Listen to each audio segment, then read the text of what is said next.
Mayor and members of the council, the meeting is now being recorded.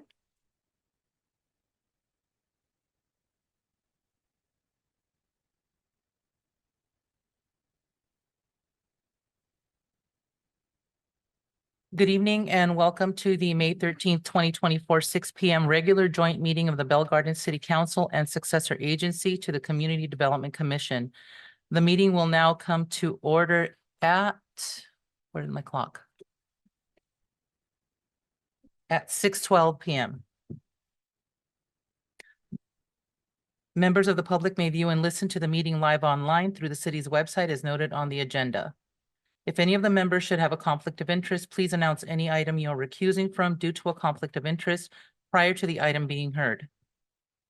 Councilmember Maria Pulido will be joining us remotely and will be given the opportunity to make an announcement.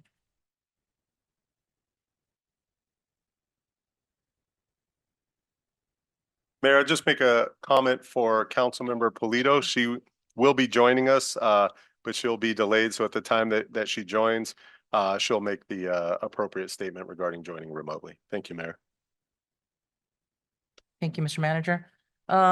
Tonight's invocation will be given by Minister Daniel Anguiano, and the Pledge of Allegiance will be led by Girl Scout Troop 2543.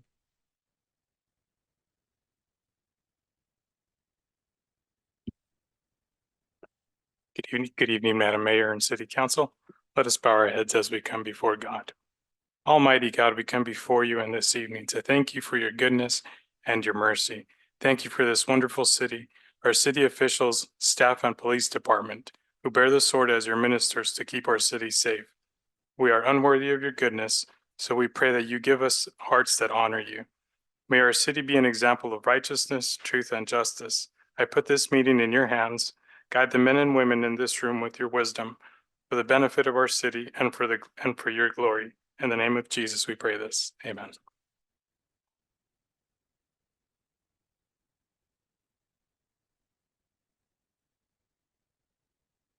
Please stand and place the flag.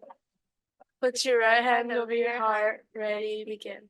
I pledge allegiance to the flag of the United States of America and to the republic for which it stands, one nation, under God, indivisible, with liberty and justice for all. You may now be seated.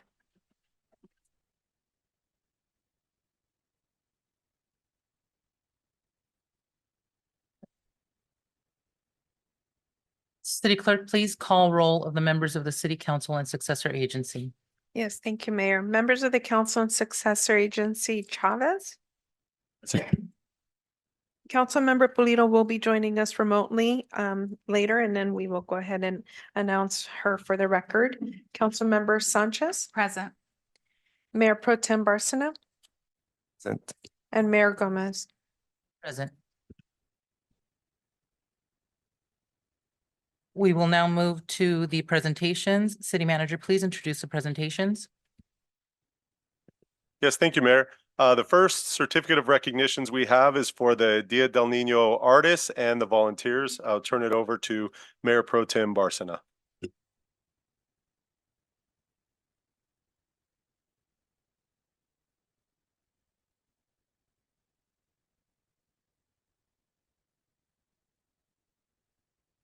Hello, everyone. Thank you for being here, especially the volunteers for the Dia del Niño. We do have a video that we're working on getting ready for you guys to see, but I want to get started naming all of these special children that participated in the El Patio de Mi Casa art exhibition. We had 10 kids, actually 11, because we were able to take one more. We had 11 kids from the community of Bell Gardens come together to experience what it was like to paint a body of work of art, but also exhibit that work of art in our community. And this idea came from BG Arts, which is basically a local community group of artists from the city of Bell Gardens that are trying to promote the arts here for all of our residents to grow artistically. So I want to give credit to Maricruz Cibaja. She is a very talented local artist that comes from a family of artists herself. And she took the leadership with this project and took these kids and taught them how to paint. And it is just an honor for me to be able to recognize those kids who some of them are here today with their families because they've achieved something very important, their first painting and exhibition. So we do have certificates on behalf of the council of the city of Bell Gardens and also from our assembly member Blanca Pacheco. And I'm going to go ahead and read what the certificates say. Here is a certificate for those viewing from home from our assembly member, Blanca Pacheco.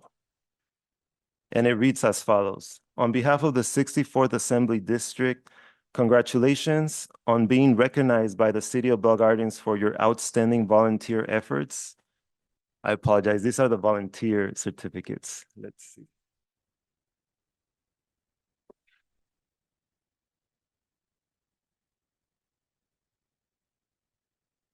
Okay.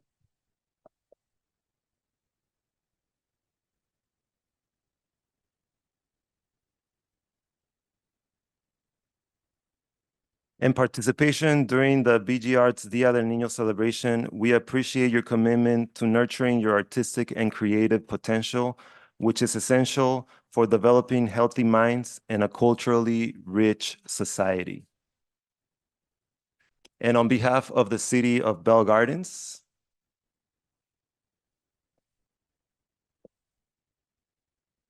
in recognition of your commitment and successful completion of an art course culminating in a painting showcase at the BG Arts Dia del Niño celebration, we commend your dedication and your family's unwavering support of your artistic and creative growth, which are essential in cultivating healthy minds and a culturally vibrant society. Now I'm going to read the names of the participants and ask them if they can please come up here where you see the microphone in the middle. And the names of our participants are as follows. One second.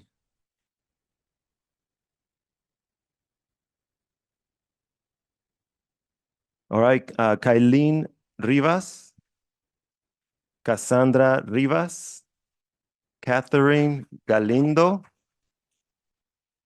Liam Galindo, Abraham Paez, Camilo Beltrán, Isabela Delgado, Julian Diego Estrella, Fiorella Morales Bárcena, and Joao Morales Bárcena.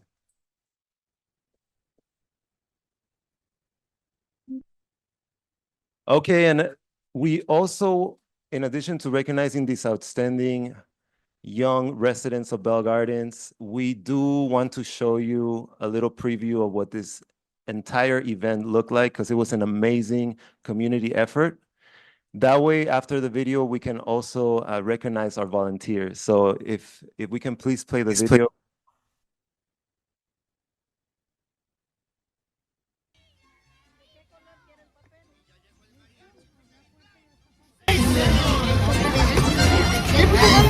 Did you want to play? Yeah.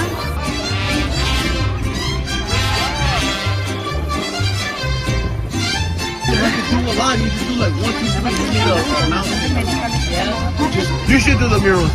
Right. I wrote you. Con sus dos patitas muy abiertas al marchar, ahí viene la alzando los pies. El palo de medio es más chico como ven. Kite, yes, kite. Part of my life that I was raised in foster home. Who loves puppies? Wow, we all love puppies. ¿Vas a poner ya la cena? It looks like you're gonna add Aquí está la I, la sigue la O, una flaca Okay, I'm ready. otra gorda porque ya comió y luego hasta atrás. Llegó la U, como la cuerda con que siempre saltas tú. Primero, antes que nada, muchísimas gracias a los padres, a todos los que han venido aquí. En Bell Gardens toda mi vida. And this is my drawing. Le estaba diciendo a Marco que solos no se hace nada. Gracias, Evelyn. Con cosas maravillosas y tan hermosas que toma el llavero, abuelita, y enséñame tu ropero. Prometo estarme quieto y no tocar lo que saques tú. Caminito de la escuela, apurándose a llegar, con sus libros bajo el brazo, pa' todo el reino animal.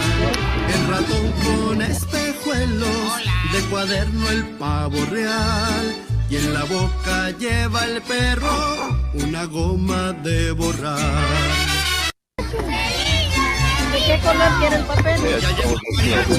Thank you so much for playing that. Let's give them a round of applause.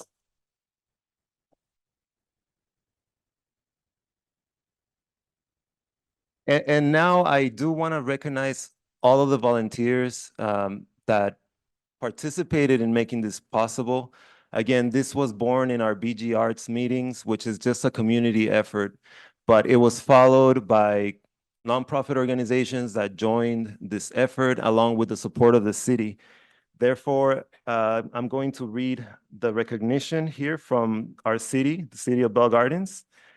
In recognition of your contribution and hard work towards the BG Arts Dia del Niño celebration, your commitment and compassionate spirit have inspired us all to be better, to give back, and to make a positive difference in the lives of children in our community. Thank you for being a shining example of kindness and generosity. And this goes to Ana Cifuentes from Mujeres con Poder.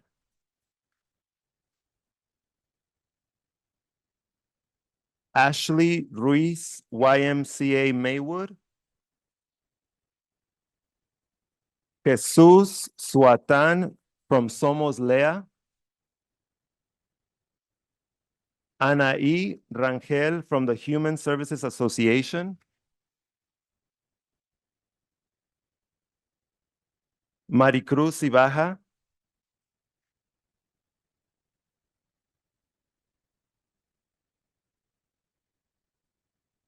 Martín García. María Padilla. Marlene Valdez. Lucía Veloz. Juan Galindo. Elena Henry. Spirit Family Services. Gabriela Morales from JVV Party Rental. DJ Irene.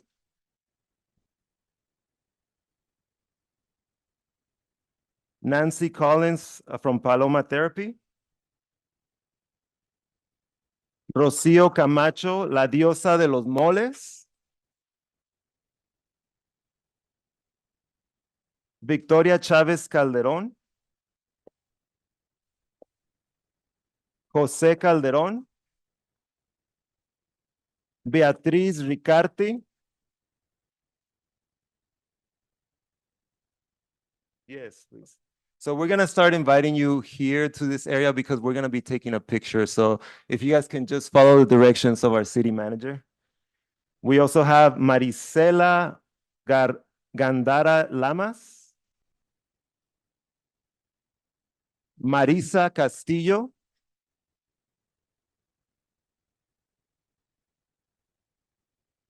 Teresa and Benny Carlos from California Ángeles Migrantes. María T. Orozco. Marta Villalpando. Hilda Cubarrubias. Iris Paez, Ana Elena Cifuentes, Mayra Yanes, Karime Yanes, Brittany de la Torre, and last but not least, Evelyn Casimiro. So before we take the picture and while we get organized, I know this is a big group. I want to encourage my colleagues to say a few words. I just want to thank the community for being involved in this event, especially for our youth. It's really important to make sure that we have a lot of activities for our youth. The fact that the community came together, so many different organizations, especially within the arts, it's really important to me. So thank you so much for all that you have contributed to this event and to our community. Yeah, likewise, I'd like to echo the same sentiments. I'm really excited that we were able to host this event, and I'm glad to see events like this continue to flourish within our community. I think for a while, in regards to El Día del Niño wasn't something that we looked into, but I'm really happy to see that this is now kind of setting the precedent for the future. And I'm excited to continue supporting this event. So once again, thank you so much. Gracias a todos por participar. Gracias por su tiempo y les seguimos diciendo que se involucren y de nuevo aquí estamos para apoyarlos en esta ocasión y en más. Muchas gracias.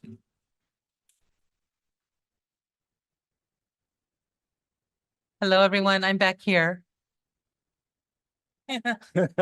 I just wanted to say thank you to everyone who participated, especially to the kids, because it's so great to see kids getting involved in the arts, in expressing themselves. I was out there at Dia del Niño and it was a wonderful event. I think that parents and kids enjoyed it. I took my elderly mother out there, and she had a great time with the kids as well. And I think it's something that we need to do every year. We need to celebrate that every year. Thank you to the city staff, Public Works, everyone that always does such a great job in putting these events together. We really appreciate all of your support, and to the community for coming out. Thank you so much for making it a great event, and let's do it again.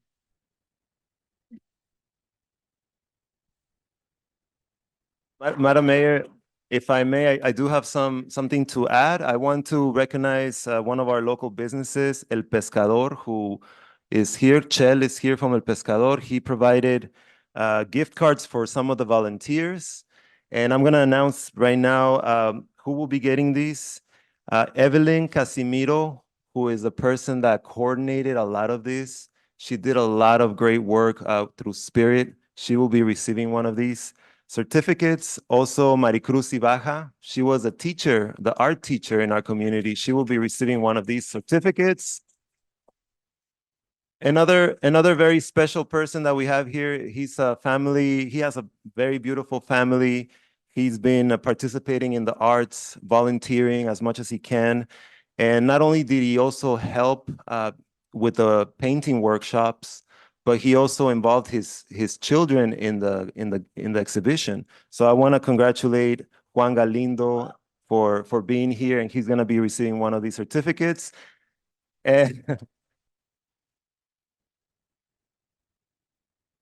And last but not least, I do want to acknowledge Maripaz, Maria Padilla, who is a shining star in our community.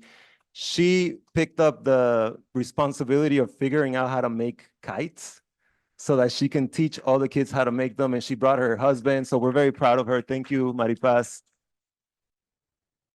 And I promise you, this is the last one, but we just got more certificates from our Senator, Lina Gonzalez. So we want to also acknowledge that she will be providing a certificate for all of our participants and our volunteers. So again, thank you so much for this effort, and I'm very proud of everyone, especially BG Arts, for making this happen. And hopefully we can make it happen again next year. Thank you also to staff. Staff did a great job as well.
Mayor, the next presentation are certificate of recognitions for the Bell Gardens High School wrestling team.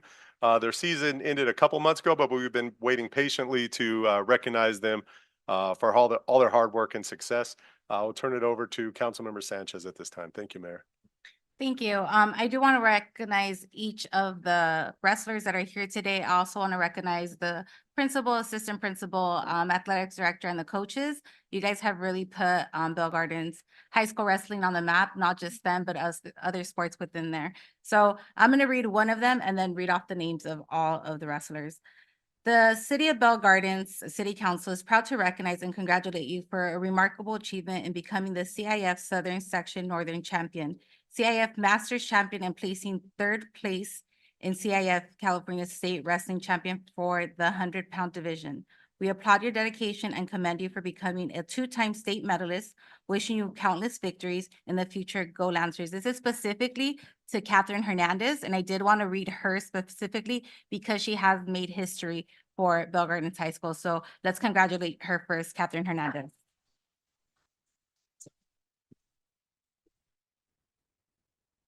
And as I'm calling you guys up, you guys can go ahead and come on up. The next wrestler is Alan Martinez.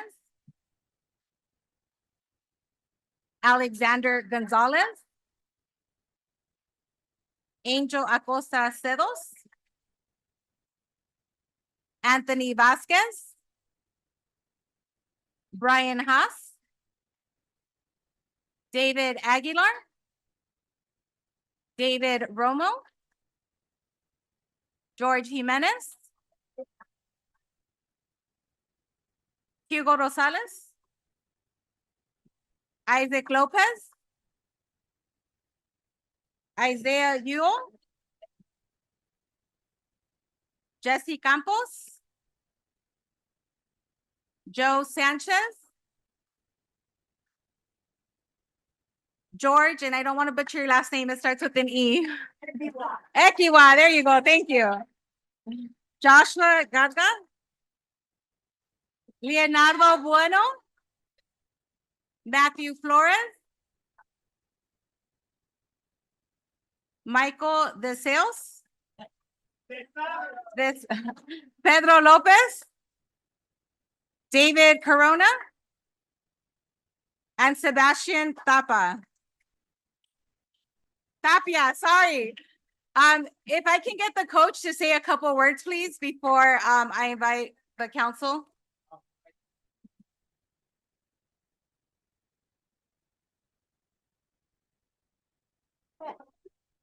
All right.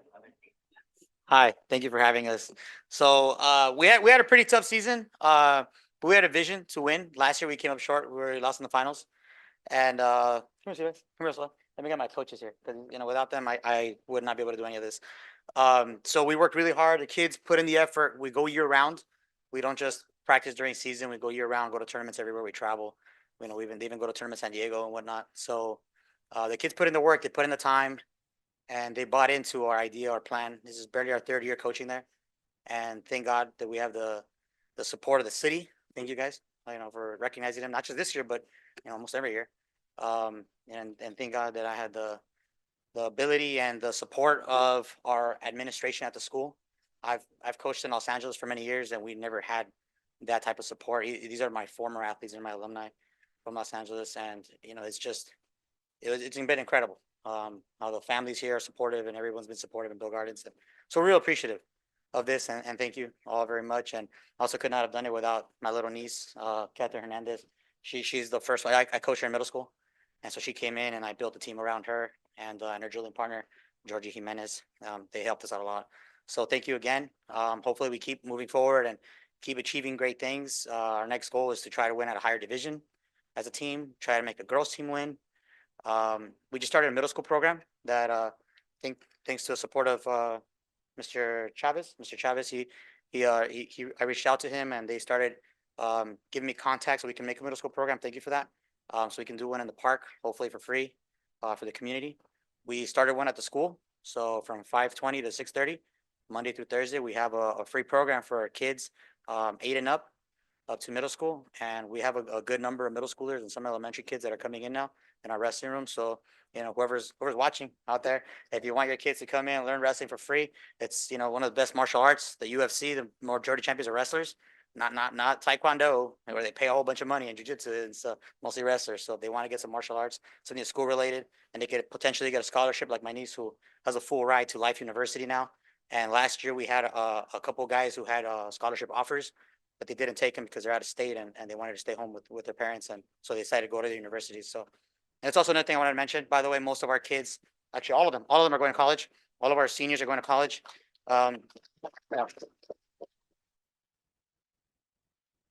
Yeah, we have a couple that are going to wrestle at the collegiate level, aside from my niece, and we have others that are going to pursue their careers and go to like Cal State Long Beach. Like Michael's going to Cal State Long Beach, and we have some Angel going to Pomona, and so on and so forth. I'm not going to go name through all of them, but thank you for that support, and we're going to keep growing. And again, thank you to Mr. Miranda, who without his support, none of this would be possible, and Ms. Patlan, who show up to all our events. And I mean, when I graduated high school, I was a CIF champion. I had a championship team in Los Angeles, and I never knew who the principal was. And I tell the kids that to appreciate ours, because I never met the guy or woman. I don't know a clue.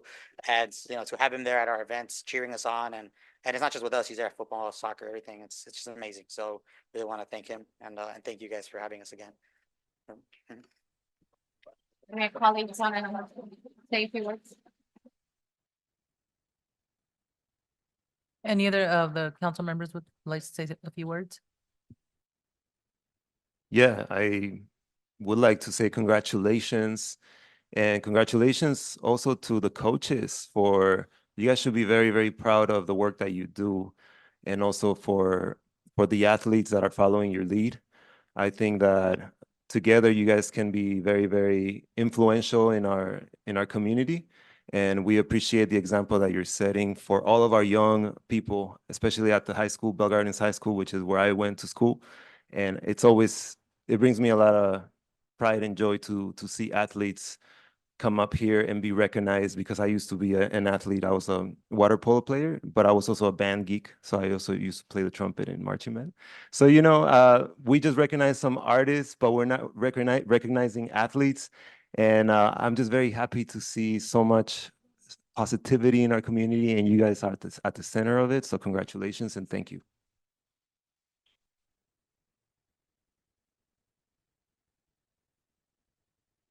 As for my comments, Coach, I mean, where do I begin? Thank you so much for the time, the energy, the volunteer coaches, everybody who's made this possible.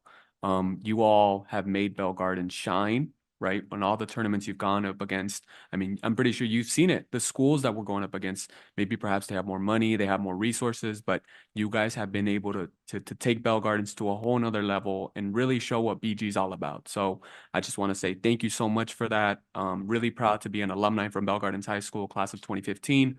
And seeing y'all succeed is when Bell Gardens, our city, succeeds. The dedication, the hard work, the sportsmanship, whether that be on the mat or off the mat, it's definitely shown here in our council chambers. So once again, really proud of you all, and I wish you all best of luck in your future endeavors, whether that be college or other, if you're going to continue pursuing wrestling in the professional level. So you all are professionals. And once again, always know that here your city's got your back. And once again, thank you so much, Coach, for guiding these individuals, these hardworking men and women.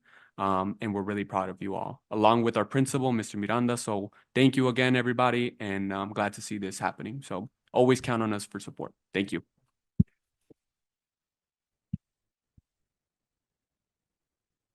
And as for me, congratulations to you on your championship. Whose house?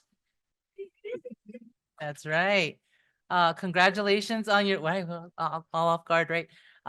Congratulations on your win. Congratulations for all of your effort, for all of the great things that you are accomplishing, beyond your wrestling sport. It really does, as they say, the cliche, it does take a village. It's absolutely true. It may be cliche, but it's absolutely true. Between, your coaches, your teachers, your principal, your parents, your community, you guys are coming up. You guys came up on the championship, and you guys are coming up in life. And I'm really proud of you guys, and congratulations to you.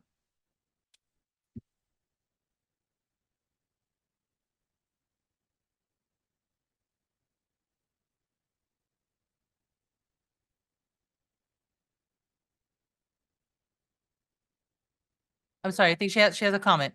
Go ahead, go ahead. I just want to say thank you to Ms. Sanchez for paying for my ring. Thank you.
Mayor Gomez, the next presentation we have is a proclamation for National Police Week, which is going on right now. It's May 12th through May 18th. And I will turn it over to Councilmember Sanchez to read the proclamation. Thank you, Mayor. Thank you. Peace Officer Memorial Day, May 15th, 2024, and National Police Week is May 12th through the 18th. Whereas in the city of Bell Gardens and across the nation, the courageous men and women who protect our citizens wear the uniform and badge with pride as they safeguard our families, home, and communities. And whereas Peace Officers Memorial Day and National Police Week, we honor the memory of those heroes who have fallen in the line of duty and recognize all those who put themselves at risk in the fight against crime, violence, and terrorism. Whereas Peace Officers Memorial Day, we pause to remember those who have made the ultimate sacrifice and honor their memory. And whereas during National Police Week and throughout the year, we urge all Bell Gardens residents to support law enforcement officers in the fight against crime, especially those dedicated to the safety of our community. Now, there be it resolved that Gabriela Gomez, Mayor of City of Bell Gardens, with the City Council, do hereby proclaim May 15th, 2024 as Peace Officers Memorial Day and May 12th through the 18th as National Police Week in the City of Bell Gardens, and encourage the citizens of Bell Gardens to extend appreciation to our police officers for the vital services they perform and their exemplary dedication to the Bell Gardens community. Proclaimed this 6th of May, 2024. And I just want to say thank you so much to all the police department, all the police officers, but especially Bell Gardens PD. I know that you guys have a very difficult job, but knowing that you guys are constantly out there patrolling our community and making us and our residents safe. So I greatly appreciate all you do. Thank you so much.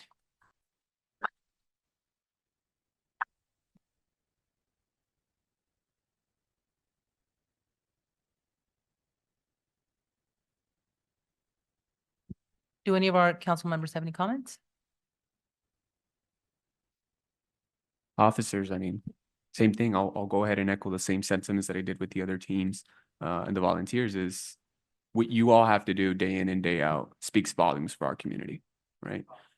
When I think of our city operating, when we think about all the events, all the staff that we have here, there's one department that stands out, and it's all of you, the men and women of our police agency here in our city.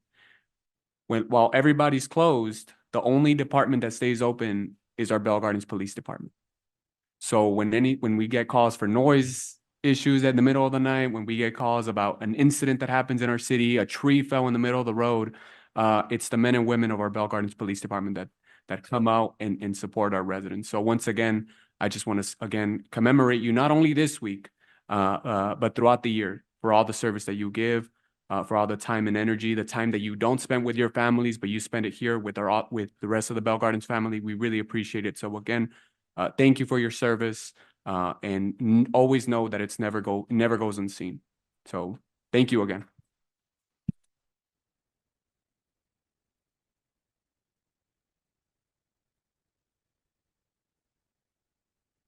I just want to thank our officers for watching over the city. And I want to thank the police chief also for setting the example.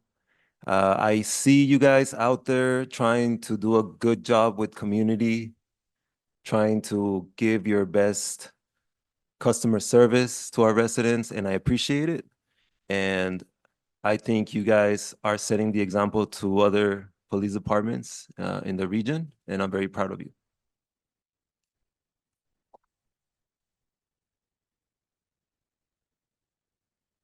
I do also want to thank you for all that you do for the community, not just in terms of policing, but in terms of your community involvement. I saw that especially with the bike rodeo event that we had. That goes beyond policing. That isn't a policing function. That's a community building function. And I do appreciate you for that, because we need more of that. The more trust we can build with our community members, I think the easier, hopefully the easier the policing part of it comes, right? So thank you for working to build that trust with the community.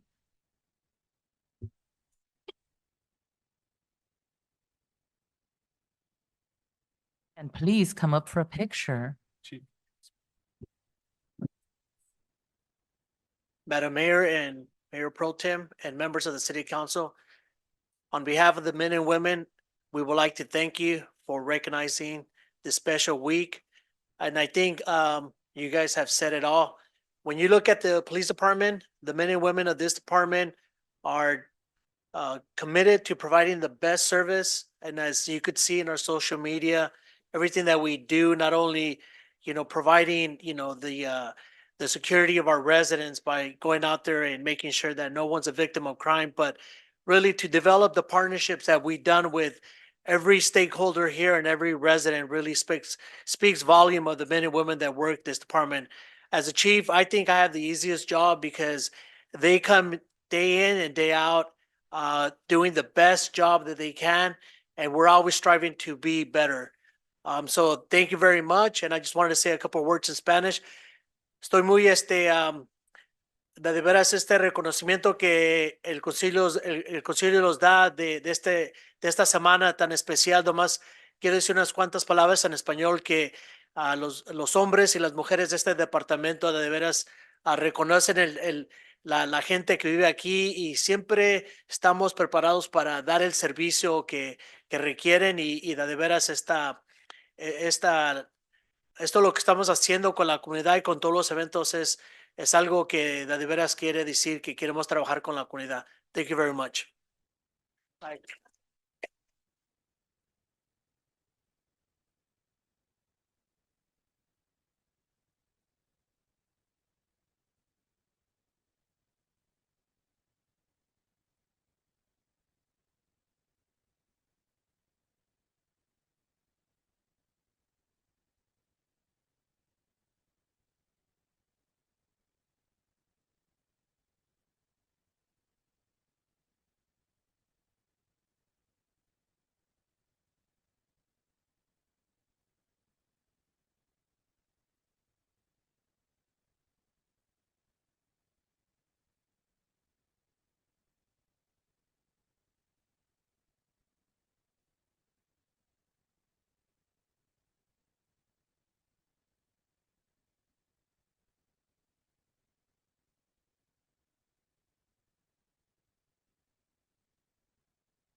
Mayor Gomez, the next proclamation we have is to recognize National Skilled Nursing Care Week, which is also this week, May 12th through May 18th. Thank you, Mayor.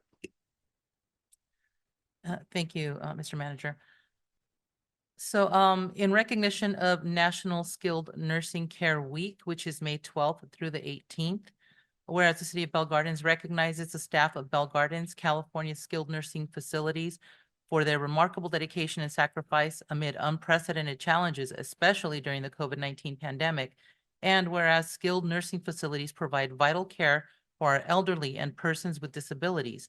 Over the past years, skilled nursing staff have worked diligently to limit the spread of COVID-19 among their residents, protecting this very vulnerable population in the face of challenging circumstances and the heavy emotional toll of the pandemic. And whereas staff also provided support to nursing facility residents and their families during this incredibly difficult time, especially for those that could not leave their rooms or see visitors in person. And whereas California skilled nursing facilities have the lowest fatality ratio in the continental United States, and we have our skilled nursing staff to thank for that. And whereas as we work to recover from the pandemic, our skilled nursing facilities are taking steps to maintain access to quality care while ensuring residents and staff stay safe with access to vaccinations and regular testing.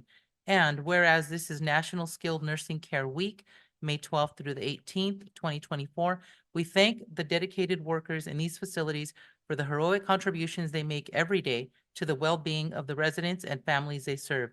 Now, therefore, be it resolved that I, Gabriela Gomez, Mayor of the City of Bell Gardens, with the City Council, do hereby proclaim May 12th through the 18th as 2024 as Bell Gardens National Skilled Nursing Care Week in the City of Bell Gardens, and encourage all citizens to appreciate, support, value, and respect all Bell Gardens skilled nursing facility workers. Thank you.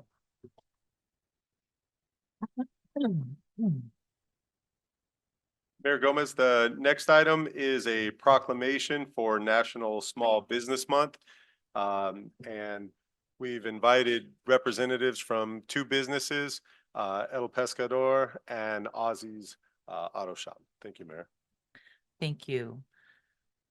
The City of Bell Gardens Proclamation National Small Business Month. We are recognizing El Pescador at 6633 Eastern Avenue in Bell Gardens. Whereas since 1963, the United States has recognized small businesses and their impact on American culture and economy through the month of May to honor those close to 30 million small businesses nationwide and the amazing people who run them. And whereas small businesses are essential to the success of all communities, creating, strengthening, and maintaining the local, regional, state, and national economies to ensure quality of life for our residents.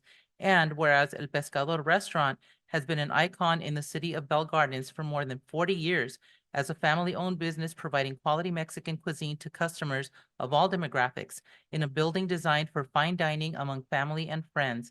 And whereas small businesses are adapting to the new marketplace, learning new ways to serve the community, exhibiting perseverance, and showing the ability to serve in creative ways.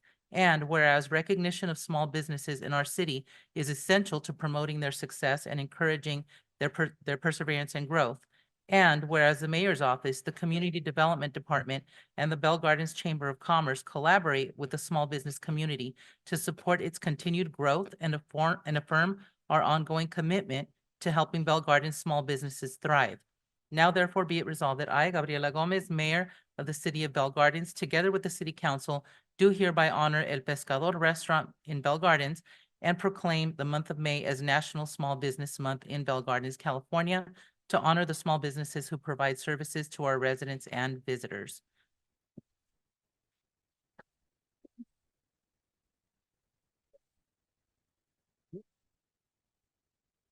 Let me read those. And our second proclamation honors Ozzy's Automotive at 6331 Florence Avenue. Whereas Ozzy's Automotive has been a trusted source for automotive repair services in the city of Bell Gardens, specializing in brakes and transmissions for more than 10 years. And whereas small businesses are adapting to the new marketplace, learning new ways to serve the community, exhibiting perseverance, and showing the ability to serve in creative ways. And in recognition of small businesses in our city is essential to promoting their success and encouraging their perseverance and growth. And whereas the mayor's office, the Community Development Department, and the Bell Gardens Chamber of Commerce collaborate with small business community to support its continued growth and affirm our ongoing commitment to helping Bell Gardens small businesses thrive. Now therefore be it resolved that I, Gabriela Gomez, Mayor of the City of Bell Gardens, together with the City Council, do hereby honor Ozzy's Automotive in Bell Gardens and proclaim the month of May as National Small Business Month in Bell Gardens, California, to honor the small businesses who provide services to our residents and visitors, proclaim this 13th day of May, 2024. And if we can have our representatives from El Pescador and from Ozzy's Automotive come up, please, and say a few words.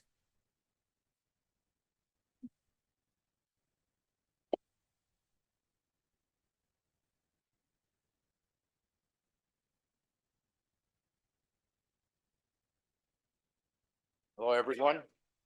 I'm Ozzy from Ozzy's Automotive. Oh, hello. Hello, I'm Ozzy from Ozzy's Automotive. I just want to thank you for this award.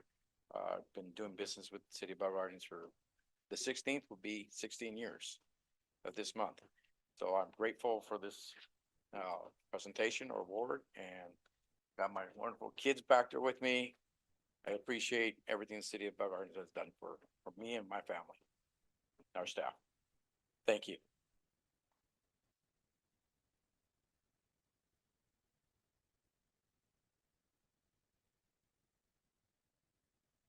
Say a few words in Spanish, if you don't mind. Buenas tardes, mi nombre es Eliezer Ortiz, mejor conocido en el bajo mundo como Chelo Ortiz. Soy el hermano número 6 de una familia de 11 hermanos. I am the sixth sibling in a family of 7, and we have been running our restaurants for 40 years. The first location was here in Bell Gardens.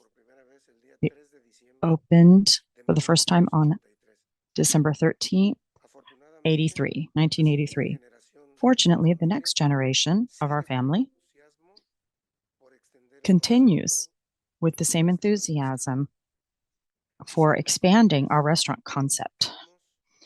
I want to express to you that we have made a lot of positive changes. We've seen a lot of positive changes, development like the casinos, the businesses in our city over the last 40 years. With a lot of effort and dedication for the first few years, we operated a pretty small location. And some development in the city made us move locations. We had to move to we talked about moving to a better developed city, but I talked it over with my brothers and we decided to stay in Bell Gardens and build a place where people could enjoy a family atmosphere. We thank our community for 20 more years in this location. Lastly, I would like to thank city staff who have given us their support and help. I thank all of you, those who are here and those who are not here, on behalf of my entire family, those who are here and those who are not here. Thank you. I just want to say thank you to both of the businesses. It's businesses like yours that help our city thrive. And so the fact that you've been here for 16 years and you've been here for 40 years and decided to stay as well, I greatly appreciate it. Muchas gracias por todavía estar aquí en la comunidad ayudando a nosotros. Son las compañías como ustedes que ayudan a la comunidad aquí, ¿verdad? Y me agradezco tanto que ya 40 años he estado aquí, se decidió después de 20 continuar con el restaurante que tiene ahorita. So, muchas gracias.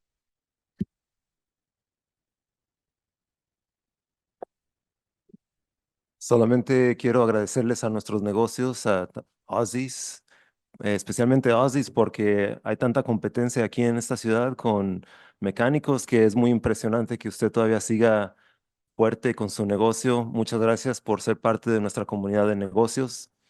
También al restaurante del Pescador, me da mucho gusto esta oportunidad de reconocerlo, a Chel, como dicen en el bajo mundo, Chel.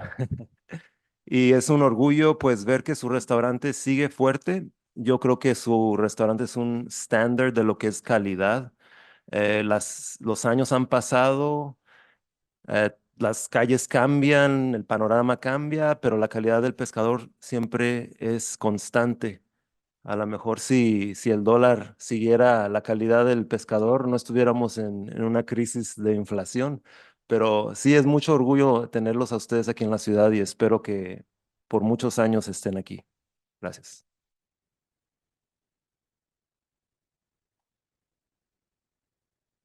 On my part, I'll start off with Ozzy's. Thank you for your service. Thank you for those 16 strong years in our city of Bell Gardens. I've had the pleasure of working with Ozzy. I've taken my vehicles to Ozzy, and I can say that the work that's been done and the service and the timely manner has always been top shape. And I have warranty too, so I'll make sure I get that on his behalf. But everything has been great, and once again, I appreciate the services you provide to our community, and we hope that you're here for another strong 16 years to make it 32. Para El Pescador, pues ahí soy cliente casi, voy casi cada semana. El servicio, la atención que nos dan, los empleados, estamos hablando de lo mejor. Hay mucha competencia también. Tenemos unos cuantos restaurantes aquí en la área también, ahí por la Eastern y la Florence, cuando entran a la ciudad. Y mirar El Pescador es una gran joya para nuestra comunidad. De nuevo, les agradezco por su tiempo, por 41 más, todavía, ojalá más años. He tenido el placer de platicar con los demás familiares de la familia Ortiz, Horacio Ortiz, Vicente Ortiz, y les agradezco todo lo que hacen, no nomás por nuestra comunidad aquí en Bell Gardens, pero igual por muchas comunidades en el sureste de Los Ángeles, en Downey, en Bell, en Huntington Park, todos los pescadores que hay en la área, se les agradece por todo lo que han hecho. So, de nuevo, muchas gracias, gracias por su comida, gracias por el servicio al cliente y que siempre sepa que nuestra comunidad está aquí para apoyarlos. So, muchas gracias.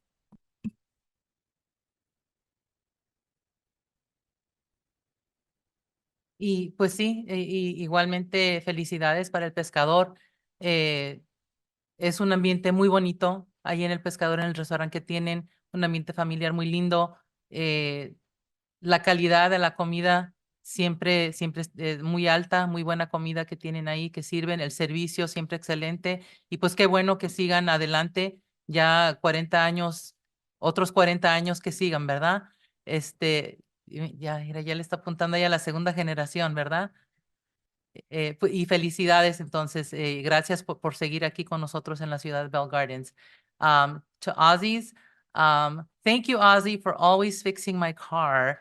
Um, you know that there are it's very difficult sometimes to find a mechanic that you can trust. You know, mechanics sometimes they get a bad rap, you know, because they always charge you too much, or they try to put in parts that you don't need. And I know that every time that I've taken my car to you, you're like, no, you don't need that. You only this is good enough. This is fine. You know, don't worry about it. You know, it's always reasonable, fair. Your prices are fair. Your service is excellent. And I think that beyond being a great mechanic, one thing that I appreciate is that you provide really good customer service. You know, my mom is an elderly person. She's 78 years old. She doesn't drive much anymore. Sometimes he has to go drop her car off, and Ozzy will give her a ride home and drop her off at home, fix her car, and then go pick her up and take her back to her car. So, you know, I don't think he does that for everybody. I appreciate that you do that for my mom because I think we've been there for a long time, going to you for a long time. So thank you for that, and thank you for the excellent quality of service that you provide to the residents of Bell Gardens and to everyone who comes into your shop.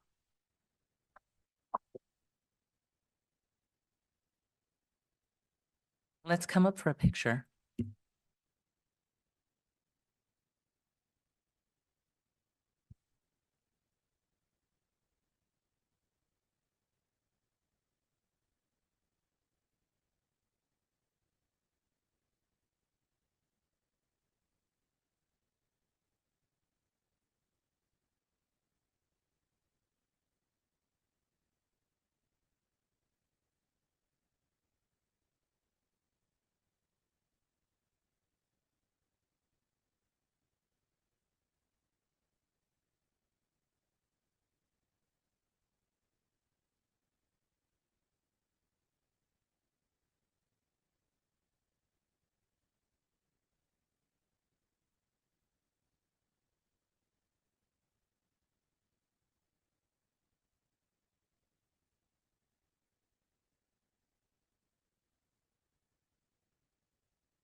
Mayor Gomez, the next proclamation is to recognize Building and Safety Month.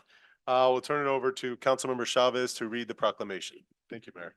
Thank you so much for that, City Manager. City of Bell Gardens proclamation, Building and Safety Month. Whereas during Building and Safety Month, we recognize the role of high-quality building standards and the code officials and developers who take into account the safety of economic value for our homes, buildings, and infrastructure. And whereas building and safety professionals are key to the community's resilience in the face of challenges caused by natural disasters such as earthquakes, fires, pandemics, and more.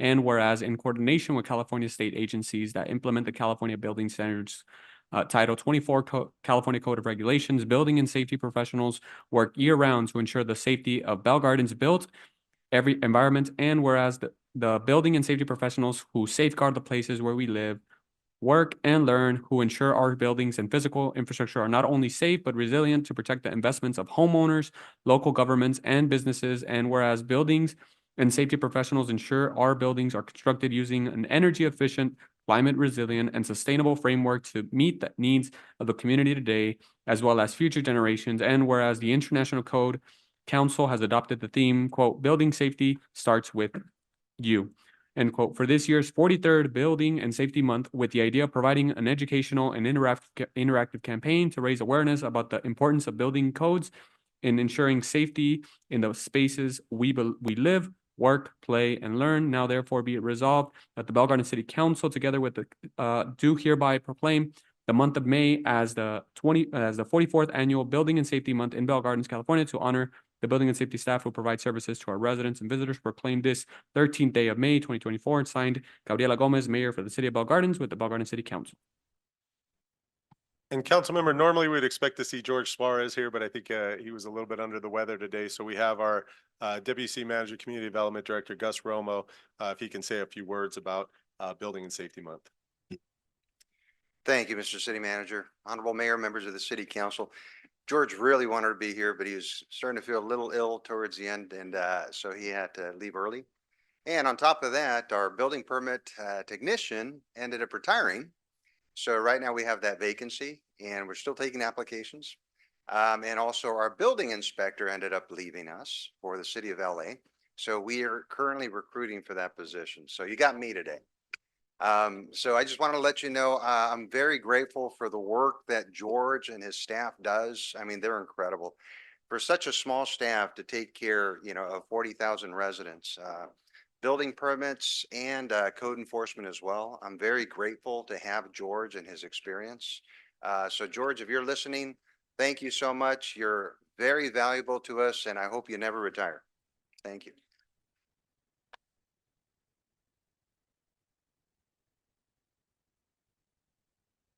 Go ahead and pass this to our Deputy City Manager, Gus Romo.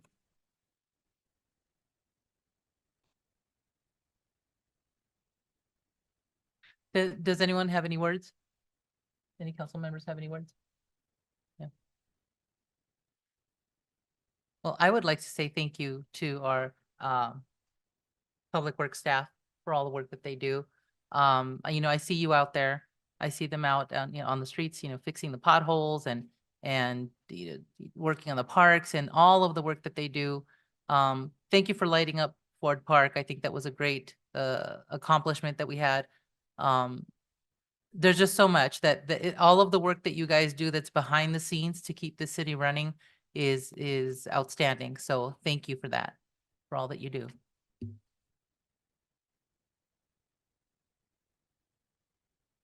I don't think Gus wants to take a picture. I think he's ready to move on to public hearings here. Okay, I should have known.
Mayor Gomez, the final proclamation for the night is the National Public Works Week proclamation. It's for next week, May 19th through May 25th. And I will turn this over to Councilmember Chavez. Thank you, Mayor. Thank you for that, City Manager. City of Bell Gardens proclamation in recognition of National Public Works Week, May 19th to 25th, 2024. Whereas public works services provided in our community are an integral part of our citizens every day, and whereas the support of an understanding and informed citizenry is vital to the efficient operation of the public works systems and programs such as water, sewers, streets, and highways, public buildings, and solid waste collection. And whereas the health, safety, and comfort of this community greatly depend on these facilities and service, and whereas the quality and effectiveness of these facilities, as well as their planning, design, and construction, is vitally dependent upon the efforts and skill of public works officials, and whereas the efficiency of the qualified and dedicated personnel who staff public works department is materially influenced by the people's attitude and understanding of the importance of the work they perform. Now, therefore, be it resolved that I, Gabriela Gomez, Mayor of the City of Bell Gardens, with the Bell Gardens City Council, do hereby proclaim the week of May 19th through May 25th, 2024 as, quote, National Public Works Week, end quote, in the City of Bell Gardens, and I call upon all citizens and civic organizations to acquaint themselves with the issues involved in providing the public works,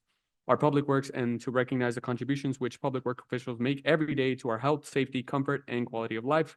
Proclaim this 13th day of May 2024, signed Gabriela Gomez, Mayor of the City of Bell Gardens, with the Bell Garden City Council. Thank you for that.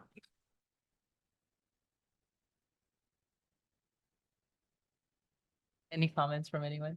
Yes, I just want to say thank you so much to the entire Department of Public Works. It's with you guys that we're able to have so many things within our cities, making sure that, you know, our streets, everything is clean. I know that on occasion I'm here on weekends and some of you guys walk on through still working on weekends. So I appreciate everything that you do. Thank you so much.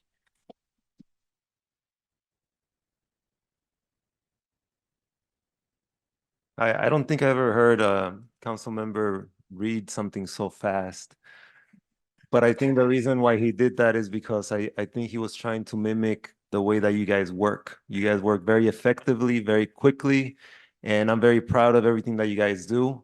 You know, I've been with the city for a long time, and ever since I was an employee, I remember Public Works just always doing such an amazing job and tackling things that you wouldn't think an in-house Public Works department would be able to. You guys defy those rules and those expectations, and you actually do so much for the city to save us money, but also you deliver high quality work, which is highly appreciated.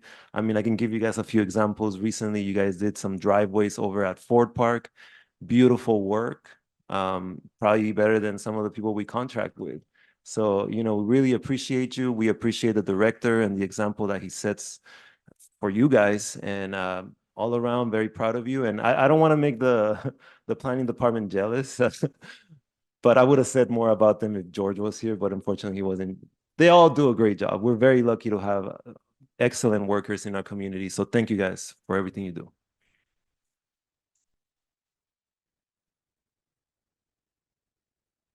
I'd like to echo the sentiments of my colleagues. Once again, thank you so much for the work that you do. Every time I see y'all out there, I try to stop by, offer some water or something, because I mean, it's a lot. Whether it's putting a speed bump, I know that we got that skill early on, you know, doing the driveways as Mayor Pro Tem Barcena mentioned, you name it, right? I look at the corridors that make our city what it is, you know, downtown Bell Gardens, downtown DTBG, right in front of the Bicycle Casino, Foster Freeze right there, BG Loan and Jewelry, the car wash, and all of that now has flowers. I can't tell you enough how many times I got calls saying what's going to be put there, what's going to happen. So I'm glad to see improvements like that happening. Same thing across Florence. You know, the new trees that we've gotten all over the city.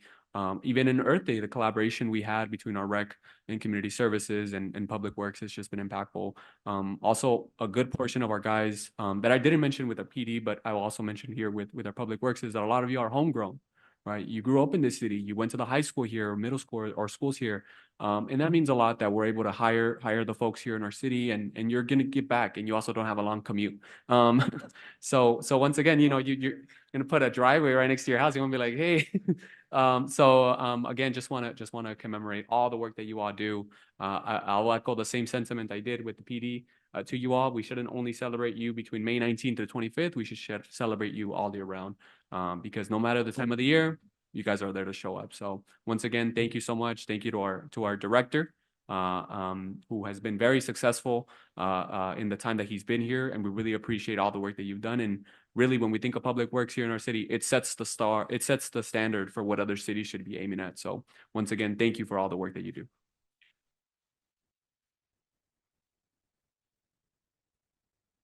And I was so eager to congratulate you. I did it earlier, but congratulations again, but also congratulations for building and safety. Thank you. Mayor, if it's okay if I can ask our Public Works Director, Bernie Iniguez, to say a few words, and any of our hardworking Public Works staff, if they'd like to say anything as well. Thank you, Mayor. Sure. Thank you, City Manager, Honorable Mayor, members of the City Council. I've been here almost a year, so in a couple weeks it will be a year, and having come from an agency working there for 22 years, without a doubt, the crew I have here, the output, as has been stated, is second to none. I'm fortunate to lead the men and women of the Public Works Department. I'm fortunate that they're allowing me to lead them, to set that example and for them to follow. As has been stated, I did go to school in this community. I live here, so it's just a blessing to come back and do something good for this community. So I'm hoping to be here for a long time, and we're just getting started. Thank you.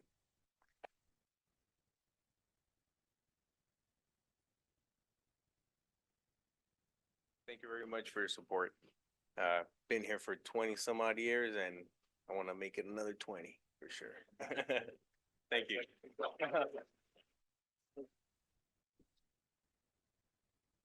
Thank you.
We will now begin with item number 1 on the agenda. At this time, I will open the public hearing at 7:30. City Manager, will you please introduce this item? Thank you, Mayor Gomez. This item is the consideration of adoption of ordinance number 939, amending Bell Gardens Municipal Code, Card Club License Regulations, Business License Regulation Taxes to amend gross revenue license fee for Card Club license holders. Our assistant to the city manager, Hyla Soto, has a presentation that he'll run through. I may pause him a couple times just to add some detail to this item. Thank you, Mayor. And Hyla, if you want to start the presentation, please. Si quiere comenzar la presentación. Buenas tardes, señora alcaldesa, alcalde pro tem, miembros del consejo. Gracias, señor gerente municipal, por la presentación. El asunto número 1 es una enmienda para el Código Municipal Voy a darles unos antecedentes con respecto al capítulo 5.25 del Código Municipal que regula clubes de naipes en la ciudad. Parkwest es dueño de y opera el Casino Bicycle, un club de naipes con licencia que se encuentra en Eastern y Florence. Parkwest ha implementado un programa de incentivos para aumentar la actividad del juego. Actualmente, las cuotas por la licencia se basan en el ingreso total de las operaciones de juego y Parkwest quiere deducir los programas de incentivos. Estas son las propuestas enmiendas, un resumen de los cambios que se proponen. Algunos son simplemente para encajarse para concordar con la definición de juego y operaciones de juego. Se agregaron. La definición de ingresos brutos se propone enmendar para definirse con el total de toda la compensación recibidos por conducir juegos controlados, incentivos.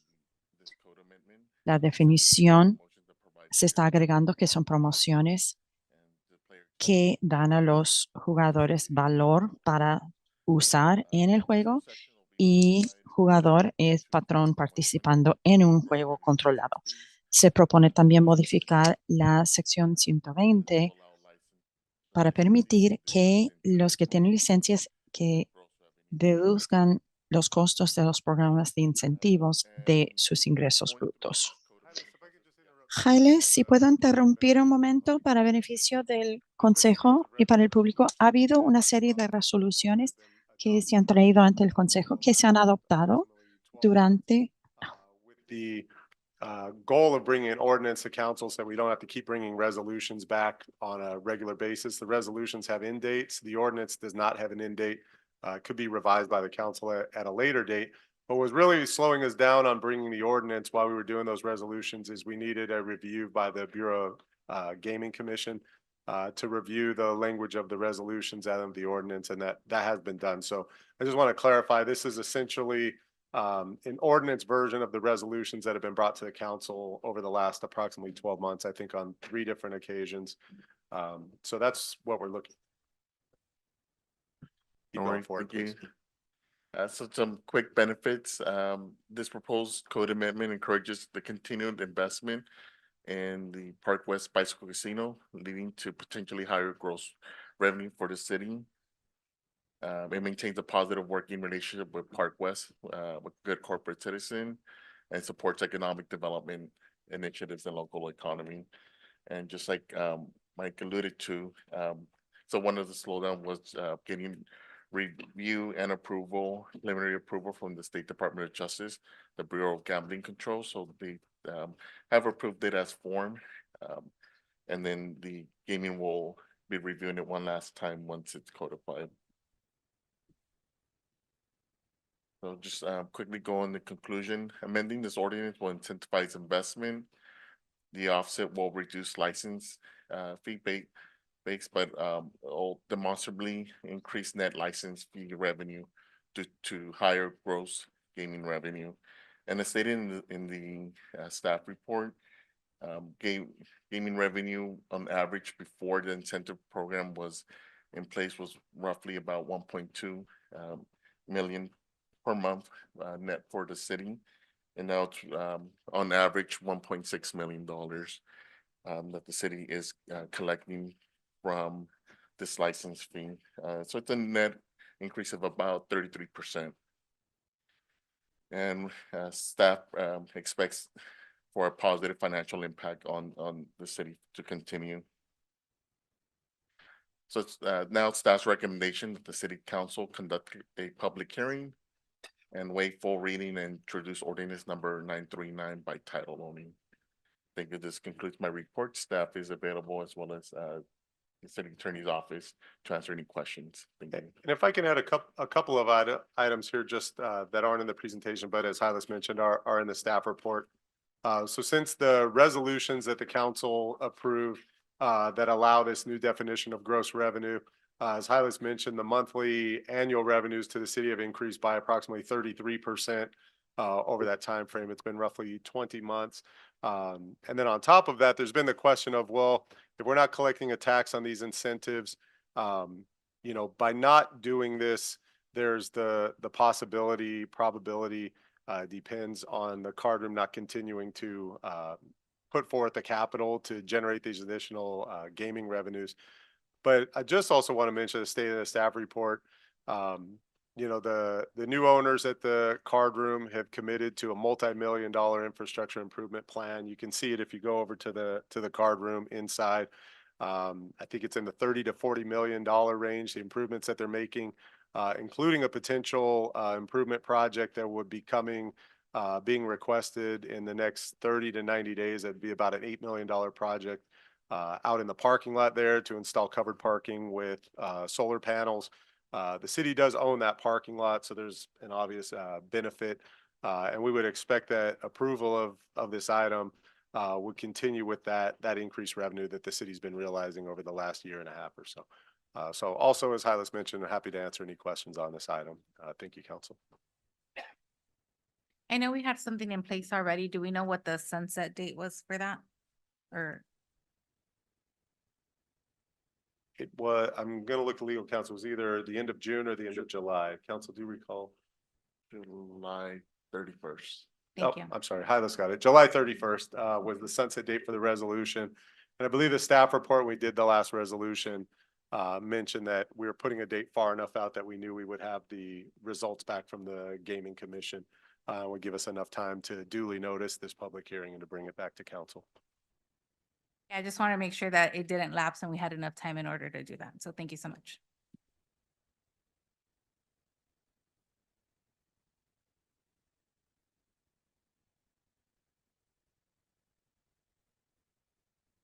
We will now move to council member questions or comments. Does any member of the council have any questions or comments? I do have a question. So I know that we can go back and revise the resolution, or is it an ordinance? It's an ordinance at any time. Does that involve a public hearing if we want to revise it also? Yes, Mayor Pro Tem. So if conditions were to change and it wasn't optimal for the city to continue its ordinance as it's being presented, it would come back to the council through the public hearing process to change the ordinance. So we have our noticing requirements and we'd come back. So there'd be some time, I think, if the council were to decide that conditions had changed, it didn't make sense, or probably looking in the 60 to 90-day range to make a change back to something else. Thank you. Do we have any additional comments or questions? We will now open public comments for this item. I will call 3 speakers at a time. Please make your way over to the podium to line up. City Clerk, please announce the instructions for public participation. Yes, thank you, Mayor. Members of the public will now have an opportunity to speak on public hearing item number 1 only as listed on the agenda. Please state your name for the record before addressing your comments. Each speaker is limited to 3 minutes.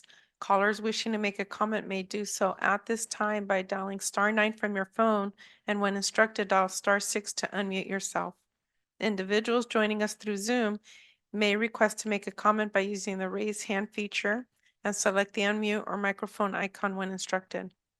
We didn't receive any public comment cards for public hearing item number 1, or any written comments were submitted.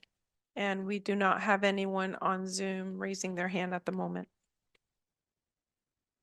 If there is no objection by members of the City Council Successor Agency, I will close public participation for hearing item number 1.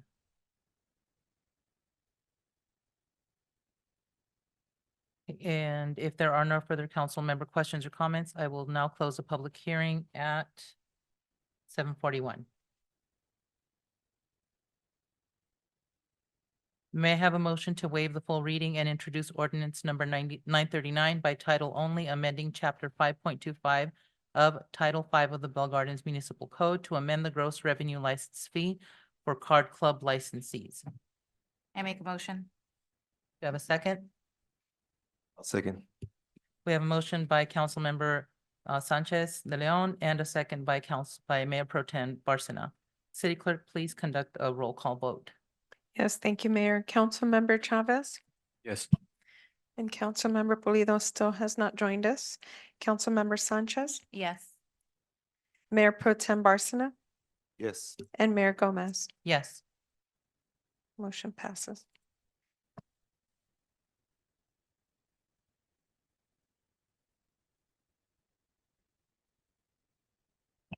We will now begin with item number 2 on the agenda. At this time, I will open the public hearing at 7:42 PM. City Manager, will you please introduce this item? Thanks again, Mayor Gomez. This next item is consideration of ordinance number 940 to authorize a development agreement by and between the City of Bell Gardens, Mr. Nice Guy LLC, and JKN SI Development Company related to the property located at 6231 Eastern Avenue in the City of Bell Gardens. I will turn it over to our Deputy City Manager, Community Development Director, Gus Romo, to provide a presentation. Thank you, Mayor. Thank you, Mr. City Manager, Mayor, and members of the City Council. This is an application for development agreement by Mr. Chris Glue from Mr. Nice Guy Cannabis at the location of 6231 Eastern Avenue.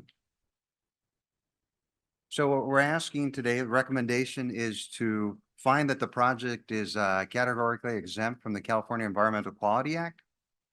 Secondly, to waive full reading and introduce ordinance 940 by title only. And third, to consider adoption of ordinance 940, authorizing the city to enter into and execute a development agreement for cannabis retail use at the subject location in exchange for annual public benefits. On April 17th, 2024, the Planning Commission voted 4-0 with one abstaining to determine the CEQA exemption, approve the CUP and recommend the development agreement for a new 2,500 square foot commercial building for cannabis retail storefront at 6231 Eastern Avenue. When we looked at this, staff looked at the neighborhood characteristics to make sure that this development is in compliance with the city's zoning code as well as the city's general plan. Overall, when you look at the site plan, what was there before was a restaurant. It's currently vacant. What the applicant is proposing to do is renovate the entire site, put in a new building, demolish what's there, and put in a new parking lot that meets our requirements, specifically for cannabis development, including a photometric plan for the lighting plan, landscaping, and also all of the building requirements for cannabis retail uses. When we look at cannabis, we specifically look to make sure that the lighting does not overspill onto neighboring properties. So our development code for cannabis requires a photometric plan to be submitted to ensure, again, that all the lighting stays within the property. This is also essential for the security plan that's required for this business. Community outreach letters were sent out by the applicant and now the property owner, Mr. Nice Guy. They sent a welcome to the neighborhood and they had a meeting with the public, a workshop on March 6, 2024 from 5 to 7 p.m. This was also acknowledged at the Planning Commission. It was both in English and in Spanish. The development agreement, when you look at it, the basic terms, if approved, would provide a term of up to 10 years to the operator. It would be 5 years plus a 5-year renewal option in return for public benefits of $100,000 per year and 10% of the gross receipts. The operator has to be in good standing with the development agreement, also with a conditional use permit that was approved by the Planning Commission and applicable laws and regulations.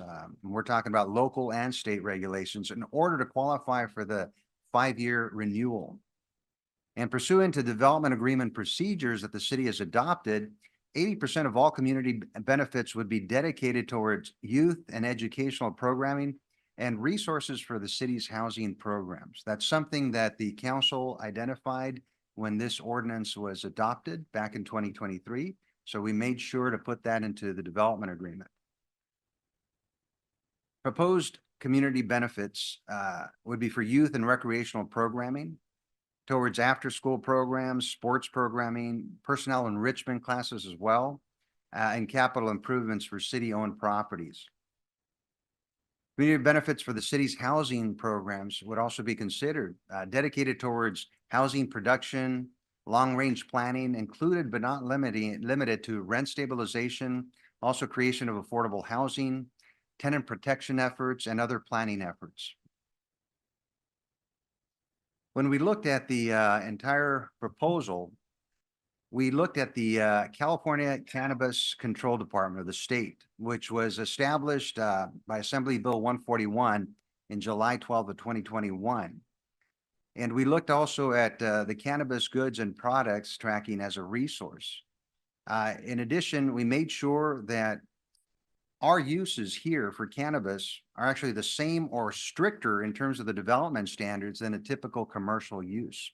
If you'd have, for example, this restaurant coming back into that location, they would not be required a photometric plan or a security plan.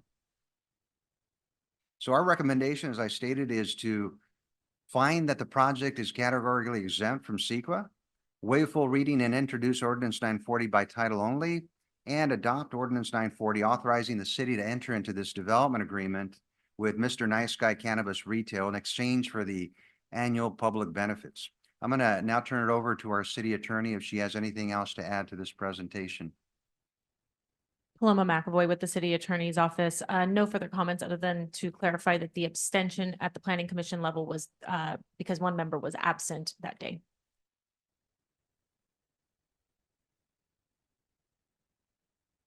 That concludes the presentation. If there's any questions, the applicant is also here and does have a presentation as well. Does the applicant wish to speak?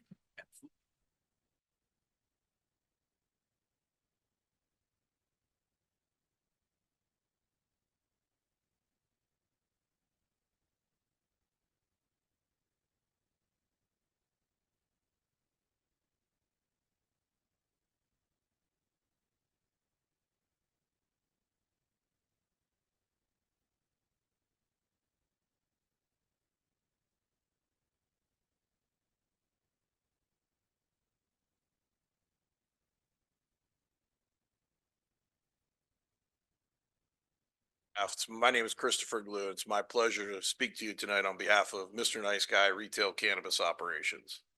We have read and accept the terms and conditions contained in the development agreement. We have several key members of our staff here with us tonight, including the ownership and key staff members. Staff did an excellent job, as always, presenting our project to the council. And I'd just like to briefly highlight some of the key aspects of the project. The leadership team we have is made up of some of the most experienced professionals in the industry. Mr. Joseph Martin is an experienced owner-operator. He was the leader of our company rollout in Santa Ana, Moreno Valley, Lake Elsinore, Palm Springs, and most recently Costa Mesa. Ty Riley is the operations director that managed over 20 locations in the state of Oregon before moving to California to help assist on this specific project. Erica and Andy have both been a part of the company since its inception. Together, they provide a strong management and compliance foundation for the company and will play a large role in the success of the Bell Garden store. Under this leadership, Mr. Nice Guy has operated with 0 violations and 0 regulatory issues whatsoever. Mr. Nice Guy is a multi-state operator with 28 licensed cannabis retail locations. We have 7 licensed retail storefronts in the state of California. Mr. Nice Guy is fully vertically integrated. We cover growing operations, manufacturing, distribution facilities, and of course, the retail component of the cannabis sector. We employ almost 400 people throughout all aspects of the industry with an emphasis on local hiring practices. One of the things that we as a company are proud of is a chance to improve communities we move into. It is typically the case that we take on a revitalization project. Here we have a slide depicting the current state of the property. The current location has been vacant for over 20 years. For those of you familiar with the site, you know it needs some attention. Our team is excited to be building a modernized structure that will help revitalize the commercial corridor and be a location that the city of Bell Gardens can be proud of. Here you can see the elegant design of the proposed exterior, modern finishes, smooth, soft white surfaces, and simple signage. The building is situated toward the right front of the right-of-way, compatible with the adjacent properties and away from residential. A new landscape palette will soften the built environment with the introduction of California native drought-tolerant species. The exterior provides ample parking of 14 spaces, exceeding the required 7. The interior is a simple, clean design, seeking to guide the customer journey with safety and security always as a priority. The front of the house, pictured here, is accessible to 21 and over with a valid ID. Those that have ordered online or know what they want can pick up and exit quickly. First-time customers and those that seek to discuss options with a knowledge subject matter expert are welcome to engage with staff in an open, welcoming space. The back of the house is a secure access area with controlled door access. We pride ourselves on awareness in the surrounding community. This site was confirmed to be in compliance with the city standards regarding sensitive use. There is no school or park within 1,500 feet of our location. We launched our community outreach and introduced ourselves to the neighbors. I personally went out with the team and walked door to door, introducing some of our key team members to the local businesses and residents. While some of the people we spoke to did have questions about marijuana in general, they were unanimously in support of our business. We received signed letters of support, and they allowed us to put up our flyers for the community event. In speaking with the neighboring businesses, we found the biggest concern was neighbors looking out for each other. 2 businesses located across the street were excited to hear that we'd be providing 24-hour security and asked if we'd be willing to keep an eye on their locations at night. We hosted a community event on March 6th at the proposed site. We mailed invitations to over 900 residents and businesses. We served food provided by local vendors and were prepared to address all concerns. At the event, we received only positive feedback from those who attended. We also revisited some of the local businesses to see if they had any issues for us to address. This slide shows a map highlighting just some of the direct support from the business community and the residents. The immediate neighbors are Dr. Jerry Kashorian and Edgar Morales. Mr. Kashorian has owned and operated a chiropractic center at the neighboring location for over 15 years. He's a strong advocate for our team and has provided numerous letters of support. Mr. Edgar Morales is the adjacent residential neighbor. Mr. Morales had several concerns in the beginning when we first met him. In light of his concerns, we added a new 6-foot block wall and an additional 2 feet of wrought iron to our project. We're installing bollards, redesigning the lighting plan, and other substantial measures to ensure the quiet enjoyment of this property. Mr. Morales is now a strong supporter of our project and has spoken in front of the Planning Commission, as well as provided letters of support for you tonight. He could not join us this evening as he's coaching his son's baseball team. Local hiring is a staple of our organization. We strive to develop relationships in the community, and we look to recruit locally. We are committed to hosting a local Bell Gardens job fair to seek qualified applicants. Security is paramount, and Mr. Nice Guy prides itself on exceeding the standard. We utilize prevention through environmental design. On the exterior, we introduce landscape for preservation and beautification, but are vigilant about sightlines and potential dark spots. Perimeter lighting is balanced between security enhancement and preventing light pollution. We refer to our approach as a layered onion security approach, which was developed by security experts. We harden the asset, starting with the exterior, and introduce a series of stop-and-go designs to slow anyone down when entering the facility. All cannabis is under 24-hour surveillance, supported by 24-hour on-site security guard who monitors both operational hours and the exterior when closed.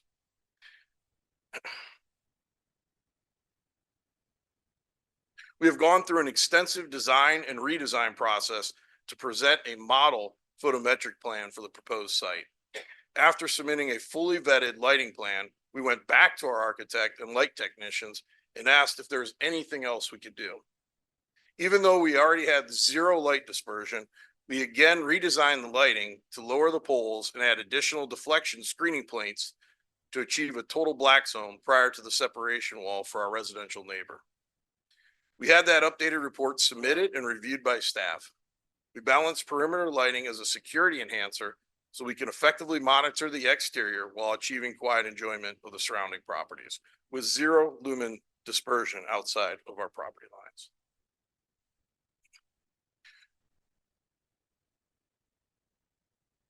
We are a union shop and we were early adopters in our first city of Santa Ana. We have an excellent relationship with the union and we value the partnership we have built with them. My client was reviewed and discussed the development agreement and support execution under the terms and conditions articulated therein. The development agreement contains robust language that works in unison with the California Department of Cannabis regulations to ensure the highest degree of scrutiny on the cannabis operators. The regulatory elements of the development agreement also protect the residents and ensure community empowerment. The community benefits provision requires that 80% of the community benefit fees shall be deposited into an account to be utilized for expenditures on youth and educational programming resources for the city's housing programs. There is an all-encompassing cost recovery under section 4.3 to ensure that the city does not bear any additional cost on cannabis entitlements. The development agreement is a contract that indemnifies, recovers cost, thoroughly regulates, and ensures a revenue generator for the community. We have followed the city's instructions by conforming to the appropriate zoning, complying with the city's ordinance, and worked arduously with staff and the community to make modifications as needed. Mr. Nice Guy represents a professional and community-focused business that the city of Bell Gardens will be proud of. Therefore, we ask that you approve Mr. Nice Guy for cannabis retail at 6231 Eastern Avenue, and I'm available with my team for any questions.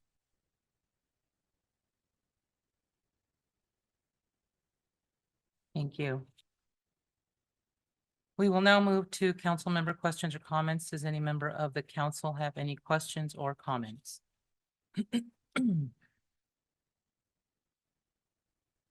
How many stores did you say that you have currently operating here in California? 7. 7.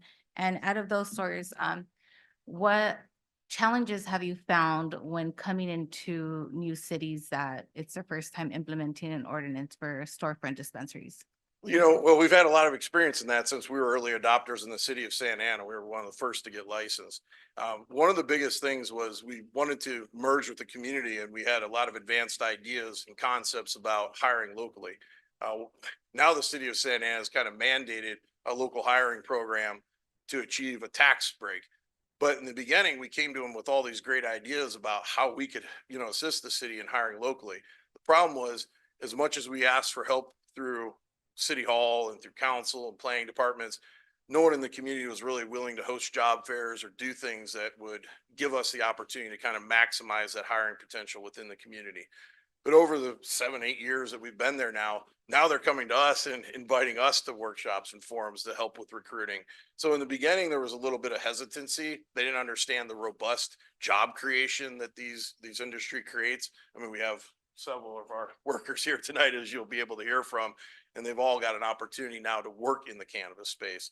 So early adopters tend to have a few issues with incorporating, the idea of local hiring, working with the cannabis people to allow them to participate in charity organizational events, to help with the youth organizations. But as time goes on, they develop good, strong, powerful relationships. And the benefit to the community, I know that under the DA, you guys agreed to 100K yearly and then 10%. Can you tell me how that's going to work with your business, and longevity wise, are you going to be able to sustain that within our city? Well, the reality is we feel very comfortable in our business model. The truth is that it's really a reflection of how the consumers of the city of Bell Gardens are going to be affected. The 10% is really a pass-through tax that goes on to the consumers. So the higher that tax is, it's just the consumers that are paying it. So if we want to have safe, affordable, regulated cannabis for the citizens of the city of Bell Gardens, the lower that number is, the better. But as a business, it doesn't affect our bottom line. We'll still sell quality products. We'll still present a professional, organized environment when they come in. The black market then is competitive when there's a very high pass-through tax rate that the end consumer has to, absorb. But for us as a business, it's not a factor. If I can just take a moment, to disrupt the meeting, I just want to announce that I see Councilmember Pulido has now joined us, as of 8 PM for the record. Thank you.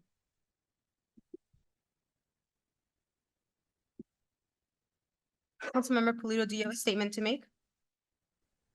I do. I will be joining the meeting remotely due to just cause circumstances under AB 2449 due to childcare, and I'm the only adult here in the room. And just for the record, have you been listening to the public hearing since the beginning? It was from when it's opened? Since 8 PM.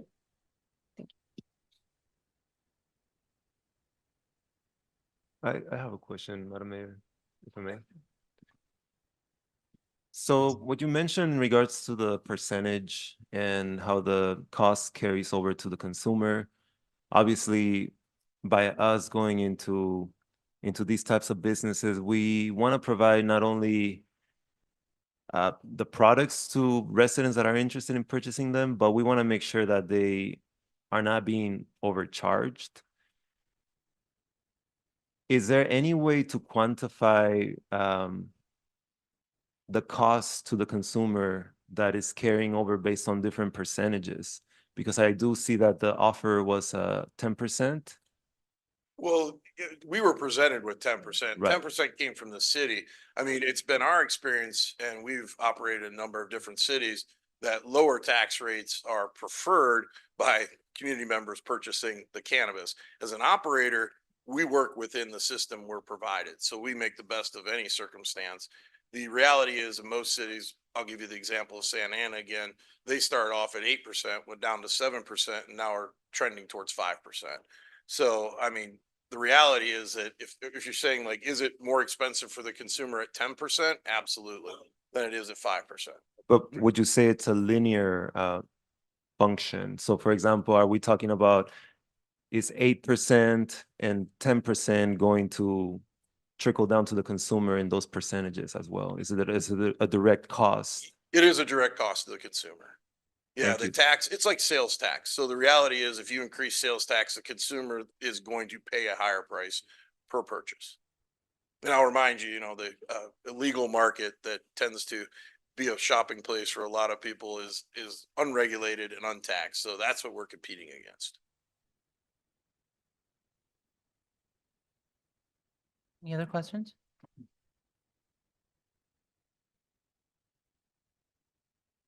We will now move to we will now open public comments for this item. I will call 3 speakers at a time. Please make your way over to the podium to line up. City Clerk, please announce the instructions for public participation. Thank you, Mayor. Members of the public will now have an opportunity to speak on public hearing item number 2 as listed on the agenda. Please state your name for the record before addressing your comments. Each speaker is limited to 3 minutes. Callers wishing to make a comment may do so at this time by dialing *9 from your phone, and when instructed, dial *6 to unmute yourself. Individuals joining us through Zoom may request to make a comment by using the raise hand feature and select the unmute or the microphone icon when instructed. We will first hear from speakers that are in person, and before allowing the mayor to start calling speakers up 3 at a time, I did want to also announce that we did receive 13 written comments that have been already generated to the full council. And with that, Mayor. Okay. We can start with Andrew Hausman. I think that's what it is, Andre Hausman? Not sure, sorry. Which was it? Andrew. Good evening, Mayor Gomez and council members. My name is Andrew Hauserman. I'm a union organizer and representative that works in the cannabis industry with UFCW 324. We represent more than 22,000 workers from grocery, pharmacy, retail, all across California, and we started our cannabis division back in 2017. One of the original Mr. Nice Guy shops in Santa Ana unionized, was one of the first unionized shops in California, and we've been able to develop a constructive working relationship with the company over the past, what are you looking at now? 8 years almost. So with that being said, I have a letter I will share with all of you from the president and secretary treasurer of our union. Just want to give you the quick highlights. Mr. Nice Guy Dispensaries in Santa Ana, where we represent the company's employees. An emergent industry fraught with inconsistencies, UFCW can testify that Mr. Nice Guy has managed to distinguish themselves as a quality employer that complies with city rules and regulations whenever they establish themselves. The company continues setting the bar for what a good cannabis employer is by creating numerous high quality and high paying jobs, relatively with collective bargaining agreements that further enhance the quality of life in its host cities. Because of this, Mr. Nice Guy creates strong and lasting relationships fruitful to the communities they operate in. We know that Mr. Nice Guy's operations will be an asset to the city and will reinforce Bell Garden's retail sectors. With that being said, I've had the personal experience being a union representative, as I know some of the council members deal with these kind of issues.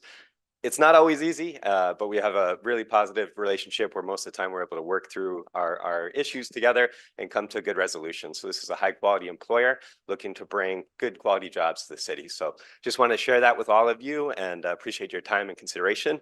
I'll leave the letter here. I don't know if you want me to leave it with anybody in particular, but thank you all so much. Have a nice night. Thank you. And we have Sierra Hall. Sierra Hall.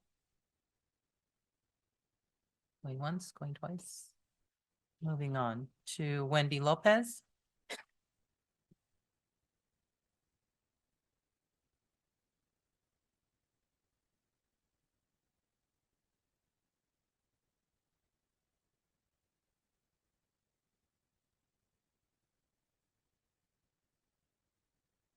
My name is Wendy Lopez, and as you guys can see, I do work in the medical field.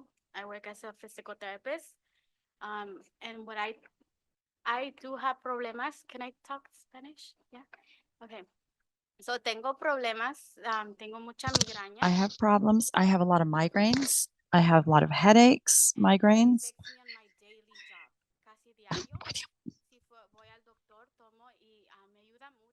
I go to the doctor and it helps me a lot.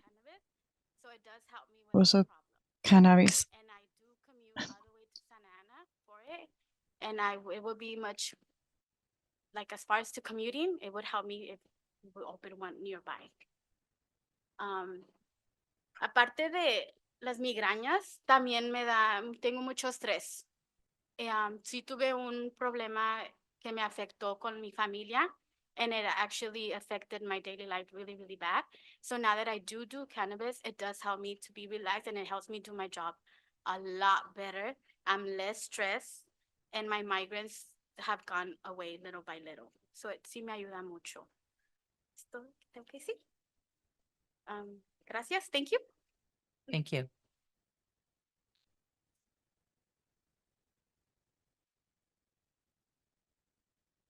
Okay, can we have the following three people to join us, please? To line up at the podium. Celia Garcia, Nick Alquema,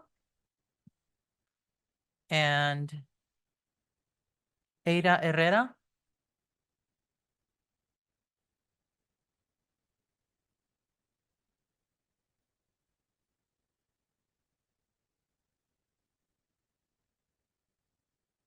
I don't think we have, hold on a sec.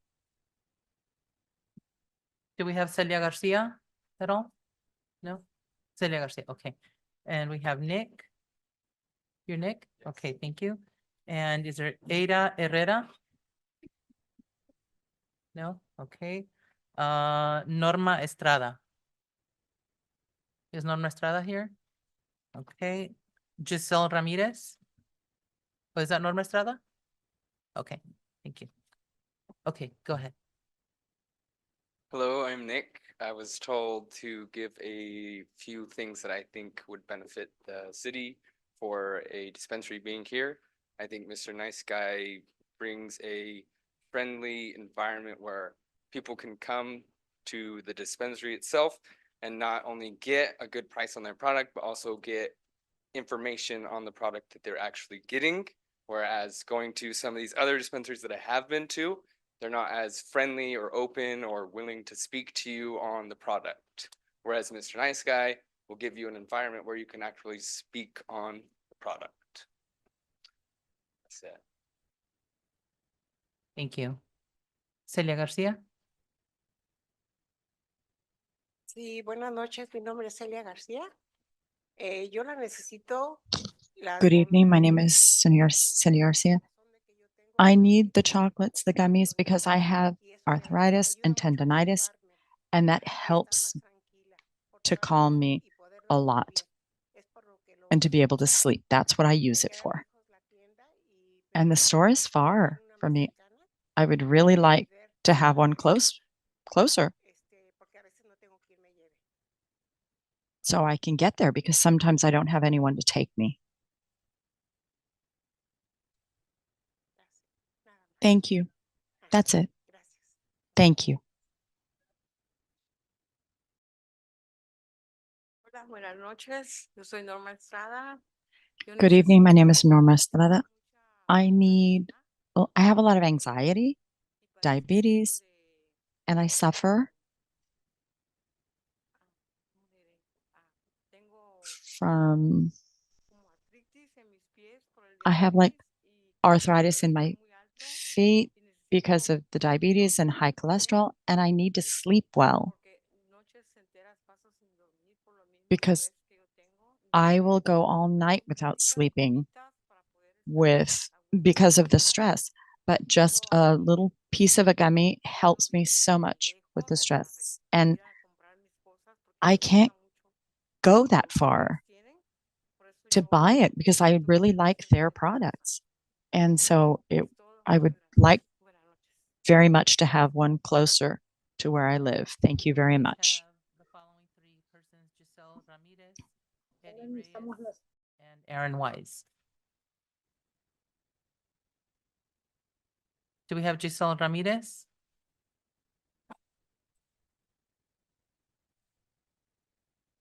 She went to the restroom. Okay, we'll move on to Eddie Reyes. Hello, my name is Eddie Reyes, and I'm here to show my support for Mr. Nice Guys. As a frequent customer for their Santa Ana location, I firmly do believe we need a store here in Bell Gardens, as it is more convenient for us to travel to. Having a legal cannabis store is essential, so I know that I'm safe with the products that I'm consuming, and I know that the ingredients contain and I definitely have no worries about the products containing anything bad in them, such as fentanyl or anything like that. And they have good customer service and clean stores. Thank you. Thank you. Aaron Wise. Yes, hello, my name is Aaron Wise. I'm a local to the Santa Ana Mr. Nice Guy. And I would like to say, I think having a cannabis dispensary in Bell Gardens would be a great opportunity for the community. They are transparent with the price and ingredients in marijuana. It's a very safe environment, and they remove the middleman from the street. I think it keeps the money back into the community and helps local businesses grow, and I believe this is a great opportunity for the city of Bell Gardens, and I fully support this project. Thank you. Thank you. Is Giselle Ramirez available now? Hi, yes, my name is Giselle Ramirez. I am here to support Mr. Nice Guy. I am a resident and I would appreciate to purchase safe cannabis from a good and legal shop like Mr. Nice Guy, where I will be aware of what I am consuming for my health and safety. Thank you. Thank you. May we have the following three people: Dalina Galvan, Joseph Nevati, and Alyssa Figueroa Gonzalez.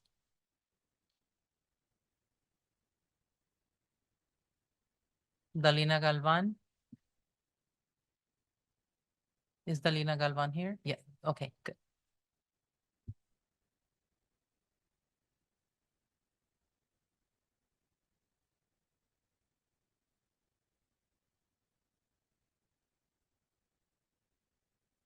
Hi, my name is Delina Galvan, and I am an advocate for Mr. Nice Guy. The store in Santa Ana is very clean and the staff is very friendly. Having a location here in Bell Gardens would be very convenient for the community. Having a legal cannabis store provides safety in the cannabis industry, providing information about what we purchase. Thank you. Thank you. Joseph Navati? Hello, my name is Joseph Navati. As a resident of Bell Gardens, I believe that having a Mr. Nice Guy legal cannabis shop in this community could bring numerous benefits to the community, could also create job opportunities for local residents, boost the economy through sales and tax revenue, and provide a safe and regulated environment for adults to access cannabis products. Additionally, having a legal cannabis shop in Bell Gardens could help reduce the illegal market of cannabis, ensuring that products are safe and secure. Thank you for your time, and I'm fully support this project. Thank you. Alyssa Figueroa Gonzalez? Hi, good evening, council. My name is Alisa Figueroa Gonzalez, and I'm here in support of Mr. Nice Guy. I'm actually an assistant manager for Mr. Nice Guy for about 10 months now, but I used to be one of their customers. My sister suffers from chronic migraines, and my mom actually is in recovery for a brain tumor. So we've constantly going back to cannabis for medical use, and it's been extremely nice to have the dispensaries around for safe cannabis. This company has not only provided me a great opportunity for growth, but it's also provided me a great sense of community. All the way from upper management to the customer, it feels like family. And it doesn't feel like any other retail store. I truly appreciate how the company offers great benefits, knowledge, and a safe place for the community. Thank you. Thank you. May I have the next three people, Jenny Reyes, Raven Carrasco, Mauricio Garcia.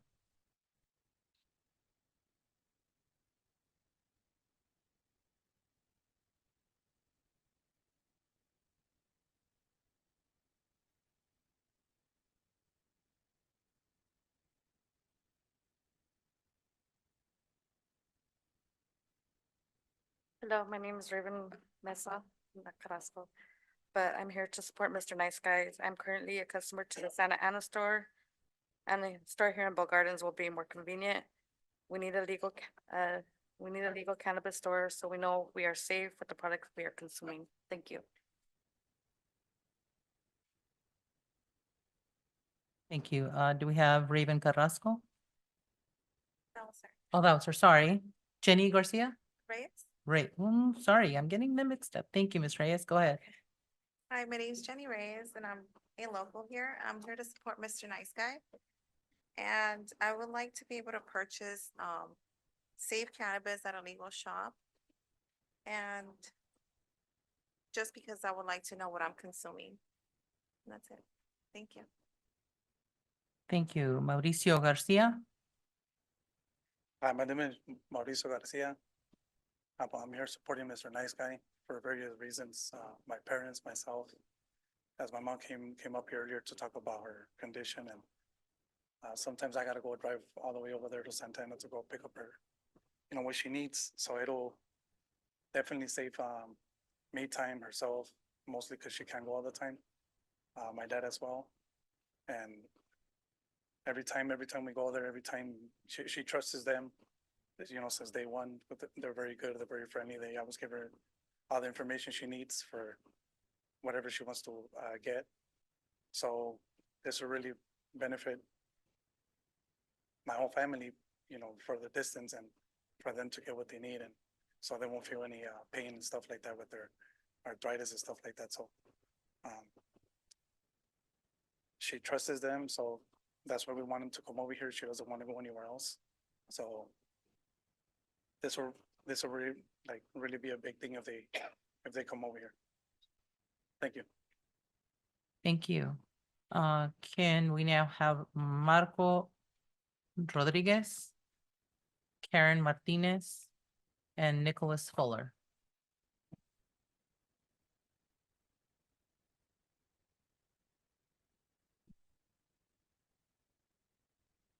Marco Rodriguez? Yes. Good evening, council.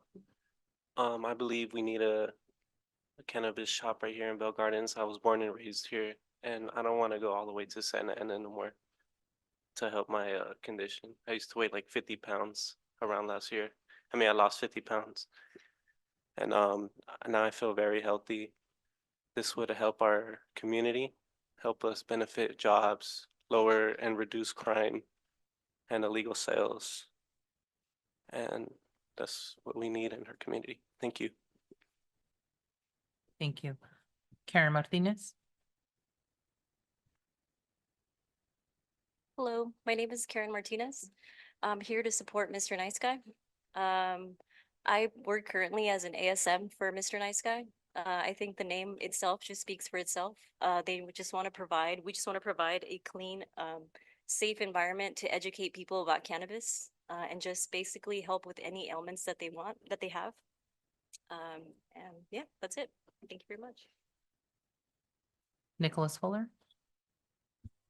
Hello, good evening. My name is Nicholas Fuller. I am a deputy manager for our Costa Mesa location.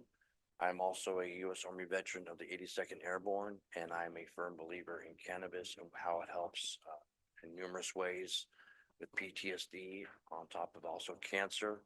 I've talked to numerous cancer survivors, talked to numerous veterans with PTSD, and it's just a life-changing medicine is what it really comes down to. Mr. Nice Guy is a great company. I've worked in this industry for about 7 years now with different companies, and Mr. Nice Guy, I feel, is very good at job security. I just trust their judgment, what they choose to do with the company. It's always going in the right direction. And I know that having it here in Bell Gardens would be a very positive for the city and for the people in the city. Thank you. Thank you. May we have Leslie Johnson, Raymond Priest, and Jose Cabarcas?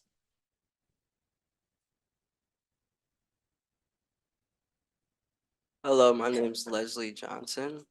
I'm here in support for Mr. Nice Guy. I'm one of the deputy managers at one of the Santa Ana locations. I would just like to say that we always try and provide each customer with great information about each product. We're always trying to make sure that when they leave, they know exactly what they're buying or what they're about to get into with the product. And I think that's important. It takes away from the person who's trying to do it on the street or anybody else who's doing it. And again, like everybody else said prior, and not knowing what's in it.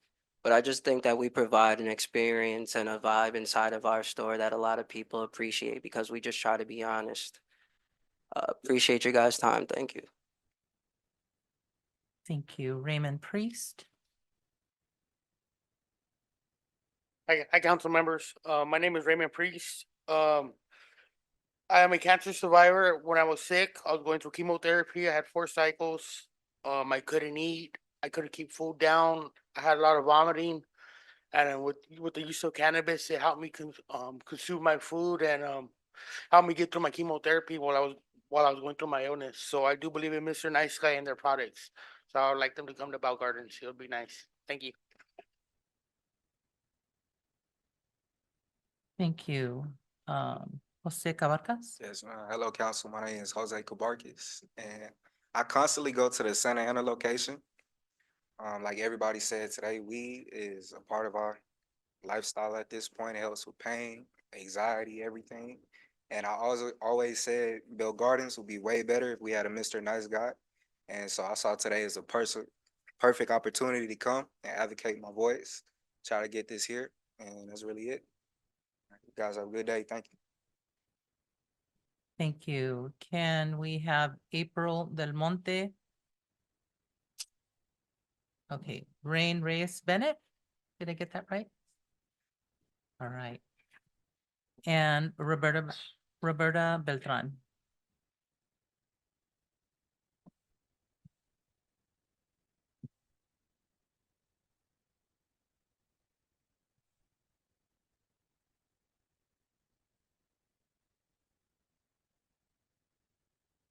April Del Monte, please.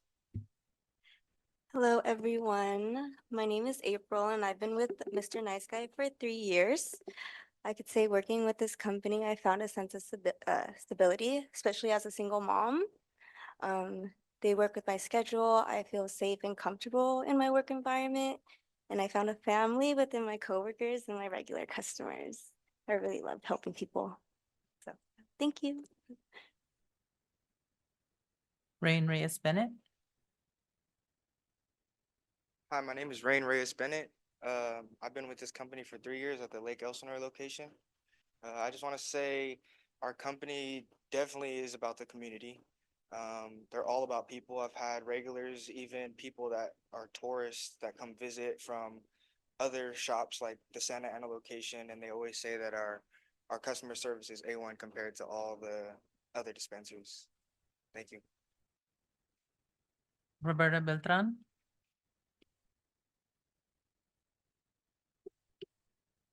Hi, my name's Roberta Beltran. Um, Mr. Nice Guy Weed Shop is a great shop. It's helped me manage my autoimmune disorder.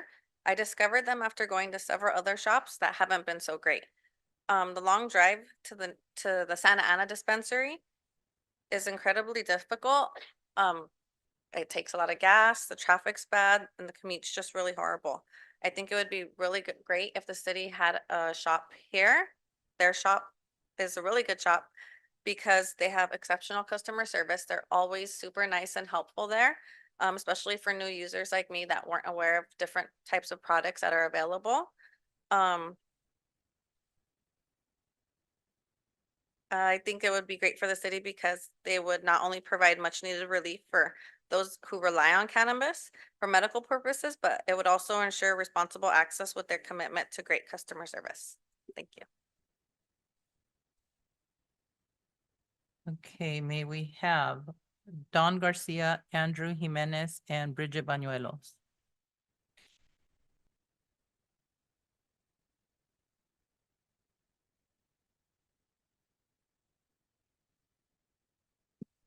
Okay, hello everyone. My name is Dawn Garcia and I'm a resident of Bell Gardens. I'm here today to share my story and support bringing Mr. Nice Guy's cannabis shop to our city. I've struggled with meth addiction for over 20 years, but cannabis offered me a way out. It's not just a store, it's a symbol of hope and change. Cannabis helped me find recovery when other methods failed. Now let's welcome Mr. Nice Guy, recognizing its potential for healing and transformation in our community and bringing legal access. Thank you. Andrew Jimenez. Hello, good evening. My name is Andrew Jimenez. I'm here to show my support for Mr. Nice Guys.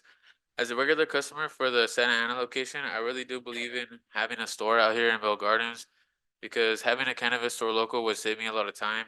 As a skateboarder who skates at the skate park here in this city, taking a bus and finding a ride is the transportation is just hard to go to Santa Ana and back. Mr. Nice Guys is a place I can trust to where I know that the products that I'm buying from them I wouldn't have to worry about or being tested or harmful to me. So opening a weed shop here in Bell Gardens would be awesome. Thanks.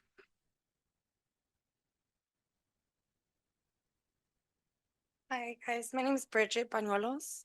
I love working at Nice Guys because it's a very safe environment, not only for the workers, but for the customers as well.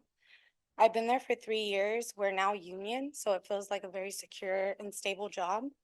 They also love to give back to the community. We've done everything from can drives to toy drives as well to give back to the community. Thank you. Thank you. Can we have Christopher Mattingly, Kiana Labrador, and Ileana Sandoval?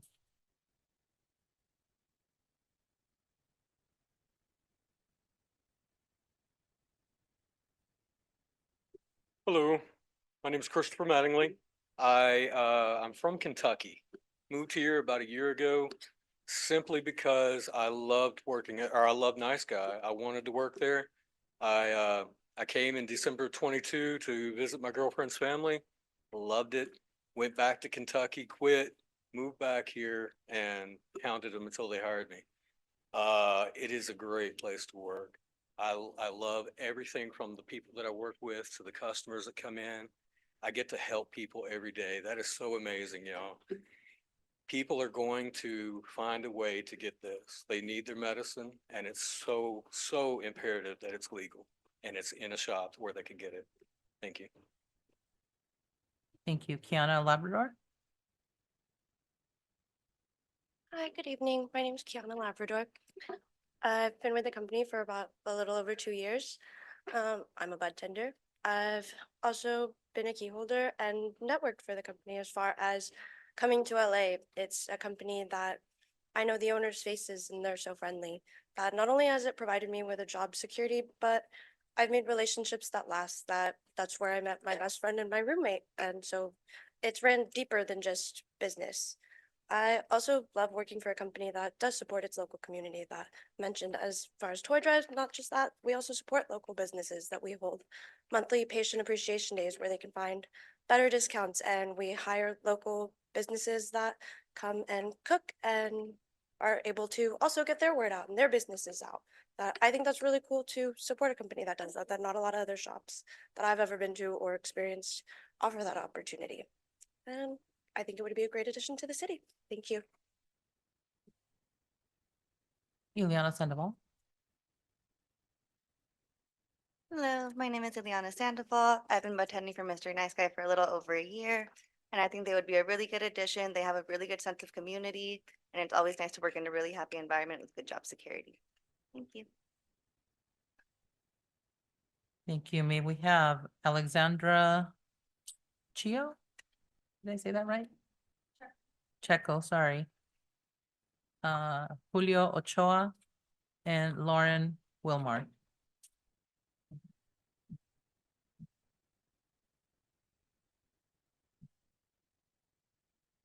Hi, my name is Alexandra Checo. I'm here on behalf of Mr. Nice Guy. I'm one of their bartenders in the Santa Ana location, which is also one of our union locations.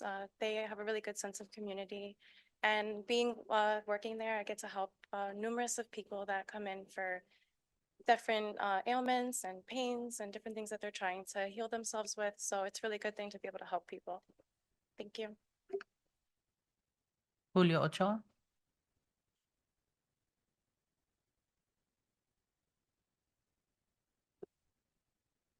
Hello, my name's Julio, so I'm here to speak with behalf of Mr. Nice Guy. Yeah, just like everybody said, like there is a like positive side for medical use, and it would be nice to have one over here. That way, people don't have to drive 30 miles or so just to get the products that they need to get through the day. Thank you. Lauren Wilmar.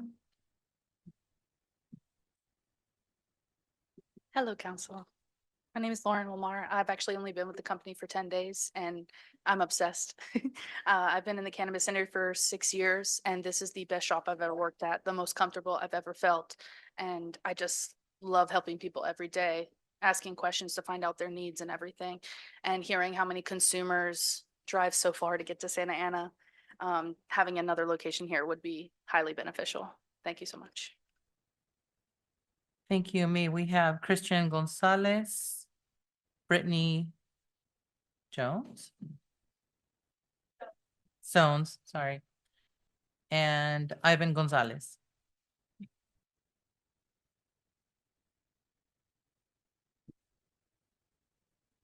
Christian Gonzalez, please.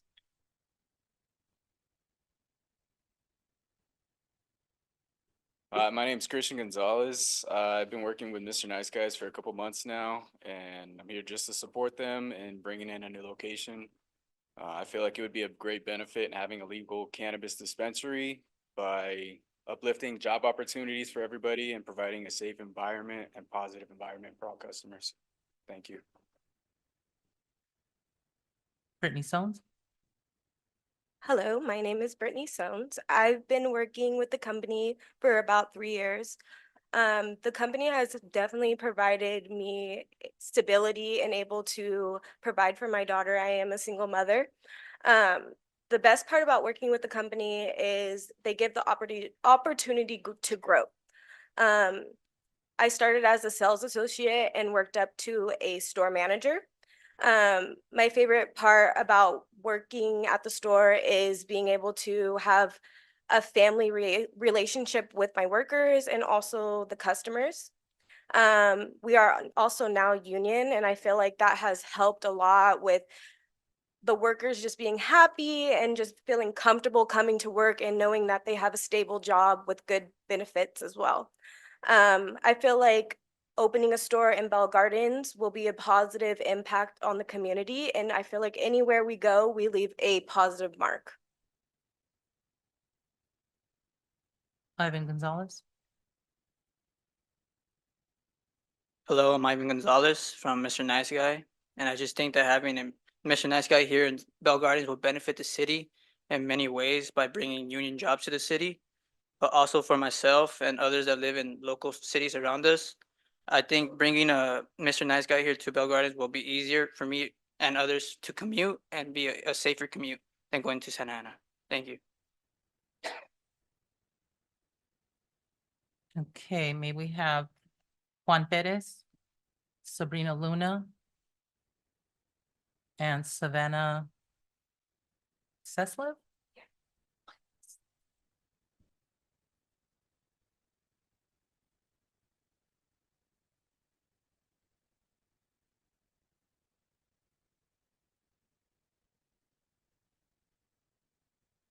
Buenas tardes, me llamo Juan Pérez y hoy voy a hablar en español. Entonces, Good evening. My name is Juan Perez and I'm going to speak in Spanish. I'm here. I think that the idea of Mr. Nice Guy coming to Bell Gardens is a fabulous idea. It's a very good idea. It will bring security, safety to the city with legal products. And the products that we will be able to provide in the future, first, for people who live in Bell Gardens, and second, for people who want to come to Bell Gardens in the future. Third, I believe that from the security guards to the owners of our company, there are people who want to talk to you, who want to communicate with you. And fourth, I believe that is a very good company to work for. They are people who are always concerned about what is best for you. They pay you on time.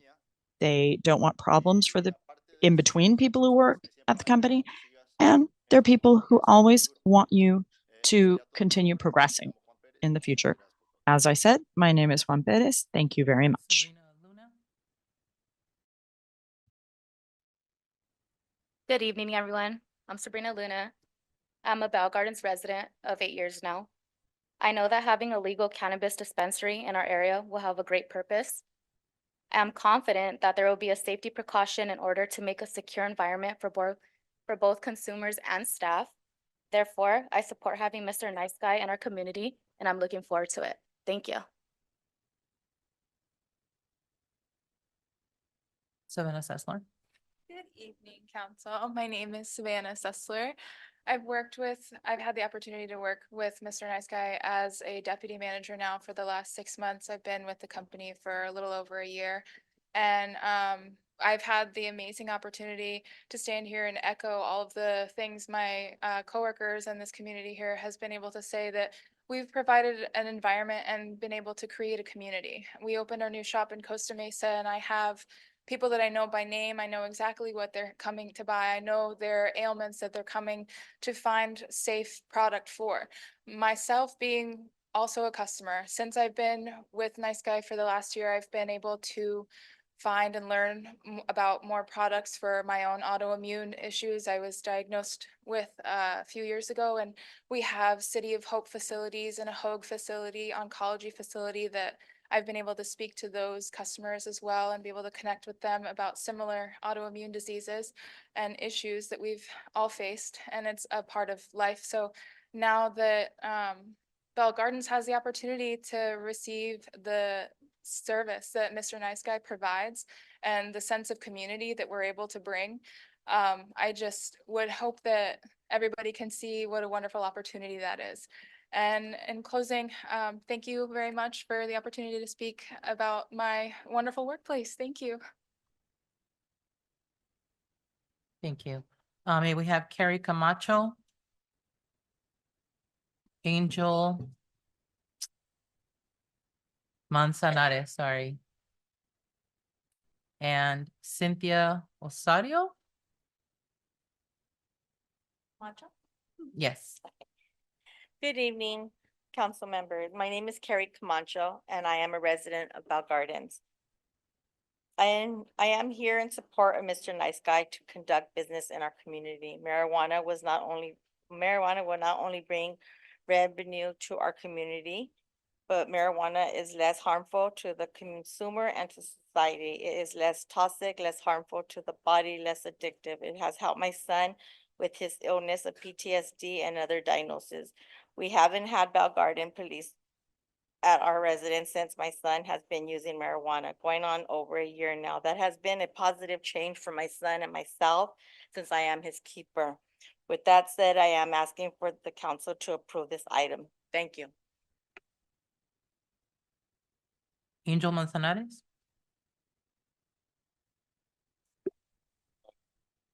Buenas tardes, señoras y señores del Consejo Municipal. Good evening, ladies and gentlemen of the community and the council. I would like to speak on behalf of Mr. Nice Guy. Nice Guy, it's been nothing but positive since I arrived there. And I've seen firsthand how the dispensary creates a third home for people and the satisfaction of people who come to our doors. I believe this can be a safe and integral part of your community. Speak of the name of Mr. Nice Guy as a cannabis dispensary for the city of Bell Gardens. It's been nothing but a positive workspace since I've arrived, not only open and inclusive with the opportunities, but also, but also considerate of the communities it's been able to be a part of. I've seen firsthand how the cannabis dispensary can create a third space for some shoppers, and also how our bud tenders or our staff creates a space for those who arrive. I feel like it could be a safe and integral part of your guys' community, and I appreciate you for your time and your support. Thank you. Thank you. Cynthia Osari.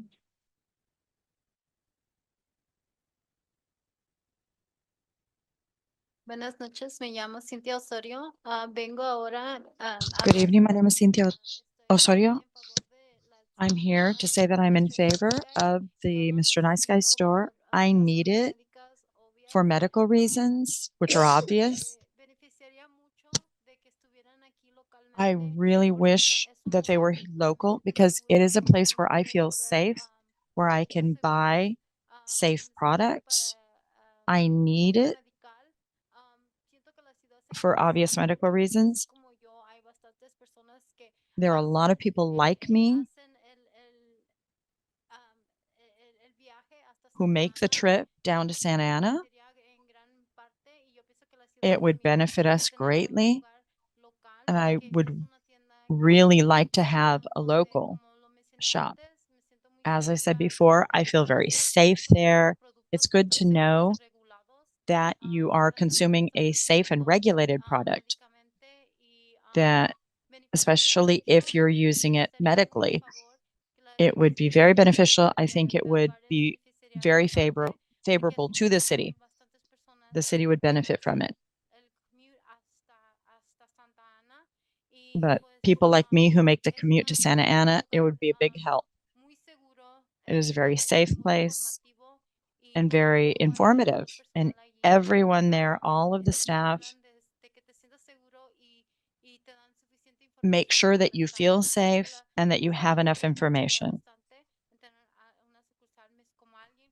It would be very beneficial to have a location here of Mr. Nice Guy. Thank you very much. Tara O'Brien, Fabian Lopez, and Brenda Hernandez.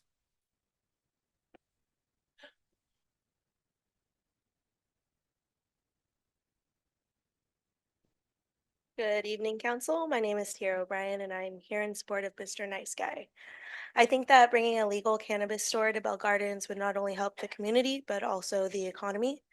Working for Mr. Nice Guy has changed my life around completely. I started working for the company as an ASM in 2022 and was able to finish college due to the flexibility of this company, as well as the products that they provide, which have helped me with my own personal anxiety. The company has also a lot of opportunity for growth, which has led me to the deputy management position. And the union that we partner with helps our community or helps our company continue to keep our employees happy with their benefits and the raises that they get regularly. We also give back to the community from beach and lake cleanups to canned food drives. We also have made sure that the community we are a part of, we bring light and happiness to. The medicine that we have available is not only affordable, but beneficial to the community who are suffering from conditions that cannabis can help with. Thank you.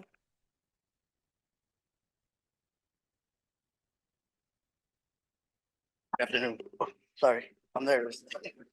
Sorry about that.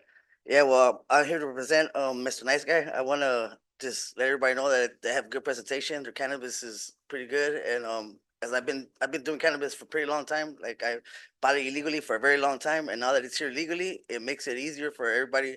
It cuts out all the illegal activity out on the streets, and I'm an advocate for making everything safer out on the streets than to be out there buying it illegally, going to Compton and me in the middle of the night, gonna go get it and stuff like that. Like I'd rather go to Bell Gardens since I live here than instead of going all the way over the bridge or going all the way to Santa Ana to go purchase it. I'd rather have it here locally. So yeah, that's pretty much all I have to say. Thank you very much. Have a good day. Thank you, Brenda Hernandez. Hola, buenas tardes. Soy Brenda Hernández. He trabajado por Good señor afternoon. Nice Guy. My name is Brenda Hernandez. I've worked as a bartender and manager for Mr. Nice Guy, and I really love having the opportunity to help the community of Lake Elsinore. You can't imagine the happiness on the faces of clients who come in and see a friendly face who speaks their language. I think it would be very beneficial to have a location in Bell Gardens. Thank you. Randolph Osorio. And Conrad Gunderson.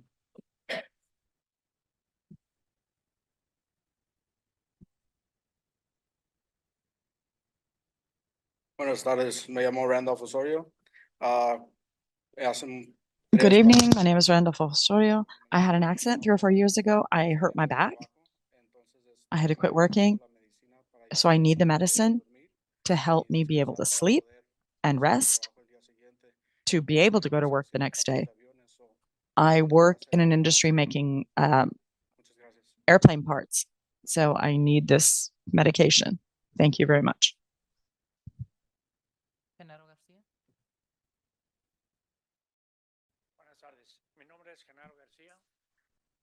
Good evening. My name is Genaro Garcia, and I was recommended. It was recommended to me to get this product because I have problems with my sciatic nerve and arthritis and diabetes. But I was nervous when I went in. What's going to happen with this? Then I started trying this product, and what the medicine didn't do for me, this product has done for me. I had problems sleeping. I had trouble standing for a long time. These are symptoms of my back problem and my sciatica problem. I started taking this product when I need it, and it has helped me quite a bit. In my opinion, I recommend it to everyone who has sciatic problems. For so many years, I had so many problems with my sciatica. My leg, my knee would just get really painful. I would turn over and over, trying to sleep, trying to find a comfortable position. I am very happy with this product, and I recommend it 100%. I'm 67. I'm tired. Everything hurts. I'm not younger, but this makes me feel 20 years younger. I love this product. And I am originally from the city. So I don't like constantly having to ask people to take me, please. So this would be very beneficial. Thank you very much. Hello, I'm Conrad Gunderson. I'm the Director of Human Resources for Mr. Nice Guy. As I stand before you today, I am filled with an overwhelming sense of pride and gratitude. Working for a cannabis company has nothing short of extraordinary. Every day I'm surrounded by a team of passionate individuals who are dedicated to the cause of promoting wellness and elevating the lives of others through the power of cannabis. Working in human resources for a cannabis company for the past 5 years has been an incredibly fulfilling experience. Not only do I have a chance to employ locally for employees who take pride in their city, I also get to witness employees grow and develop within the company. Moreover, our commitment to hiring locally ensures that we invest in talent and potential of our community members. It's through initiatives like this that we strengthen our bonds and build a brighter future together by nurturing a culture of diversity, innovation, and social responsibility. What makes working for a cannabis company truly special is the opportunity to be a part of something bigger than ourselves. We are not just selling products, we are changing lives. Thank you.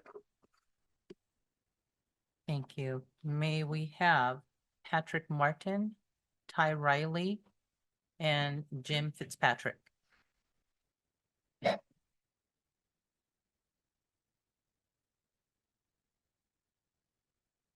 Good evening, Planning Commission and staff. My name is Patrick Martin. I've been with Mr. Nice Guy for over 10 years as a owner operator. I am very excited about the opportunity to be a business partner with the city of Bell Gardens. Everything about this project has been intentionally conceived to be a value addition to the community. We picked this specific site because we know the brand new renovation will represent a high level beautification project, enhancing property value and eliminating blight. I would like to highlight some core values that the company represents and will deliver to the city of Bell Gardens. Number one would be job growth. The legal cannabis industry is a significant job creator. Mr. Nice Guy will bring new employment opportunities to your community, boosting the local economy. We will work in collaboration with the city to host local job fairs.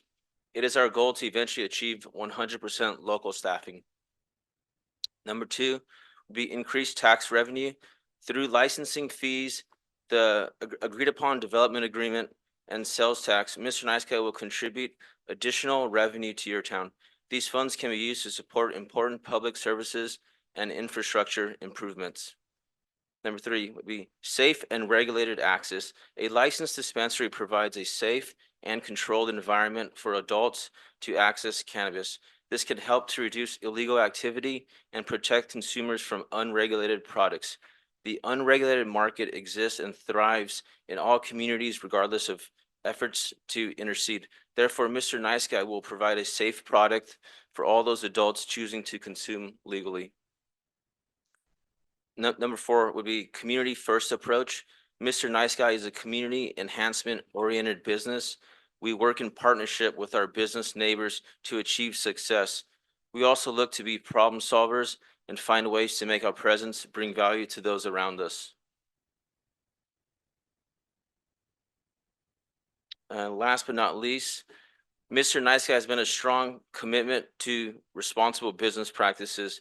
I am confident we will be a responsible member of your community and prioritize the safety and well-being of your residents. Thank you very much.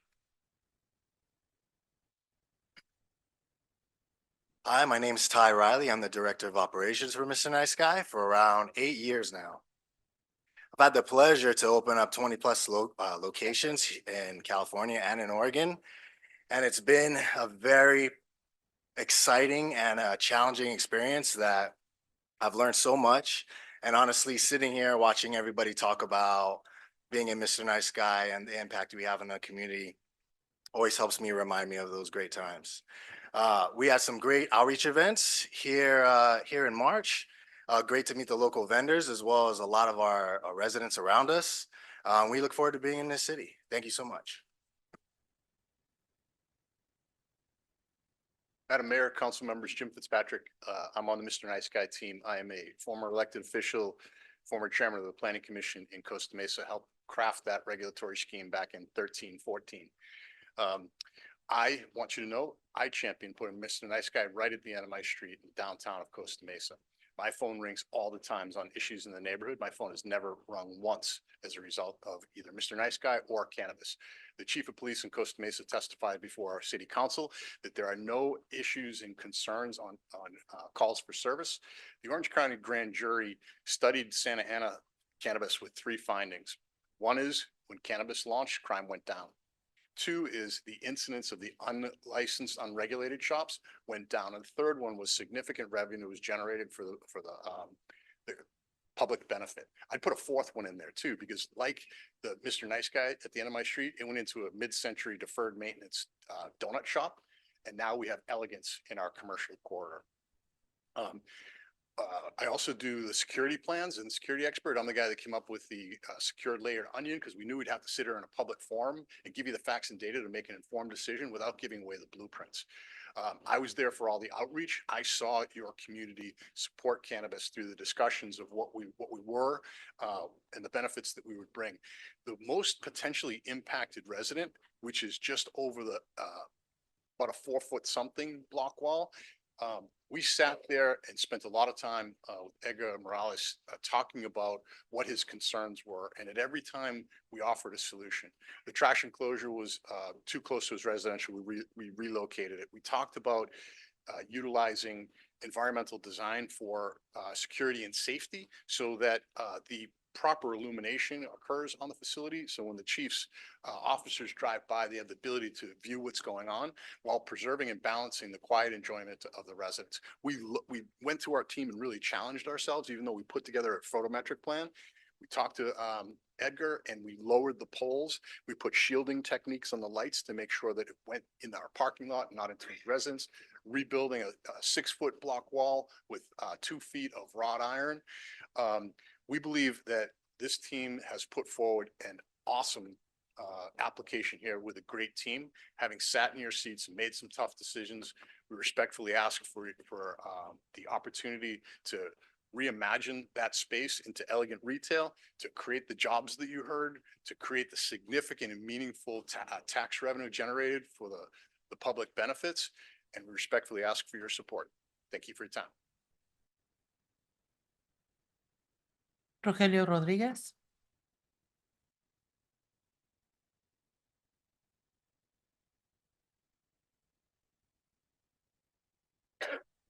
Buenas noches. Mi nombre es Good evening. My name is Rogelio Rodriguez. I think I am the black sheep here present because everyone here looks like they've just been brought in here. You represent Bell Gardens, and you're just representing a few people. The building that's going to be built is 2 blocks from a school. There's a school 2 blocks away. In the other direction, there's another school 2 blocks in the other directions. Where is the promise that you all made to the community? You are selling out your community. You're selling it out because all of these people, this is all well and good. But this is like a laboratory or a clinic. Everybody's saying, I've got this problem, I've got that problem. But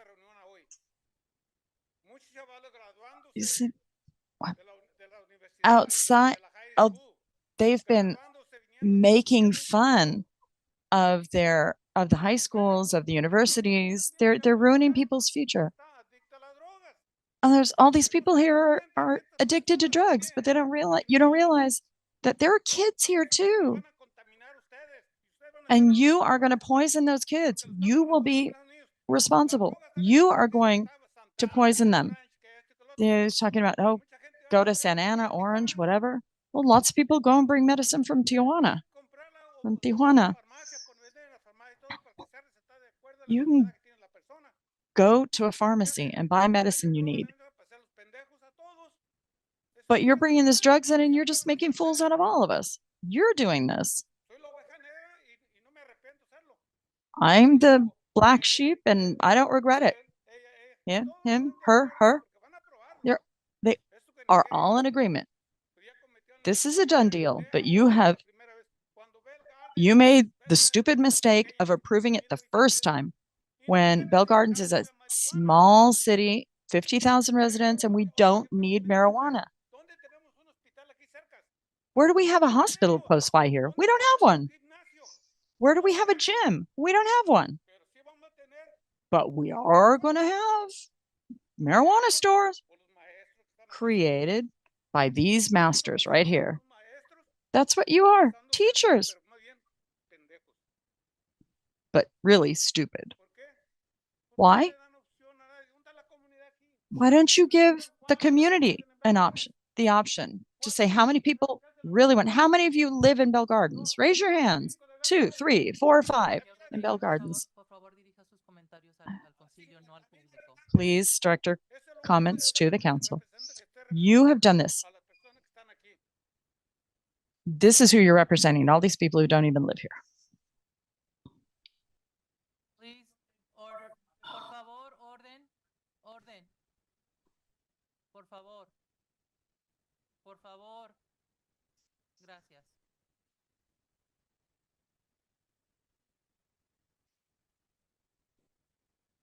If there is no objection by members of the City Council Successor Agency, I will close public participation for public hearing item number 2.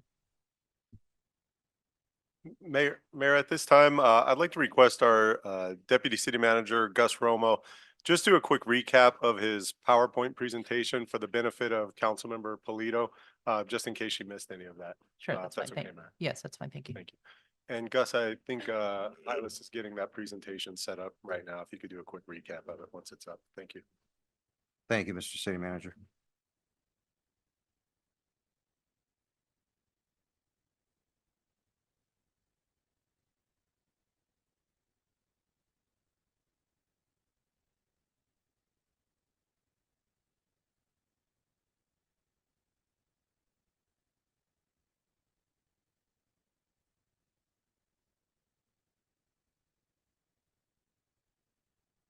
Okay, Mayor and members of the City Council, I'll keep this brief. This is a recap of the earlier presentation for the benefit of our council member, Ms. Maria Polito.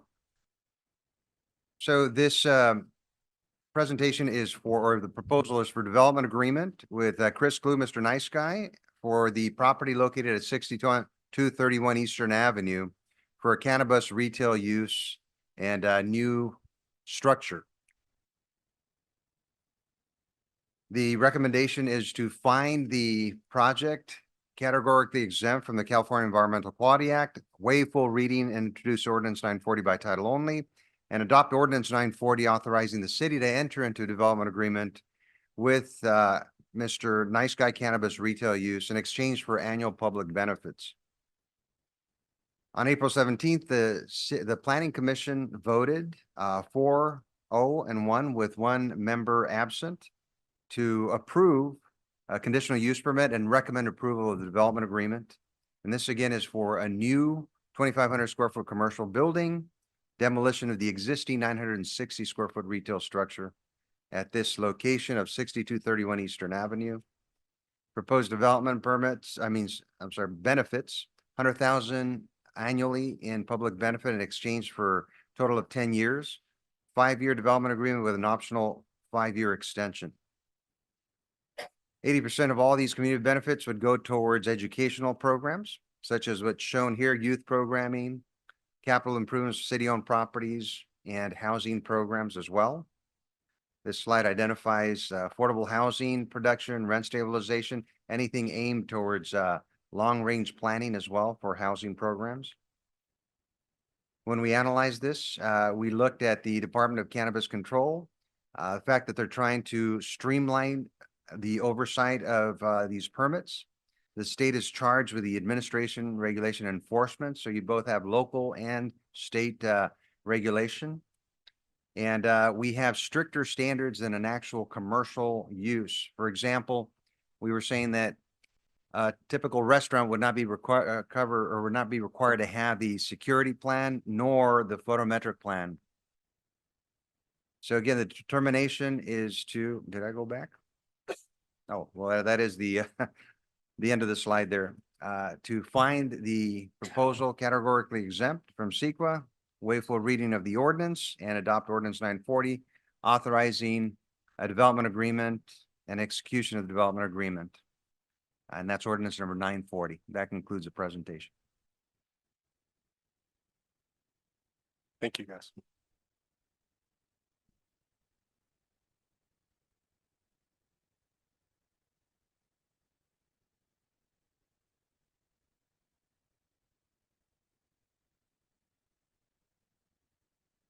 If there are no further council member questions or comments, I will now close the public hearing at 9:06.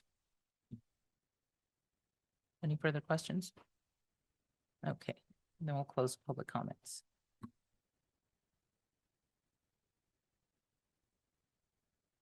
May I have a motion to find proposed ordinance number 940 categorically exempt from CEQA and waive full reading and introduce the ordinance number 940 by title only to approve the proposed development agreement number 2023-072 for a cannabis retail storefront at 6231 Eastern Avenue?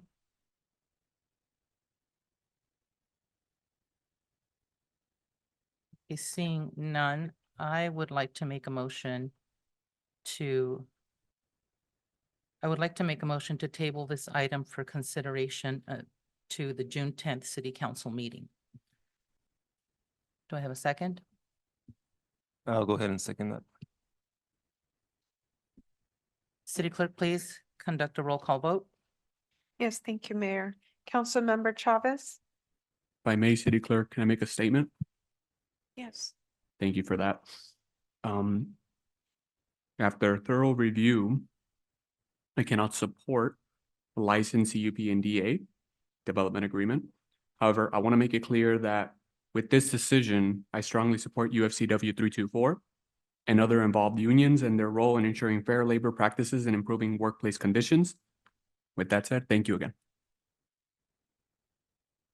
And For the your vote record, for the item? Councilmember Chavez. Be a vote no.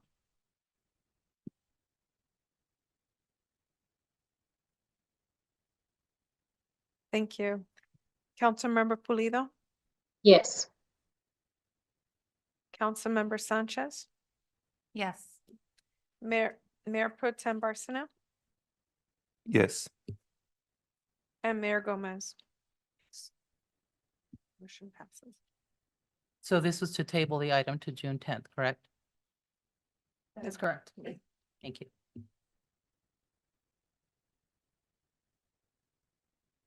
We will now begin with item number 3. Sorry.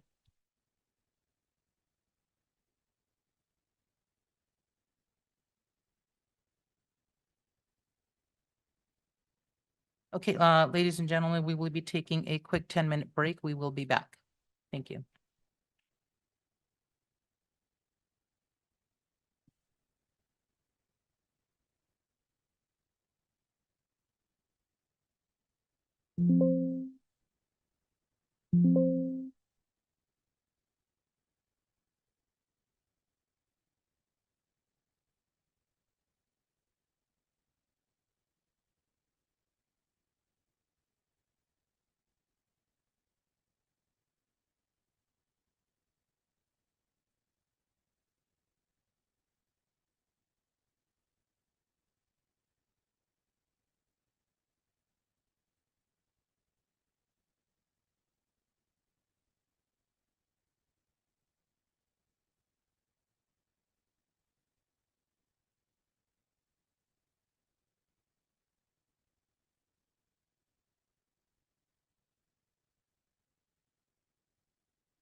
We will now resume tonight's session at the City Council.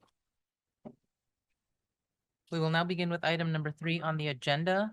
At this time, I will open the public hearing at 9:27.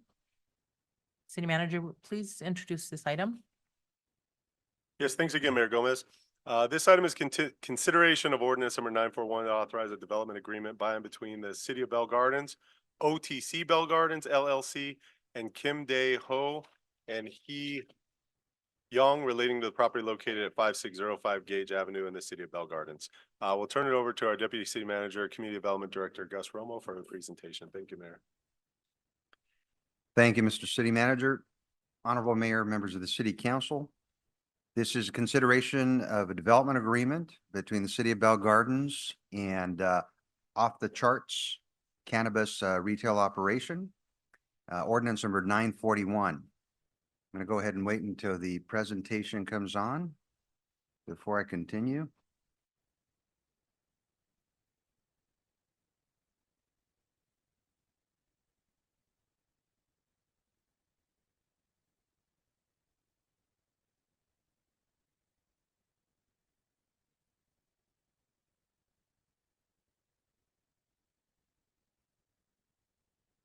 So this proposal is for a property located at 5605 Gage Avenue by Mr. Norman Yusuf with Off the Charts. As with the prior proposal, we are asking the City Council find the project categorically exempt from the California Environmental Quality Act, waive full reading and introduce ordinance 941 by title only, and adopt ordinance 941, authorizing the city to enter into and execute development agreement for off the charts cannabis retail use at the subject location in exchange for annual public benefits. As with the previous user, on April 17, 2024, the Planning Commission voted 401 with one member absent to determine the project categorically exempt from CEQA and approve the conditional use permit and recommend approval of the development agreement. This proposal is for tenant improvements only, so the building located at 5605 Gage Avenue has been in existence for quite some time, over 40 years. It was originally operated by a market. That market will now be still part of the site, but a smaller portion of the site. Also, there is a recycling center there that is going to be removed in its entirety as part of the project conditions. You look at the proposed site plan here, you see the entire building. Again, it's an existing building. And the front portion there on Gage and Spect will be the cannabis retail operation. The rear that shows not a part will continue to be the convenience store. And in the back, you'll see the existing recycling facility, which in the past has been the cause of many police calls, service calls. So that the owner has agreed to remove. The development agreement here is also being negotiated for a 10-year term, 5 years initially, plus a 5-year renewal in return for public benefits of $100,000 per year and 10% gross receipts. And again, the operator must remain in good standing with the development agreement with its conditional use permit conditions and all local and state laws and regulations in order to qualify for the next 5-year renewal. And pursuant to the development agreement procedures, 80% of all the community benefits would be dedicated towards youth and educational programming, as well as resources for the city's housing programs. So in terms of the youth programming, we're looking at after-school programs, sports programming, personal enrichment classes, and also capital improvements to city-owned properties. And with regards to housing benefits, anything that's related to affordable housing, could go towards our rent stabilization program, tenant protection efforts, and other planning efforts related to affordable housing.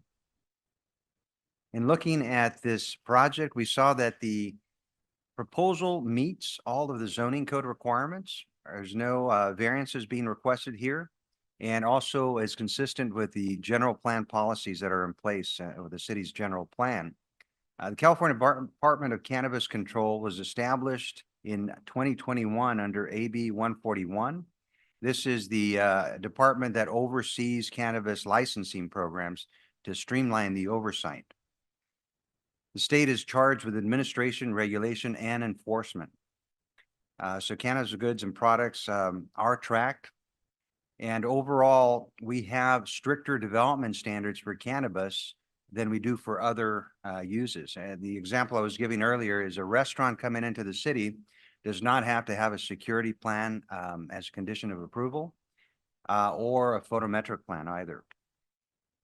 So again, the recommendation is to find the project categorically exempt from the California Environmental Quality Act, waive full reading and introduce ordinance 941 by title only, and adopt ordinance 941 authorizing the city to enter into a development agreement with off-the-charts cannabis retail for annual public benefits or in exchange for such.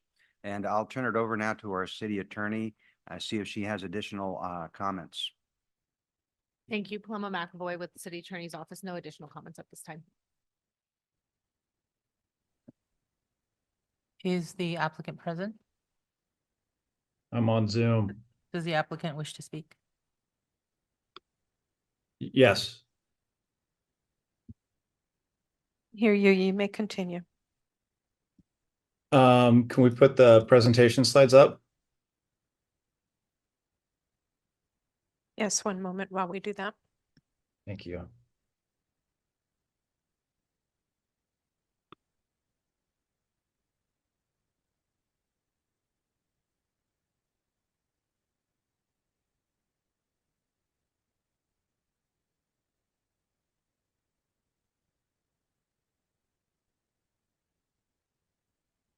Perfect.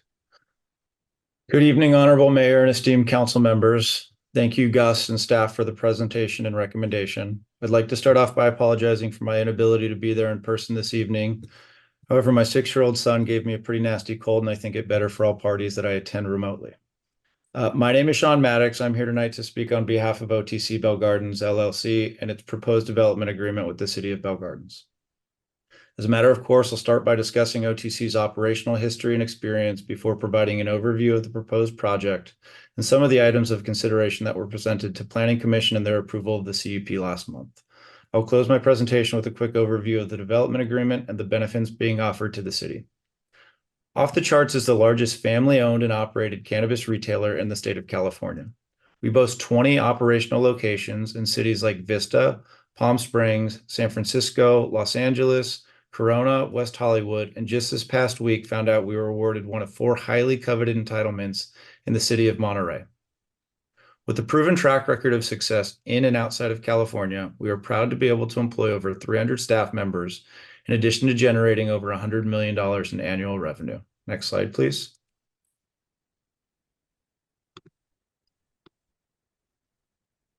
There we go. The proposed retail dispensary is located at 5605 East Gage Avenue at the intersection of Gage and Specht Avenues.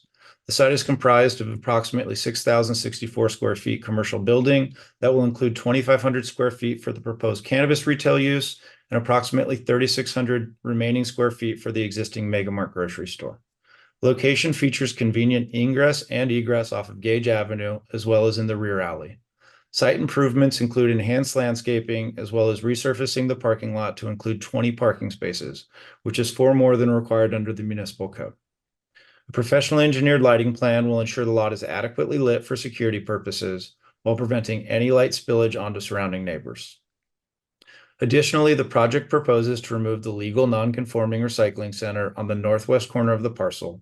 The recycling center has created a constructive nuisance on the site, and with respect to the neighborhood, having resulted in 18 calls for service between February 2020 and February 2024. Service calls were for activities including robbery, vandalism, transient activity, loitering, narcotic activity, theft, and more. Next slide, please. The above slide shows the proposed interior layout of the proposed cannabis retail use. This includes approximately 2,500 square feet of overall usable space, which is around our ideal space allocation for an operational safety and efficiency standpoint. The layout is typical of most OTC stores, which includes a central secure check-in area that allows staff to verify incoming customers on one side and incoming vendors and employees on the other. The floor plan provides a separate entrance for all vendors to keep incoming and outgoing product deliveries separated from the customer entrance and streamlined to the back of house and limited access areas.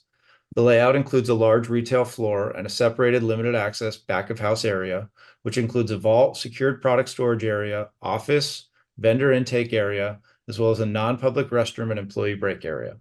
From a design standpoint, the site has allowed us to mimic the major design elements common to a prototypical OTC retail store. This allows us to seamlessly adapt our standard operating procedures, security post orders, good neighbor policies, and other operational facets developed at our 20 other operational facilities. Next slide, please. The above renderings provide a glimpse of the proposed site improvements for both the interior and exterior of the site. Improvements include modernizing the existing stucco facade with a fresh coat of paint to include gray trim, as well as a sand gray exterior with white highlights and insets to emphasize some architectural details of the building. Signage will be subject to a separate review process, but will be consistent with local requirements prohibiting any signage indicating the availability of cannabis for sale at the site. A landscaping refresh and maintenance are important aspects of improving the building's overall appearance. We plan to work with our neighbors to identify a local muralist for a potential mural on the site, which would also be subject to a separate review process. Interior renovations mostly focus on safety and security enhancements to best protect customers and staff. However, maintaining a relaxed retail environment with modern design elements and a central flower bar will allow us to uphold our commitment to providing an unparalleled retail environment with industry-leading variety of brand and product choices. The existing wrought iron perimeter fence will be repainted and incorporated into the numerous other security enhancements we plan to incorporate into the site. Next slide, please. The most important aspects of the proposed project is off the charts its impact on the community and our ability to seamlessly integrate into Bell Garden's existing community fabric. OTC has developed and implemented its good neighbor policy at its locations throughout California and the United States with a high degree of success. The starting point of this plan is neighborhood outreach. To date, OTC has gone door to door to its surrounding neighbors prior to its CUP hearing to answer frequently asked questions and provide information on who we are. Prior to the commencement of construction, we are committed to holding an on-site open house with neighbors to solicit feedback on final designs and to determine if there are any changes that would allow us to better assimilate our operations and design into the neighborhood. Other integration efforts include our commitment to hiring at least 70% local employees, as well as offering paid volunteer time off for employees to volunteer in local organizations that service the community. In the past, we've participated in park cleanups, Shop with a Cop initiatives, toy drives, and local food banks, to name a few. Another important outreach opportunity has been our Compassion program, where we work with vendors to provide compliant medical donations of product to veterans and cancer patients. These events, as well as on-site workshops, allow us to engage with community members and customers to improve awareness about who we are as a company and how we can best serve the community. Further, we implement lighting, odor control, and traffic plans, as well as a community liaison who's available 24 hours a day, 7 days a week, to ensure continued adherence to our good neighbor policy. Security and improving the safety of our site and surrounding neighborhoods are another thing we take distinctive pride in. We've worked with Eudora Enterprise, a veteran minority-owned security business, since opening our first location and will utilize their guards for 24/7 site security. Our security plan includes 2 part-time and 2 full-time guards who work in a 3-shift system to optimize site safety and security.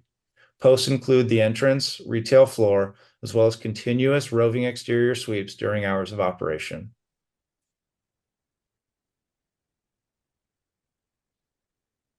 Back to the last slide, please. On-site surveillance includes over 30 combined interior and exterior cameras. Interior cameras include facial recognition capabilities, while outside cameras also provide license plate reading capabilities, which can be used to enhance law enforcement efforts in the community. We also incorporate motion detection units, glass break sensors, panic buttons, secure card reader access for limited access areas, as well as video retention exceeding the state's mandated 90 days. This is all supplemented by our on-site backup power system, which ensures continued system operation in event of power outage. We are proud of our ability to integrate into the communities we have served with no negative impact on our neighbors at our 20 operational locations, and we look forward to continuing that track record in Bell Gardens. Next slide, please. Last but not least, the development agreement in front of council for consideration this evening. OTC has worked with city staff to develop a comprehensive development agreement that not only provides operational continuity, but also ensures OTC's operations make a direct positive impact on Bell Gardens community.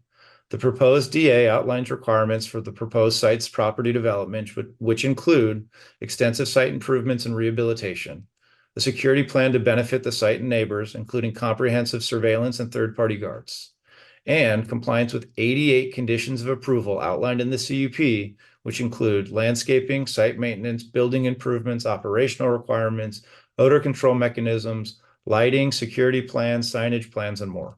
The development agreement also outlines direct financial contributions to the city, which include a $100,000 annual community benefit fee and quarterly community benefits fees based on 10% of gross revenue, which could total upwards of $1 million annually.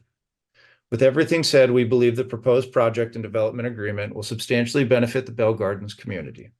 In addition to the obvious economic impacts of the development agreement, local hiring and a commitment to fair wages will provide additional direct local economic effects. Furthermore, our commitment to our good neighbor policy and outstanding track record of enhancing the safety and security of the neighborhoods we serve will immediately impact our businesses surrounding neighbors. We're very encouraged by the opportunity to serve the community of Bell Gardens and respectfully request that the council support staff's recommendation to authorize the proposed development agreement and approve Ordinance 941. Thank you for your time. I'm available to answer any questions council has about the project. Specifically, I'd be happy to provide any additional information that might help council make a decision this evening. Thank you. Thank you. We will now move to council member questions or comments. Does any member of the council have any questions or comments?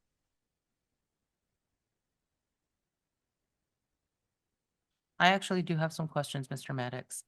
And I know that you probably dealt with these questions before, specifically in relation to off the charts business practices in the past. I have some concerns about some of the press that surrounding off the charts, specifically an article that was referenced in the San Francisco Gate regarding not paying your vendors, not essentially saving thousands of dollars by not paying vendors. My concern here is, what guarantees do we have that your business practices have improved, that we can trust that you will not have those issues again? Well, I think the incident that you're referring to was an unfounded and unapproved video release in a private setting. Off the Charts has maintained good compliance with all of its vendors. We've opened 20 stores and continue to open stores with vendors continuing to give us terms. Our vendors are a very important aspect of the business that we run. I think the excerpt that you're referring to refers to some of the businesses that went out of business. Some of those are currently in receiverships, and we've got receipts from invoices that we paid prior to them going out of business.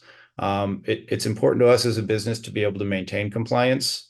And if we weren't taking care of our vendors, we would not be able to open the 20 stores that we have been able to open. We wouldn't be able to continue to operate in new cities and work with those vendors. So, we take our vendor relationships extremely serious. It is even something that, we've talked to other cities upon the release of that video about if it's important to them, we'd be willing to amend development agreements or community benefit agreements to ensure, vendor payments are a part of those agreements. We couldn't survive as the business that we are. We couldn't offer the, low prices that we do to our customers without our vendors. So, again, it's something that we're continuing to do. We understand that this is a big hot button issue in the industry in general. And, it's something that we're fortunate to have our vendors that we work with back us publicly on this matter. And we look forward to continuing to having a successful relationship with them and hopefully in the city of Bell Gardens. Thank you. And one more question. In terms of the development agreement, the rate of 10% of the quarterly 10%, with your other sites, with your other locations, what is the average that contribution that you guys make in terms of a percentage? Of our current operational locations, 10% would equal the highest. that we pay. I think our averages are typically around the 7 to 8% range. As mentioned by Mr. Nice Guy earlier, there's some cities that have started at higher rates. Palm Springs, for instance, was in the 7 to 8% range. They actually gave a tax vacation for a couple of months and redoing an ordinance and setting it down to 5%. As mentioned by Mr. Nice Guy, this is really a pass-through tax. And we brought this up in the negotiation of the development agreement, but a lower percentage does not necessarily mean less money coming to the city. Oftentimes, a lower percentage is necessary to help combat the illicit market and could increase sales as opposed to just having a higher percentage. And that increase in sales could result in a higher or equal overall profit to the city. So 10% is high. I do think that given the general location of Bell Gardens and the lack of competing jurisdictions surrounding it, then in the near term future, 10% is pretty sustainable. But when you add that 10% to state sales tax and excise taxes, customers do end up paying around 30% in taxes on a ticket. And this is a continuing problem of the industry in general. And a lot of the reasons that we're still competing heavily with the illicit market for market share. So I do think that we're able to sustain it. Los Angeles has a 10% rate. We've been able to have successful stores in Los Angeles. But at the end of the day, a lower tax measure really helps patients. Something we've been successful to do to offset some of that patient pressure is, I mentioned in our presentation, but we do compassion events. Something that doesn't receive as much press as, unwarranted videos, but we have done compassionate events at a few of our locations so far. And what we do is we work with those vendors that we've got great relationships to make product available for compliant donations. There's a specific SB measure at the state level that allows us to donate to specific patients who qualify. So that's something that we do to help offset those measures. But to answer your question directly, 10% is the highest one that we've dealt with. We've been able to do it successfully, but a lower rate would definitely benefit the city's consumers. Thank you. And so when you say that the higher rate, there would actually be a pass through to the customers of a 30% higher cost, what would stop someone from going to another city that has a lower rate? I think distance, I think convenience. The lowest rates in the surrounding areas, I think, are maybe in the 5%. So you're not talking about a huge difference. But I think it's mostly going to be a convenience and a distance thing. I think at 10%, Bell Gardens isn't going to attract a lot of people from surrounding jurisdictions that might have access to lower tax rates. But I also think, cost of operating in the city might offset some of the increased costs. But I mostly think that it's going to be convenience and location. Thank you. Does anyone else have any questions or concerns? No?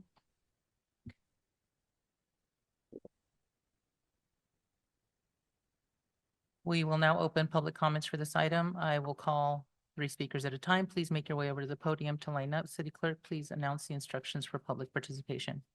Yes, thank you. Members of the public will now have an opportunity to speak on public hearing item number 3 as listed on the agenda. Please state your name for the record before addressing your comments. Each speaker is limited to 3 minutes. Callers wishing to make a comment may do so at this time by dialing *9 from your phone, and when instructed, dial *6 to unmute yourself. Individuals joining us through Zoom may request to make a comment by using the raise hand feature and select the unmute or microphone icon when instructed. We will first hear from speakers that are in person. And we did not receive any written communications, but we do have some speaker cards.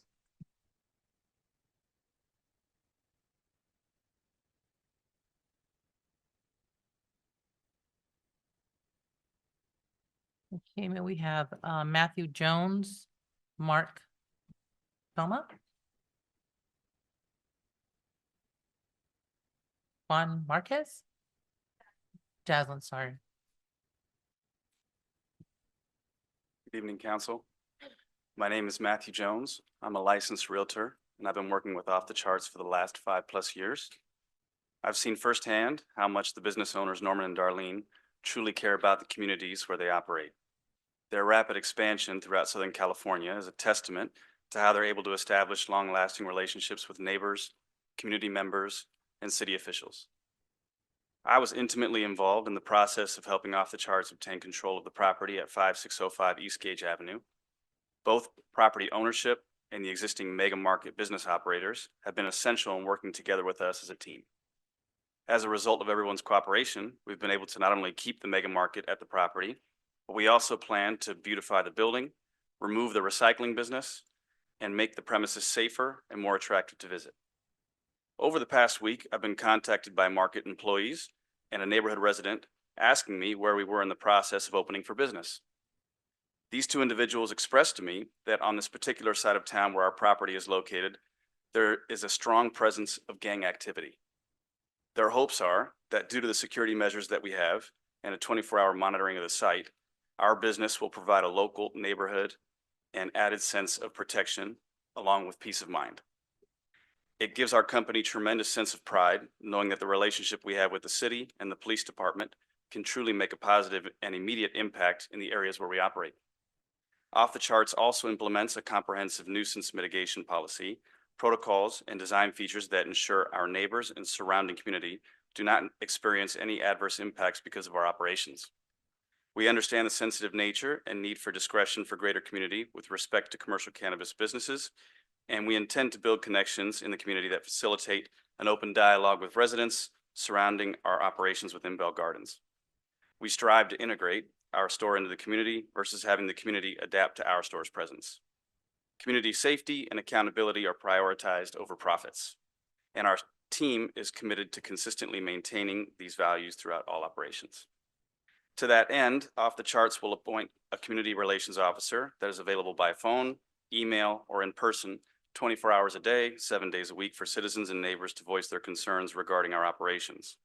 Their contact information will be provided to all neighbors within 500 feet of the facility, in addition to being accessible on our website.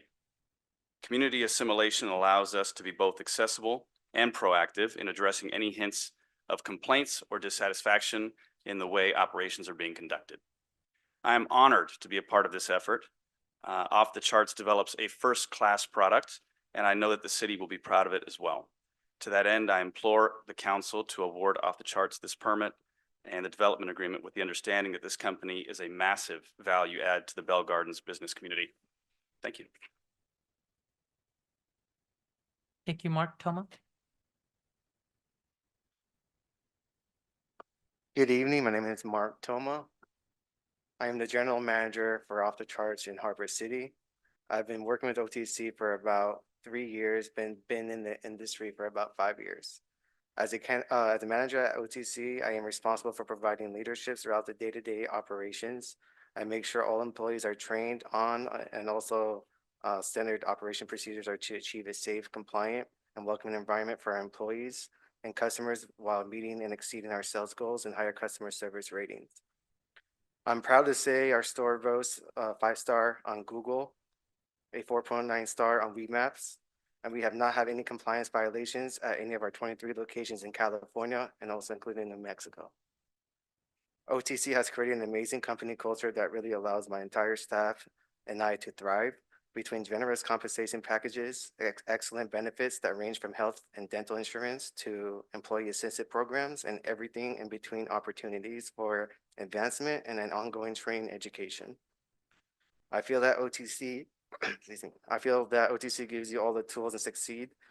There is an environment of trust and transparency, and I feel that our staff really operates like a family. This is also imparted onto our customers, whether it's the first time in our store or if they have been regularly shopping to our OTC since opening days. OTC also does everything they can keep up our staff, customers, and general community safe and secure. At OTC, every employee is part of our security program, and employees go through comprehensive training regarding product handling, robbery protocols, security measures required by our state and local governments, and various other hazards. The training also allows staff to recognize impaired customers and customers who may be abusing cannabis and or other substance and prevent them from accusing or accessing cannabis, which could harm them even more. We train security guards and all our staff carefully monitor customers to identify behaviors that suggest intoxication or impairment. Employees are trained to de-escalation strategies if customers become agitated, and we will take all measures to make sure our patrons do not enter the vehicles under the influence of any substance. To mitigate potential substance abuse and possible diversion, staff are trained to carefully monitor dispensing limits, and we suggest low THC products and methods in reducing cannabis tolerance levels. As leaders and secure cannabis practices, OTC works closely with local police as well as concerned community members to build trust in our safety security practices. Throughout my times as OTC General Manager at Harbor City Store, I understand that trust is not given but earned, and we earn by proving our community how we are safe and welcoming environment, not only through maintaining secure. Sorry. Thank you. Jaslyn Marquez. Hi, my name is Jaslyn. I'm a loyal customer of Off the Charts at their Costa Mesa location and a resident here in Bell Gardens on Watcher Street. I have been going to dispensaries all over for 7 years now. There have been good ones that came and went. There have been ones where I felt like I might get robbed outside after getting my product, and plenty of ones in between. With that said, I have had a lot of shop experience, so when I tell you that Off the Charts is beyond any dispensary I've been to, I mean this from the moment you pull into the parking lot to the time you leave with your goods. Right at the door, you are greeted by a friendly security guard. These guys are super respectful, and you definitely know they're spot on, and some may even be ex-military. Then once you enter the building, immediately you are greeted with warm smiles, making you feel right at home. The people are so nice that I know I can open up to them about everything I need. I can say from my years of experience, Off the Charts is so far ahead in terms of quality, selection, knowledgeable, and friendly budtenders, and even better deals that going anywhere else is pointless. No other shop has the selection they have. No other shops have budtenders who actually have patience for you to shop for what you're looking for, no rushing to get in and out, no terrible recommendations for products, but instead recommendations for products that are exactly what I'm looking for, no matter the budget and price range. This dispensary has set the bar with their standards and commitment to customer needs. They actually care about you. Who would have thought that from a dispensary? Thank you, OTC, for being the greatest of all time. Thank you. Thank you. May we have Melina Robles?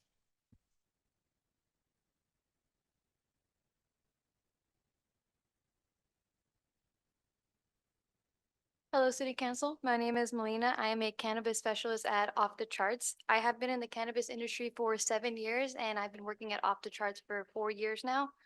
I am on the retail floor serving the needs for the customers and patients by processing transactions. I assist the customers in product decisions that align with what they need.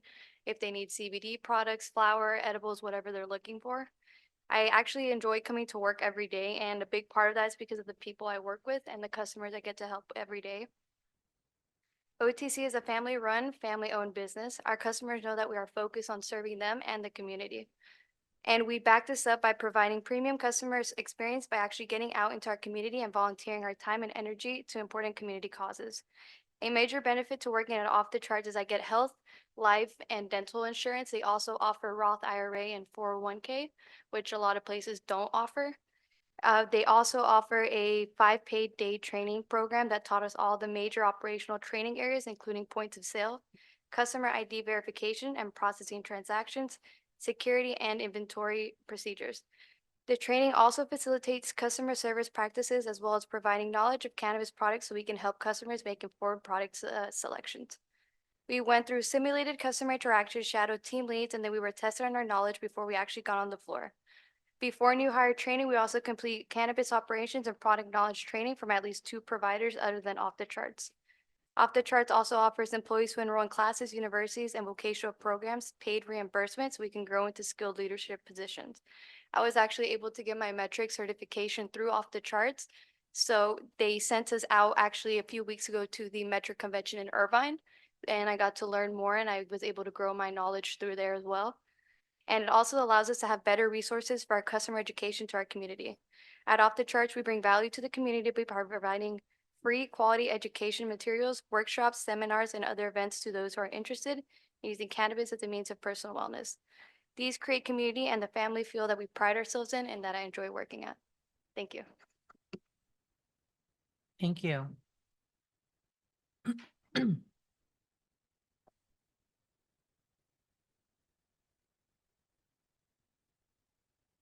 If there is no objection by members of the city council successor agency, I will close public participation for public hearing item number 3. No comments, okay, I will now close the public hearing at. Did my watch die? 10:02. Thank you. And do I have a motion to find proposed ordinance number 941 categorically exempt from CEQA and waive full reading and introduce ordinance number 941 by title only to approve the proposed development agreement number 2023-067 for a cannabis retail storefront at 5605 Gage Avenue? Seeing none, I would like to make a motion to table this item for further discussion to the June 10th city council meeting. Do I have a second? I'll second that. City clerk, please, please conduct a roll call vote. Yes, thank you, Mayor. Councilmember Chavez, No. Councilmember Pulido, Yes. Councilmember Sanchez, Yes. Mayor Pro Tem Barcina, Yes. and Mayor Gomez. Yes. Motion passes. We will now move to public participation for items not listed on the agenda. Public participation is now open. City clerk, please announce the instructions for public participation. Thank you, Mayor. Members of the public will now have an opportunity to speak on items not listed on the agenda. Please state your name for the record before addressing your comments.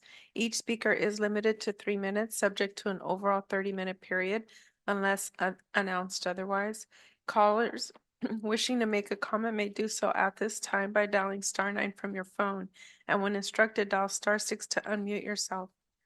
Individuals joining us through Zoom may request to make a comment by using the raise hand feature and select the unmute or microphone icon when instructed. We will hear from the speakers that are in person, and we did receive 2 written, oh, no, I'm sorry, we didn't receive any written communication on non-agenda items.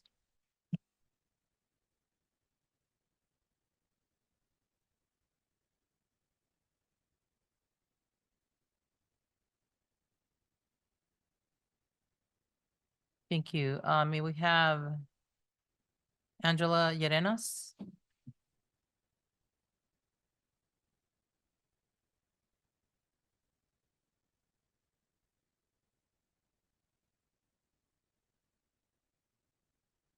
My apologies, for the record, we did receive 1 written non-agenda item. You may proceed. Good evening, Mayor and Honorable City Council. Thank you for granting me this opportunity to address you tonight. My name is Angela Llerenas, and I'm a steward with SEIU 721. This union currently represents employees contracted to provide your animal control services through the agency SIACA. We are at a very critical point of bargaining a new contract, and we need your support. Your municipality entrusts SIACA for their animal control and community resources, but have you questioned how they're able to accomplish these services? Only 9 people in this entire organization make over $21 an hour. Most earn below the current minimum wage. The first 3 annual merit increases come in the form of a gift card, and it can take up to 5 years to see any monetary increases. The low wages has created a serious retention and staffing issue, and it is directly impacting the agency's ability to keep their contracted obligations. The employees who continue to work for this organization make sacrifices every day to keep the agency moving forward without much recognition for their dedication to public service. Our members would like to live and thrive in the communities they serve, but the cost of housing, the cost of raising a family in Los Angeles County far exceeds their income. To continue to maintain an effective workforce, there needs to be an investment in the working class. Stock prices and profits are not a sign of a thriving economy, and there is no economy without a working class.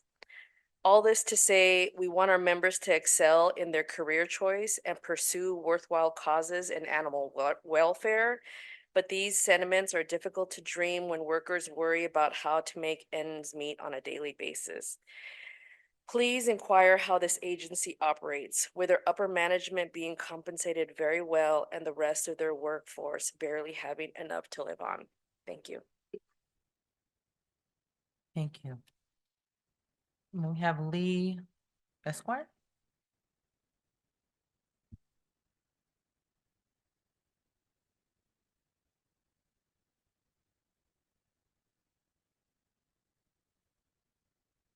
Lee Squire, City of Downey. Good evening, Mayor and City Council. Subject, Central Basin Municipal Water District, CBMWD standby charges, false accountings. CBMW has for years charged $10 per year per property owner to the 24 member cities to which Bell Garden is a member. In March of 2022, CBMWD pledged the standby charge revenues towards the refunding bonds. Since then, the monthly accountings have been proven false. July 2023 and January 2024 omitted $2.1 million and $700,000 respectively from these accountings. The monthly budget performance report from September of 2023 to January 2024 failed to report $2.1 million in bond payments. Per CBMWD accounting manager, General Manager Alex Rojas withheld the monthly cash investments reports from finance staff for months. In February of 2024, General Manager Alex Rojas was placed on paid leave. I have asked for bond trustee statements for July 23 and January of 2024 to no avail. Within a month after Rojas was placed on paid administrative leave, I was provided these trustee statements that proved my case of these false accountings, and they continue to this day. Thank you very much. Thank you. Rogelio Rodriguez. I believe he is no longer here. Okay, do we have any more? No, not for non-agenda items. We do have for the next. Sorry? I'm gonna, do you want me to go ahead? We don't have any more for non-agenda Okay. items. Okay, thank you. If there is no objection by members of the City Council Successor Agency, I will close public participation for non-agenda items. Everyone's okay? And public participation is now open for items listed on the City Council Successor Agency Joint Agenda. City Clerk, please announce the instructions for public participation. Thank you, Mayor. Members of the public will now have an opportunity to speak on items listed on the agenda. Please state your name for the record. Each speaker is limited to 3 minutes. Callers wishing to make a comment may do so at this time by dialing *9 from your phone, and when instructed, dial *6 to unmute yourself. Individuals joining us through Zoom may request to make a comment by using the raise hand feature and select the unmute or microphone icon when instructed. We will begin to hear from members of the public that are physically present in the council chamber. We did receive 2 written comments that have been submitted and distributed to the full council. Thank you. May we have Lee Squire?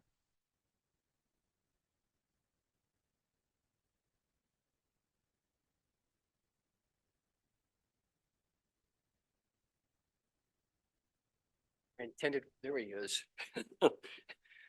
Lee Squire, Vietnam veteran, U.S. Army, City of Downey, Mayor and City Council. Subject, National Police Week, Glen Blue Line Flag. We veterans are here to honor the fallen police officers across America. Serving in local policing across America are veterans, military reserves, and the National Guard. We want to thank local policing for the safety and security that they provide across America to our communities. The only thing is I am saddened by the negativity now of the thin blue line flag, which used to represent honor. I'm also grateful that Last year, I awarded and presented the Thin Blue Line flags to 7 different cities, and Bell Gardens was one of them. And I'm again to say that local policing across America, we veterans support you and your families, and I want to thank you. Good evening. Thank you. And we have Rogelio Rodriguez, and I do not see him. So there's no objection by. We the have, mem- I'm sorry, Mayor, we do have one person who raised their hand through Zoom. Go ahead. Zoom ID Melody Cuevas, if you would please select the microphone icon, you may proceed with your comment. You have 3 minutes. Hi, can you hear me? Yes, we could hear you. Awesome, thank you. Good evening or night, council. I hope you're doing well. It was really sweet in the beginning to hear everything that you all are doing out in the city of Bell Gardens. I wanted to thank you for your dedication and support for housing justice and equity in the community of Bell Gardens. The work being done here is historical and important. I am here to voice my concerns regarding agenda number 16. I really appreciate the effort and time you're taking to ensure that everyone in Bell Gardens lives in safe and healthy homes. Unfortunately, that isn't the case for many, which is why I understand the necessity for updated code enforcement. However, I'm concerned about the RSO and any modifications made to it pending this review. Already, so many landlords do not follow the guidelines set for the RSO, and increasingly, many families are already burdened trying to make ends meet despite the ordinance. I can only imagine how much worse things can get under dysregulation and no longer receiving the same protections as before. Therefore, I'm really asking for BG to consider that the protections laid out in the RSO remain and are untouched following this review. The RSO was work that thousands spent countless hours advocating for, from Unión de Vecina members to California Latinas and other local community groups. This deliberation and implementation was not done overnight. Therefore, we hope that these protections aren't absolved so easily too. Mobile homeowners who rent the land but own the home too are in need of protection. I have close relatives who own in this situation, and small rental increases on the land of $30 to $50 have proven to be a big financial burden. I can imagine this would be the same for other residents. Sorry, I'm a little sick. We live in a volatile world, and unfortunately, having your rent subjected to vast change every so often only contributes to larger stress and burden. So many people in our community deal with chronic stress, which can exacerbate heart disease and other illnesses. In fact, in 2021, a man in Downey passed away after his landlord increased his rent so much he had a stroke and passed away. Even many well-renowned therapists like Katie Hannan realized that while therapy is important, most people really just need money to be okay. Not knowing what tomorrow brings is demoralizing and scary for many. We should avoid that fate for those we love, and we'd honor our service by doing so. Overall, I hope with these new regulations and modifications, you can continue your commitment to the residents of BG and ensure the ordinance remains as is. Thank you so much, and I hope you guys have a really great night. Thank you. Mayor and members of the council, that was the last speaker. Thank you. If there is no objection by the members, I will close public participation. City Manager, will you please give your report? Yes, thanks again, Mayor Gomez. Just want to acknowledge a few items since the last council meeting. Just thanks for all the energy and effort spearheaded by the Public Works Department on Saturday, April 27th.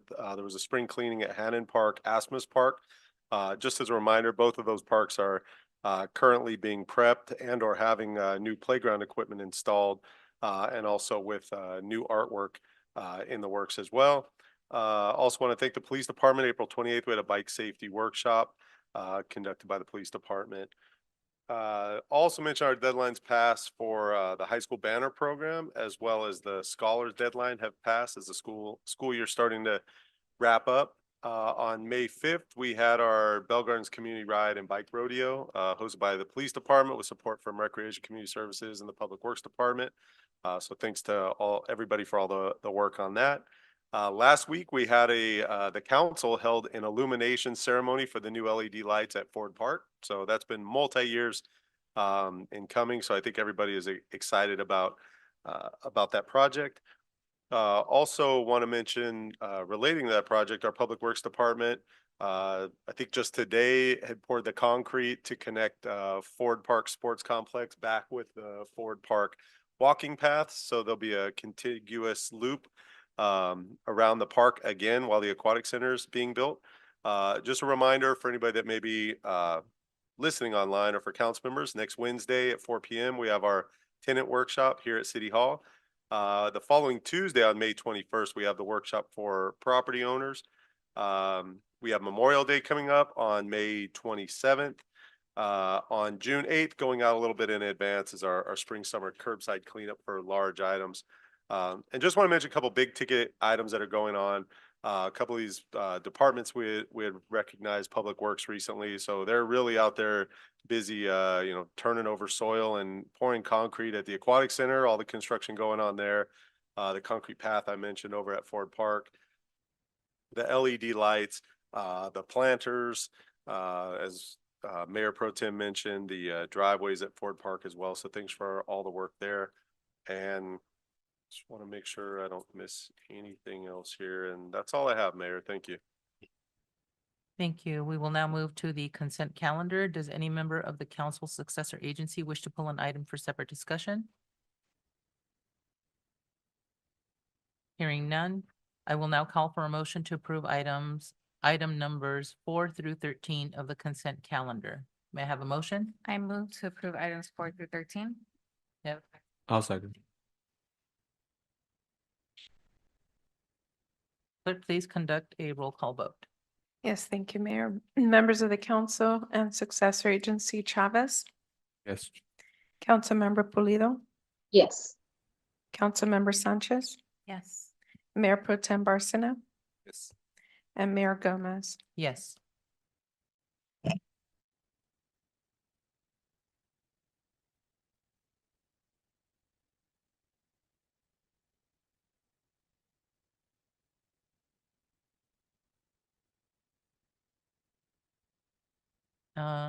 Let's see, we'll now move on to discussion item number 14. City Manager, will you please announce discussion item number 14? Yes, thanks again, Mayor Gomez. This is the local commission's appointment list. It's staff's recommendation that the city council review the list and by motion remove commissioners that or make appointments to the posted vacancies. Thank you, Mayor. Does any member of the council have any changes? Okay, seeing none,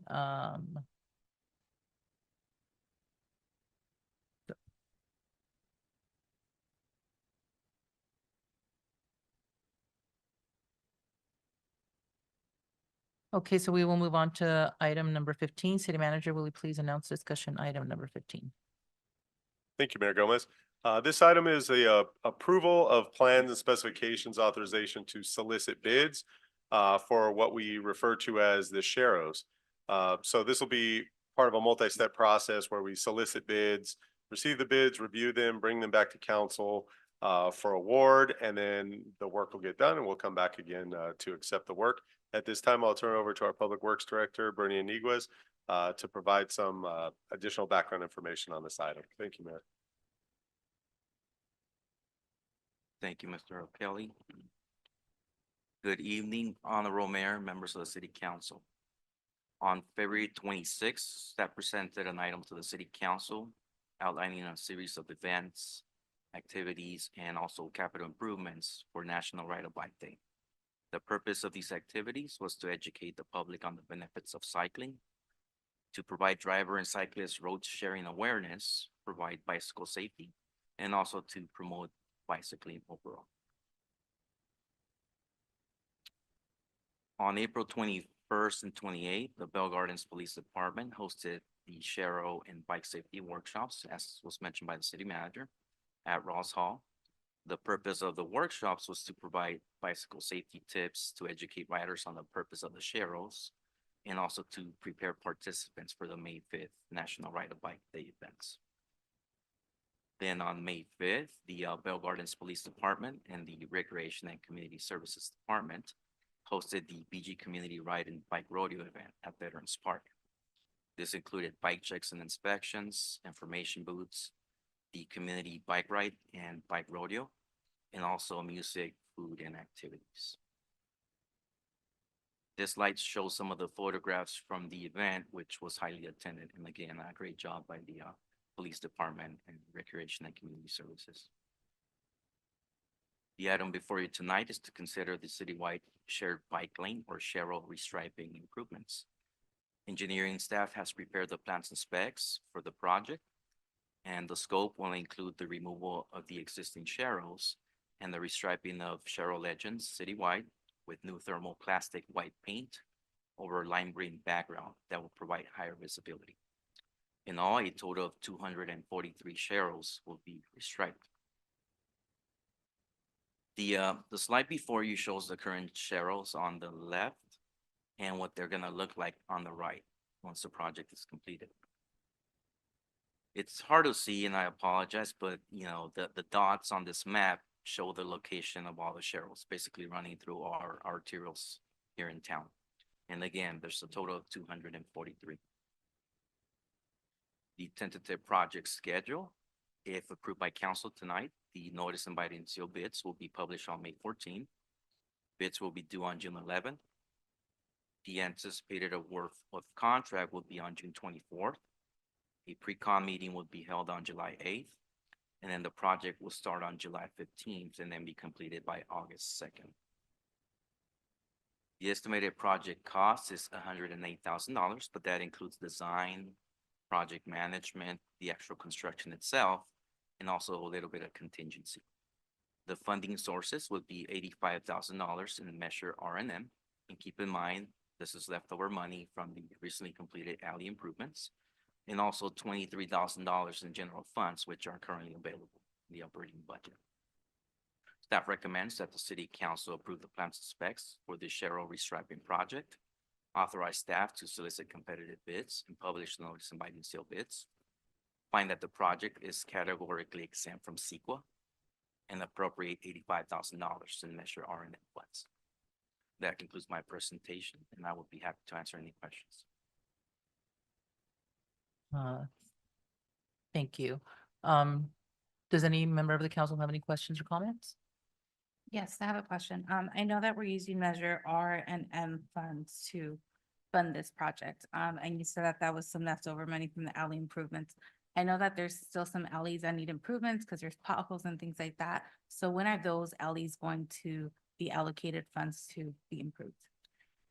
That's a good question, council member.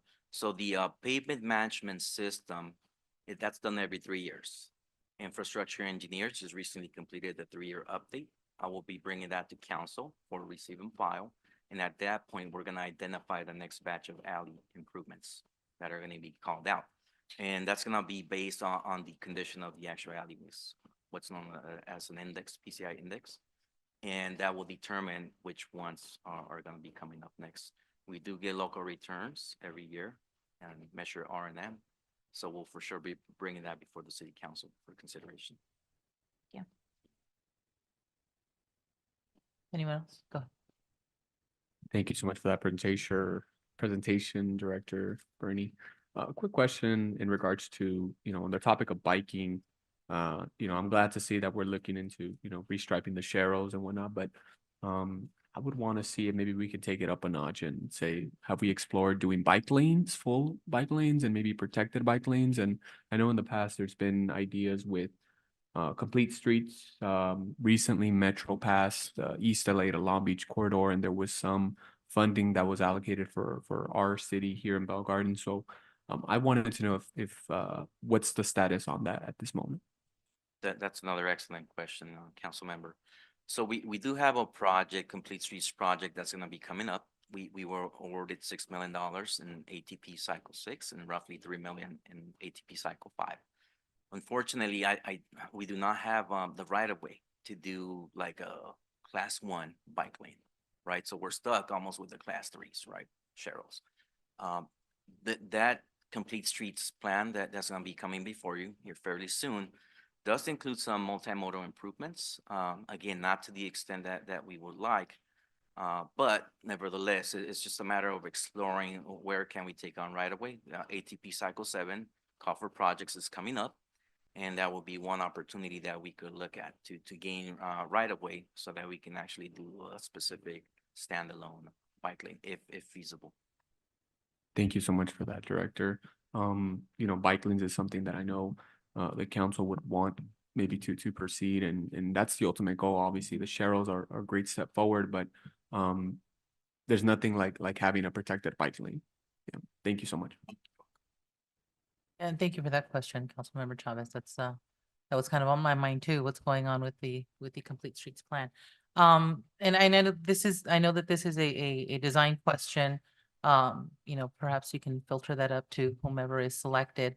But I have noticed that sharrows in other cities tend to be placed to the right of the lane, which puts riders right in the door, right? Correct. So I want to make sure that when we do this, that we're not doing that we're not giving riders the impression that they need to ride to the full right, and exposing them to being doored. No. So, yeah, You are correct, because the purpose of the placement is to give that door clearance. It's a guide, the chevron points you at the right direction. So again, we would not want to give, right cyclists a false impression.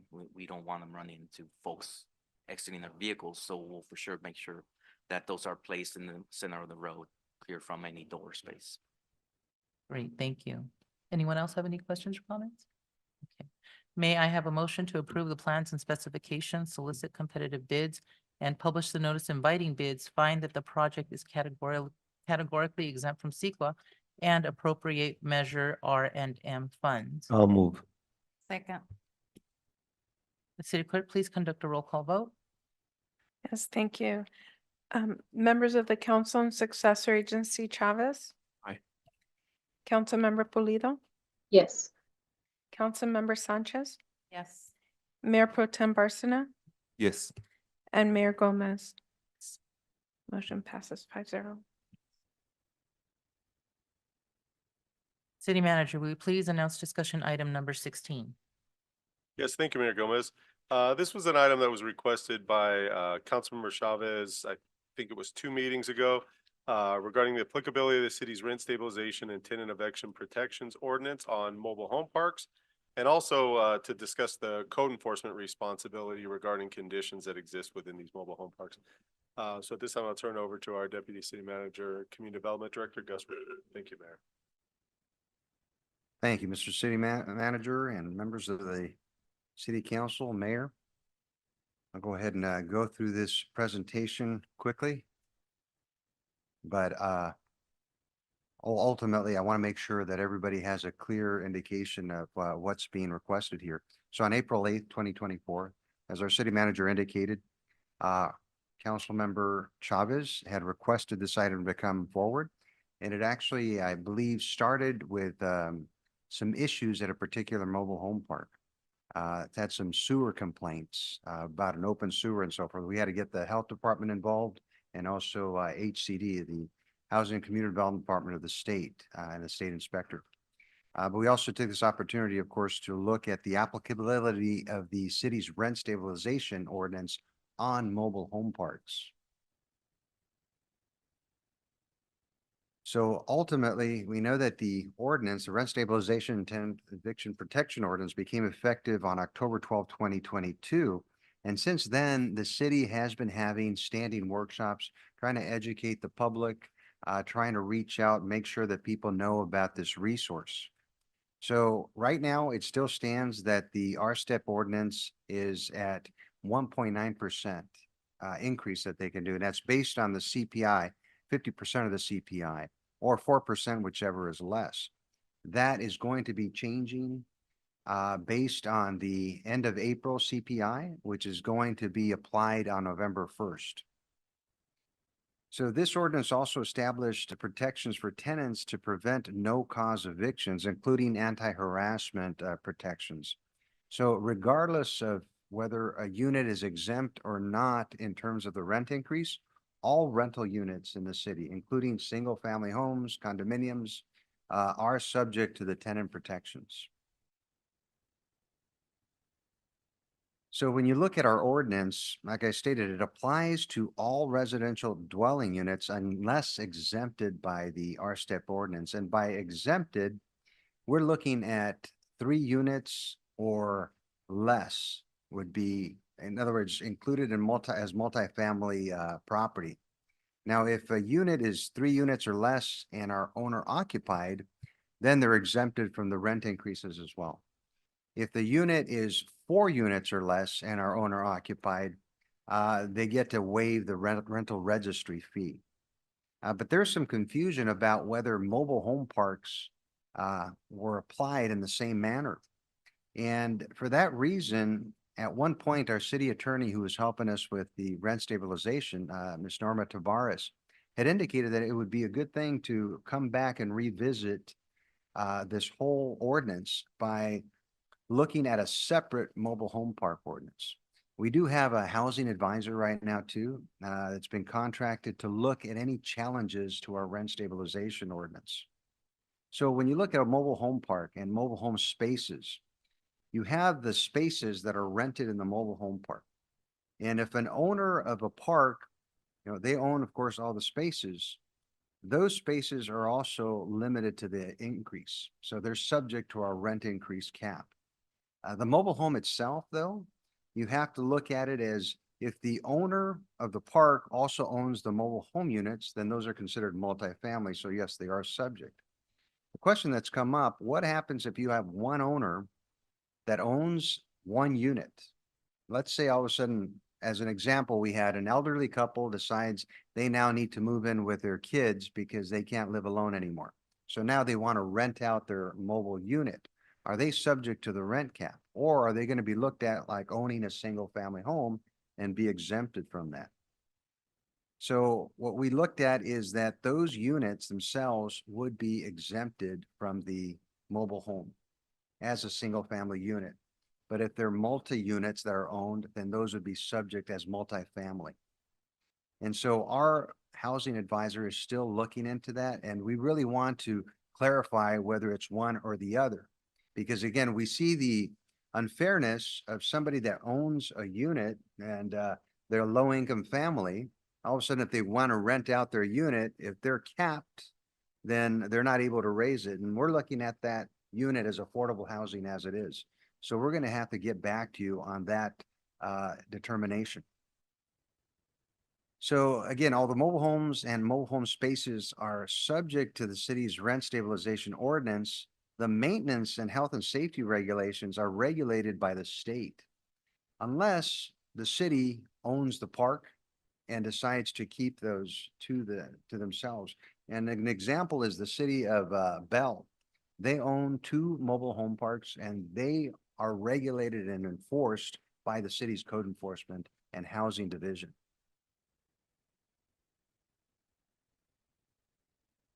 So HCD has an inspector, and my understanding, it's an inspector for every 1,000 units. So as you can see, I mean, they're very limited. They go after the priority issues.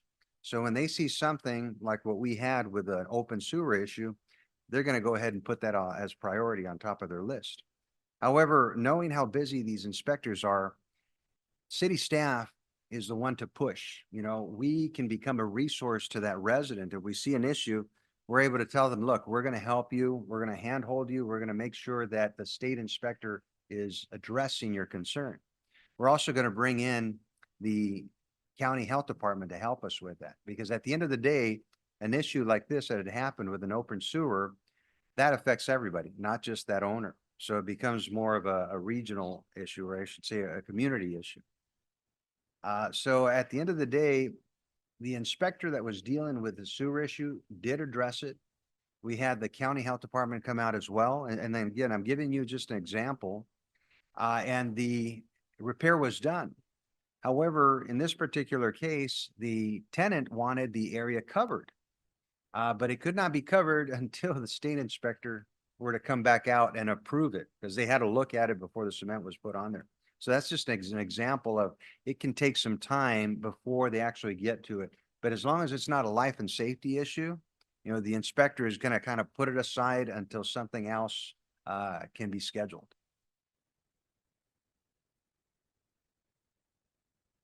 So in the city of Bell Gardens, we have a total of 20 mobile home parks. And some people say, wow, where are these? Well, some of them are very small. You have one here on Florence Place, only has about 5 units in it.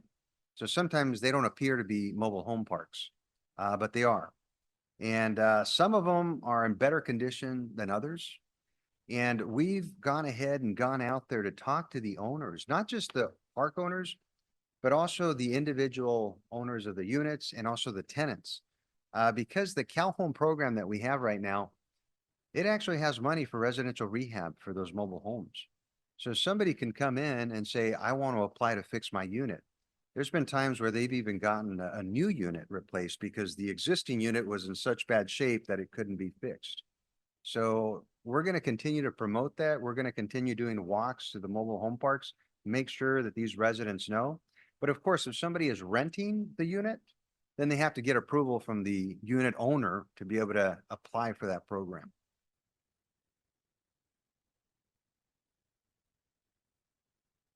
So again, 20 mobile home parks in the city, some in better condition than others.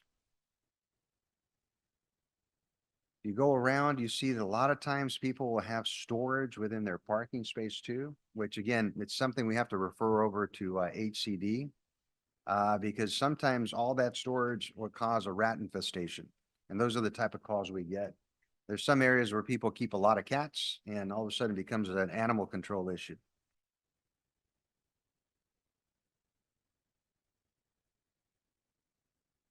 We've also, will continue to update you on the number of registration forms that we get. Total properties registered so far, 1,207. So far, people have been paying the registry fee.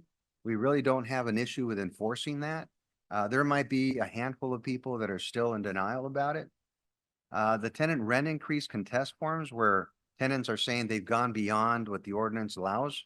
We've had 29 of those. The below market increase applications, in other words, for the below fair market, we've had 216 of those. And not to say that those 216 have all been approved.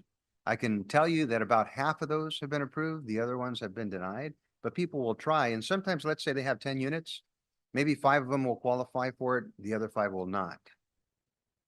Fair rent return petitions, we've only had one. And that's when we brought in our legal advisor to look at that. We provided comments and it was a mobile home park owner too. So far, no capital improvement petitions. So in conclusion, although the RSTIP ordinance applies to mobile homes inside and outside of mobile home parks, it would be of benefit for the city to establish a separate ordinance to avoid further issues and challenges. Housing Division is going to continue to provide you with updates. We do it as part of the bi-weekly. And also we do it at the tenant workshops that we hold on a monthly basis. And we do that for both the tenants and the property owners to ensure that there's equitable housing and information being provided. And the rental registry will continue to be promoted. And I just wanted to give you a quick update on the positions that the city council funded. We are right now actively recruiting for the housing programs manager. It's called supervisor right now, but we're looking at a title change. And the housing specialist too, we just went through the interviews and that was offered to our housing specialist 1. So she's actually been promoted. So the housing specialist 1 position is now going to become open. And then our housing code enforcement officer is also, we're taking applications. And I'll tell you, in some cases, we've had up to 100 applications. We've had to stop it. In other cases, we're still there. But all of these right now are bringing in pretty good qualified candidates. So that concludes my report. If there's any questions, I'm here. Thank you. Does any member of the council have questions or comments? Yes, go ahead. Thank you so much for the presentation, Gus. And once again, thank you, city staff, for bringing this item forward. The reason I brought what I had asked was because there was a resident on a couple residents, I should say, in a mobile home park on Florence. I was sharing it with the city manager and then also Director Gus in regards to the living conditions that some of these residents were living in. In this case, it was the whole mobile home park. Having access to the manager, the bulletin board, even the electricity setup was sort of not the best, I should say. I do have a couple of questions in regards to who, it seems that HCD is the inspector or the overseer of these mobile home parks, as they aren't on behalf of us as a city. my take is for every one inspector, there's 1,000 units. Roughly, do we have an idea of out of those 20 mobile home parks, how many units are within the 20 mobile home parks? Do we have an idea? Some mobile home parks have 4 units, like the one in this case with Perry and Florence Place. But for the other ones, I believe, I don't know, do we have a number, an estimate? The others range between 20 to 50 units, on 50 being on the larger end. So overall, if you were to look at the 20 units, we probably have about 800 units, but don't quote me on that. I'll go ahead and get that information for you. And if you'd like, I can provide an update to our city manager under the biweekly as well. Thank you so much. Whatever happened to the situation on Florence? I know we can't maybe speak on exactly the conditions, but I know that there was some conditions that were not safe with sewage, and I know that you mentioned that sometimes HCD doesn't proceed with urgency if it's not regarding to life and safety. But in this case, I would say that it did revolve around both for the fact that it impacted the quality of life. And at the same time, just being in that area, I would assume that after consistently smelling that, it would cause some harm long-term for the health of the resident. Whatever happened with that case and situation? They went ahead and responded. So both HCD and the health department, with the emails and the letters that staff had sent, contacted the owner. So it was a cooperation between myself and our staff, HCD and the health department, to where the owner went ahead and did the repair. So the sewer issue has been taken care of. The only thing is, it hasn't been covered. So there's still, in a sense, a hole. It's not a big hole. It's about 6 inches, but of course, nobody wants that. They want a finished area. And so we have HCD coming back out to take a look at that because they want to cover it up. And there's talk about maybe some of the water could have created a bigger hole. So that's still under investigation to see if that did occur. Thank you so much for that. I hope that, that hole does get covered and hopefully the impacts aren't more severe. I wanted to ask in regards to the interactions our staff has. I know that you mentioned that we have staff that goes out to the mobile home parks and informs the residents who currently live there about the programs that are available, such as the one where you can replace your unit if you happen to be the owner occupied. How often do we go out and survey the area or communicate with these residents? Well, ever since we brought on board our housing specialist and our office assistant, that's becoming more of a regular practice. They've been out there about 3 times over the last year. However, now that we have our housing code enforcement officer that's going to be hired, that person is going to be specifically assigned to housing issues. So they'll be our mobile home park and any other tenant issues. They'll be the ones to go out there. And as you know, we only have 2 code enforcement officers for the city as it is. One of them takes care of the north side, the other one the south side. So they're busy with their own items. So this will be able to take away from that and focus one enforcement officer on the housing issues. Oh, the housing specialist would sort of act as another code enforcement per se and support in terms of getting, maybe some of the communication streams that they're receiving from residents to code enforcement, seeing as there's only 2 code enforcement officers. That's correct, sir. It could be between the new housing code enforcement officer and the housing specialist. They could team up to do that. Yes. Okay. For the residents who are renters who live in these units that don't own the unit itself, what resources are available to them if they're living in conditions that are perhaps not inhabitable? The first thing we ask them to do is to come see us or let us know. Unfortunately, what we're finding out, just like other tenants of, apartment units, sometimes they fear that they're going to be kicked out or that the owner is going to retaliate against them for telling the city. And we want to let them know, look, if you don't want us to contact the owner, we won't, but we want to know what's happening with you because there's other ways that we can work through that. We can contact the health department, HCD, get other resources to come in without necessarily them fearing that the owner is going to find out. And we're always looking at this anonymously. So the tenants, if they were to report an issue, we do not tell anyone where that came from. It could be anonymous. Thank you for that. Final question is in regards to, and maybe this is a legal question, in regards to property lines per se. You know, obviously a mobile home park is private, but in terms of the city going in, you know, maybe knocking on some doors, maybe hosting some sort of community meeting there, and interacting with the residents, how is that something that the city can do? Oh, absolutely. It's public in a sense that it's a public park. You can go through the streets and so forth. And we can ask the property manager if we can host something within their, if they happen to have a community building. Or if they don't, then we can do something at Ross Hall or one of our own facilities.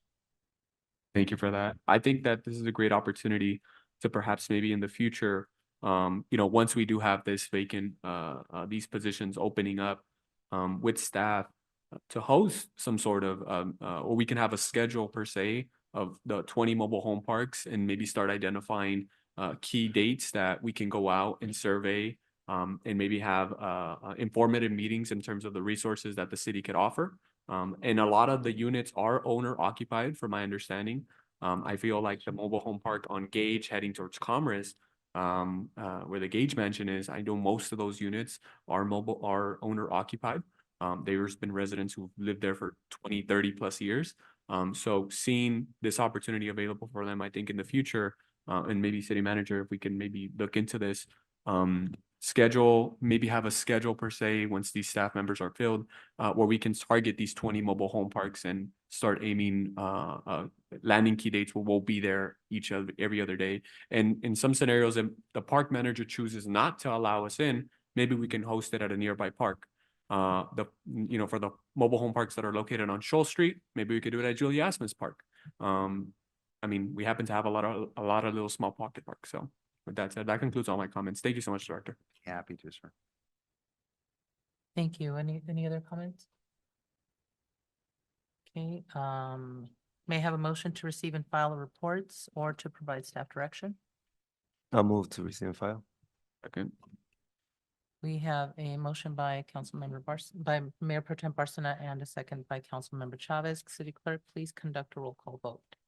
Yes, thank you, Mayor. Members of the council and successor agency, Chavez, Yes. Councilmember Pulido, Yes. Councilmember Sanchez, Yes. Mayor Pro Tem Barcena. Yes, and I also want to make a comment real quick before I vote on this receive and file. I do want to acknowledge that our planning department has been doing a great job at scheduling the workshops for our tenant protections, which also, as we've seen from the presentation, they also apply to the mobile home residents.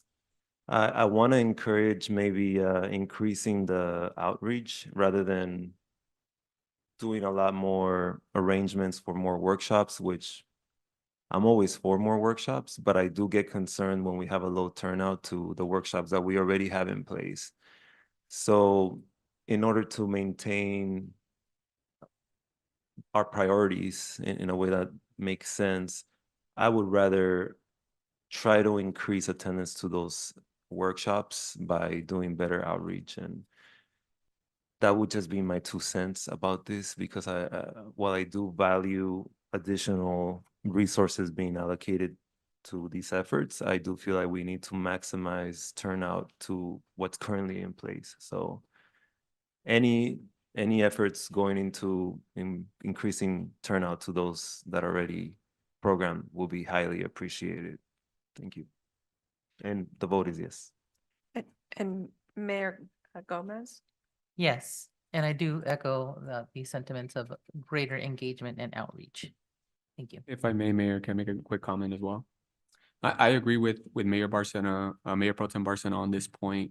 I think that for the workshops that we've had in regards to low turnout or perhaps maybe not enough participation, even with all the advertisements and social media posts, I think that I think that the city should look at perhaps another option in terms of surveying communities, surveying the specific neighborhoods surrounding the community, surrounding those areas that are perhaps the most impacted. Now, in terms of which area gets first dibs and which one can we go out and actually knock on the door and say, hey, this is something that's happening in Ross Hall. I think we should explore different strategies to get the turnout to go to the Ross Hall meeting. That's just my 2 cents on it. Thank you. Thank you. So we've all voted, right? Yes, motion carries 5-0. Thank you. City Manager, will you please announce discussion item number 17? Yes, thank you, Mayor Gomez. This item is the survey results for the Community Stakeholder Priority Survey that we recently conducted over the last approximately 6 to 8 weeks as a follow-up survey from one that was done in 2021. Assistant to the City Manager, Hyla Soto, has a presentation that he'll put up to show these results. And then before we start, gentlemen in the audience, if you could please keep your comments down or step outside because it's distracting. Thank you.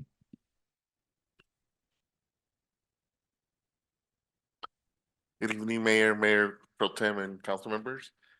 Thank you, City Manager, for the quick introduction on the Community Stakeholder Priority Survey results. This may be a little bit deja vu, but back in March 11th, a quick presentation was made that when we stated that we were going to release this survey, so it's just the follow-up with the results. So just a quick background. This is part of the annual budget preparation. This is just an additional tool to gather stakeholder priorities for resource allocation. Again, stakeholders could be anyone, including residents, businesses, business owners, property owners, and even visitors. I'm just going to quickly go over the survey methodology. As a reminder, the survey was bilingual, English and Spanish.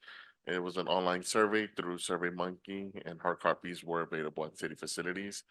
The survey consisted of 7 questions, including the ranking of city services, and had an open-ended feedback as well.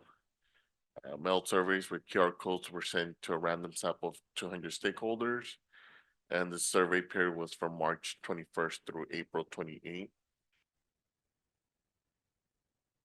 And these are the survey results. So we received a total of 472 responses.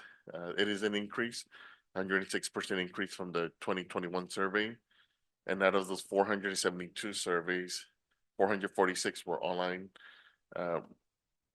submittals, 21 were paper submittals, and 5 were direct mail surveys. And Hylas, before you turn the page on here too, so 106% increase means we more than doubled the response. So last time I think we had about 220 respondents. I think as we mentioned it when we brought this item forth to the council, we have significantly greater social media presence. We have the BG Bell Gardens Connect app, and we put more effort into getting results as well. But if you also look at the survey results, not to diminish let's say the 21 paper surveys, but 96% of the survey results are from online surveys. So I think I think future surveys, the paper results are obviously more cumbersome to get those results in. We'll probably continue doing them for those that may not have a smartphone. But I think there's probably coming a point, I don't know, somewhere maybe in the next 5 to 10 years that maybe that number would shrink even lower. Because I think last time we had more paper. So we've doubled the number of responses in total, yet I think the number of paper surveys is probably less than 50% of what we had. And that's gathered through survey boxes that we had at all of the departmental offices. So just making a note. But from a successful perspective, our goal was to try to get into the 585 range, and we.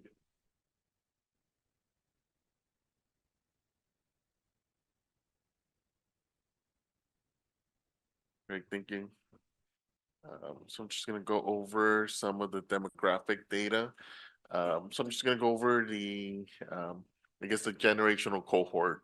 So these survey results were based on age groups. The highest participation at 58.49% were the generational cohort known as millennials, followed by Gen Z at 24.09%.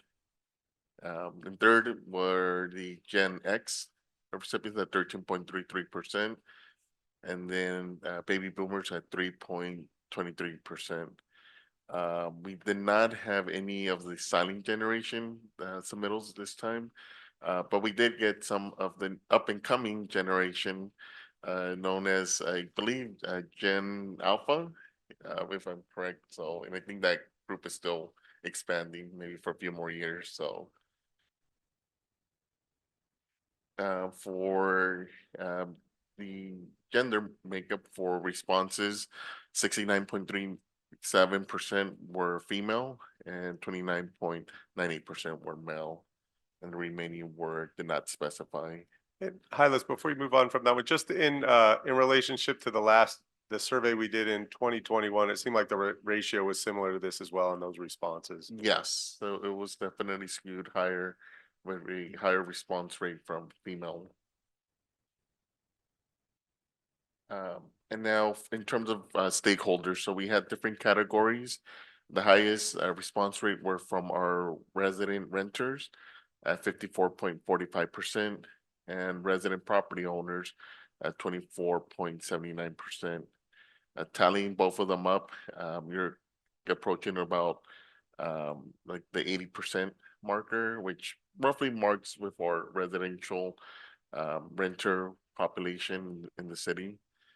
And third response were visitors, and then followed by business owners, and then a small percentage were both residents and business owners that they even have businesses here in Bell Gardens, and then 1.27% were from nonprofits organizations. Before you move from the next slide, so just to, when Hylas mentioned this roughly tracks with our resident population. So if you just look at it on the survey, you say, well, if we expect renters to be somewhere in the 70 to 75% range, why is it only 54.45? That 54.45, you really just look at the top two lines there. That's the resident population that responded. And out of that resident population, the 54.45 is about 70% of the total resident population that responded. So that number does track as Hylas said, but it's not as apparent just by looking at the numbers up there. So I just want to clarify that. Thanks, Hylas. Thank you.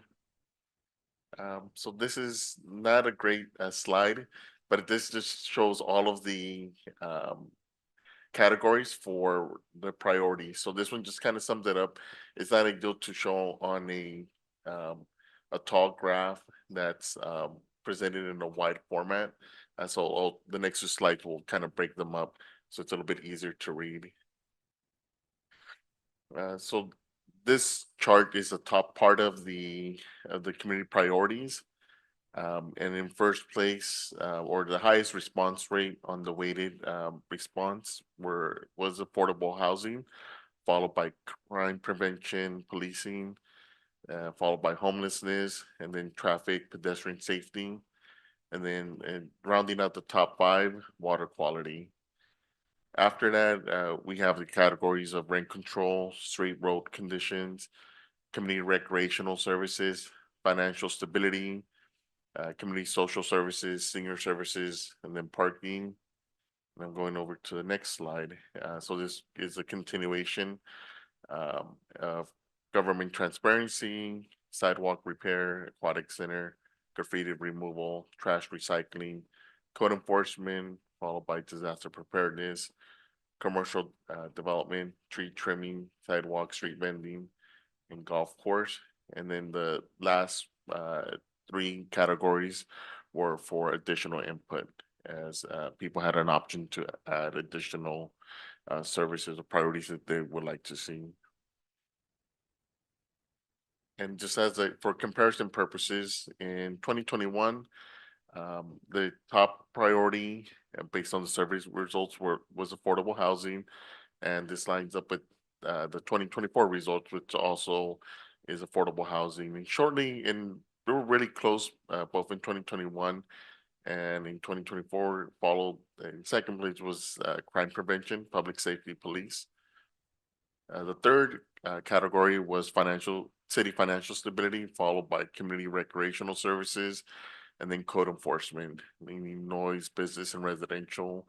And going back to just in the year 2021, we were during the pandemic. So I think more or less that kind of lined up with what people were feeling at that point. The casino was shut down for several months during that initial part of the pandemic. So the city was not receiving at one point no revenue from the casino, which I think Manny might have a slide to kind of reflect those numbers. How the bicycle casino is a big instrumental tax generator that provides revenue for the city. So that was a concern for residents, and then followed by community recreational services. And at that point is when the Community Family Service Center was established and expanded, and additional social services were provided through the Recreation and Community Services Department. And then we had code enforcement, noise, business, and residential. We had the issues relating to just the COVID shutdown. So a lot of businesses were not able to operate.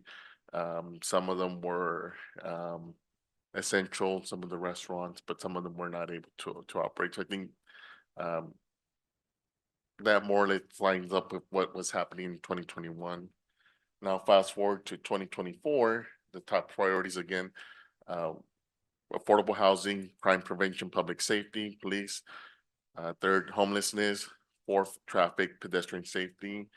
And fifth, in rounding up to top 5, water quality.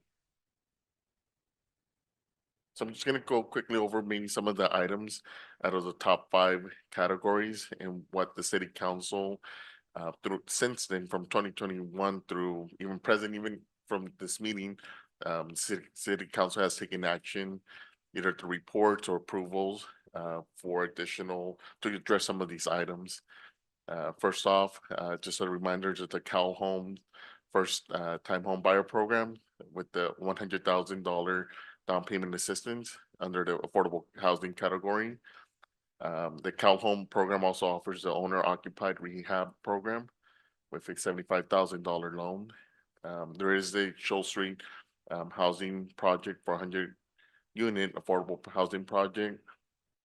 And then the fifth or fourth item is the rent stabilization ordinance, which Gus just had a presentation on relating to mobile home parks, but it's an extension of the actions that the city council has voted, enacted, and as discussed already, relating to monthly workshops, as well as hiring new housing division staff, which thank you, Gus, for providing an update on that.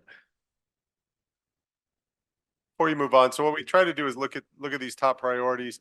I think as we've said before when we ask for approval to do these surveys, we don't expect to hear things necessary from residents that you don't already hear. I think there's a reason that the council, was one of the early cities to do a rent stabilization, tenant protection ordinance. Affordable housing was an issue in 21. It's still an issue now. We've added a significant amount of staff to help address that issue through that ordinance, through the presentation we just had today. It's an issue that's not going anywhere. So there's been a significant amount of effort into the affordable housing issue and the concerns that residents have had since 21 to 24. So we're not surprised to see that still as a top priority item from residents.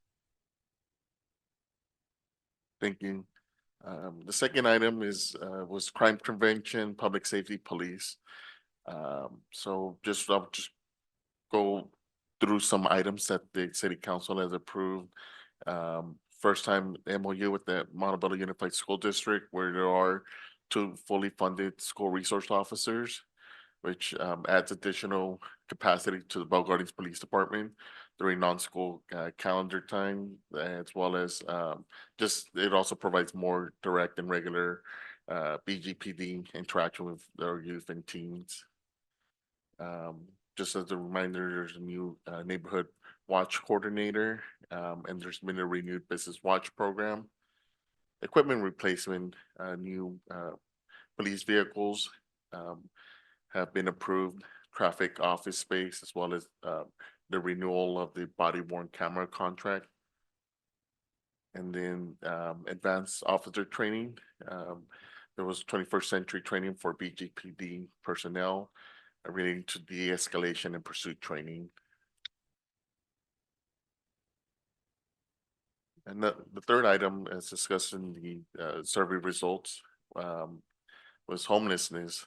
And these are some of the items that the city has enacted to address some of the homelessness issues, including the PLHA Rental Assistance Program, which provides up to 12 months in rent subsidy to qualified renters at risk of homelessness. There's an ongoing 40 beds available at the Salvation Army Bed Program in the city of Bell, with other nearby cities all contribute to this fund and make those 40 beds available for people experiencing homelessness. It's a referral program. If the police department encounters people needing housing, they could be, and if there's any beds available, then they'll be referred over to the Salvation Army. There is a host grant. It's just proactive outreach with nonprofits, the Bell Gardens Public Works Department, as well as LA County. And then there's also the LA County Department of Mental Health clinician. There is a new clinician that's will be attending about once a week with Bell Gardens Police Department. They do field work and case management. On the fourth item under the survey results was traffic and pedestrian safety. Just as a reminder, there's been increased city funding for crossing guards, and it went from 7 to 15. There's continued citywide sidewalk inspection and improvement projects, as well as citywide street striping projects, which usually in the summer, that's when the restriping happens. And then there's been installation of new flashing LED stop signs around all elementary schools, as well as routine speed humps, and the police department has a speed traffic trailer. And again, there was an Office of Traffic Safety grant as well. And as discussed earlier, shuttles and bicycle safety workshops. So all of this is contributing to improving traffic and pedestrian safety. And the fifth item was water quality. Just as a reminder, the infiltration cistern project over at Fort Park for stormwater storage and groundwater recharging is complete. So that's I know an item that remove access to the park for the past few years, but now it's going to be in operation. There is a ongoing Liberty Water Assistance Program. When the water rates were increased through the city side Liberty Water system. And then the city continues to deliver clean surface water to customers. And currently they're designing a PFAS and PFAS treatment system. And part of that was, and as well as securing significant funding for treatment system. And that was actually part of one of the items that was in the consent calendar today will enhance those efforts for water quality. So in conclusion, the survey provides valuable insight into community priorities, and the results are just an additional data point used to help guide budget development and resource allocation decisions. It's staff's recommendation that the city council discuss the results of the survey and then receive and file the staff report. Thank you. Staff's available for questions. Thank you. Does any member of the council have any questions or comments? I just have a comment. I just want to say thank you for all the efforts of trying to get the residents to respond to the survey. I know that we extended the deadline and things of that nature, and we're trying to get to a little over 500, but at least we're able to get the numbers that we have now, and it projecting what we've had in the past, an improvement. So thank you to staff. Any other comments? Thank you. Gracias. Yes, thank you. That's a lot of information. So may I have a motion to file and receive this item? Second. We have a motion by Councilmember Chavez and a second by Councilmember Sanchez de Leon. City Clerk, please conduct a roll call vote. Yes, thank you, Mayor. Members of the council, Successor Agency Chavez, Aye. Councilmember Pulido, Yes. Councilmember Sanchez, Yes. Mayor Pro Tem Barcina, and Mayor Gomez. Yes. City Manager, will you please announce discussion item number 18? Yes, thank you. Thanks again, Mayor Gomez. This next item is the proposed fiscal year 24-25 budget for the city of Bell Gardens. Before I turn it over to our Director of Finance and Administrative Services, Manuel Carrillo, I just want to say on here that the budget topic comes up somewhat regularly. As the budget's a 12-month process. As the year progresses, the council assigns and directs staff to take on new programs, to try to improve things, work on things, and all of that is sort of factored into what was budgeted last year. What are the new things that we're working on? And we make those adjustments based on the direction that the council's given throughout the last fiscal year. And what we've tried to do here is incorporate all of that into the budget for fiscal year 24-25. And so we'll be able to talk about some of those things. I'll turn it over to Manuel Correa at this time. Thank you, Mayor. Thank you, Mr. City Manager. Mayor Gomez, Mayor Pro Tem Barcina, and esteemed council. This evening, I'll be providing an overview of the proposed budget for the 24-25 fiscal year. I will try to be brief but concise and clear at the same time. We will begin. So the current 23-24 budget has a projected year-end surplus of 166,000 at year-end. The upcoming fiscal year 24-25 budget is projected to have a surplus of 34,000. The 24-25 budget includes the approved 3-year labor agreements in which we are in the second year of in 24-25. And of course, the water fund continues to run deficits while a treatment system is designed and funding sources are being identified currently.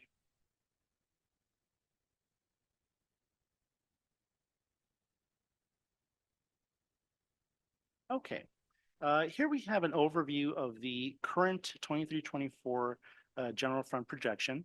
For the 23-24 revenues were adopted at 42.4 million, with expenditures at 41.7 million, with an adopted surplus of 735,000 approximately.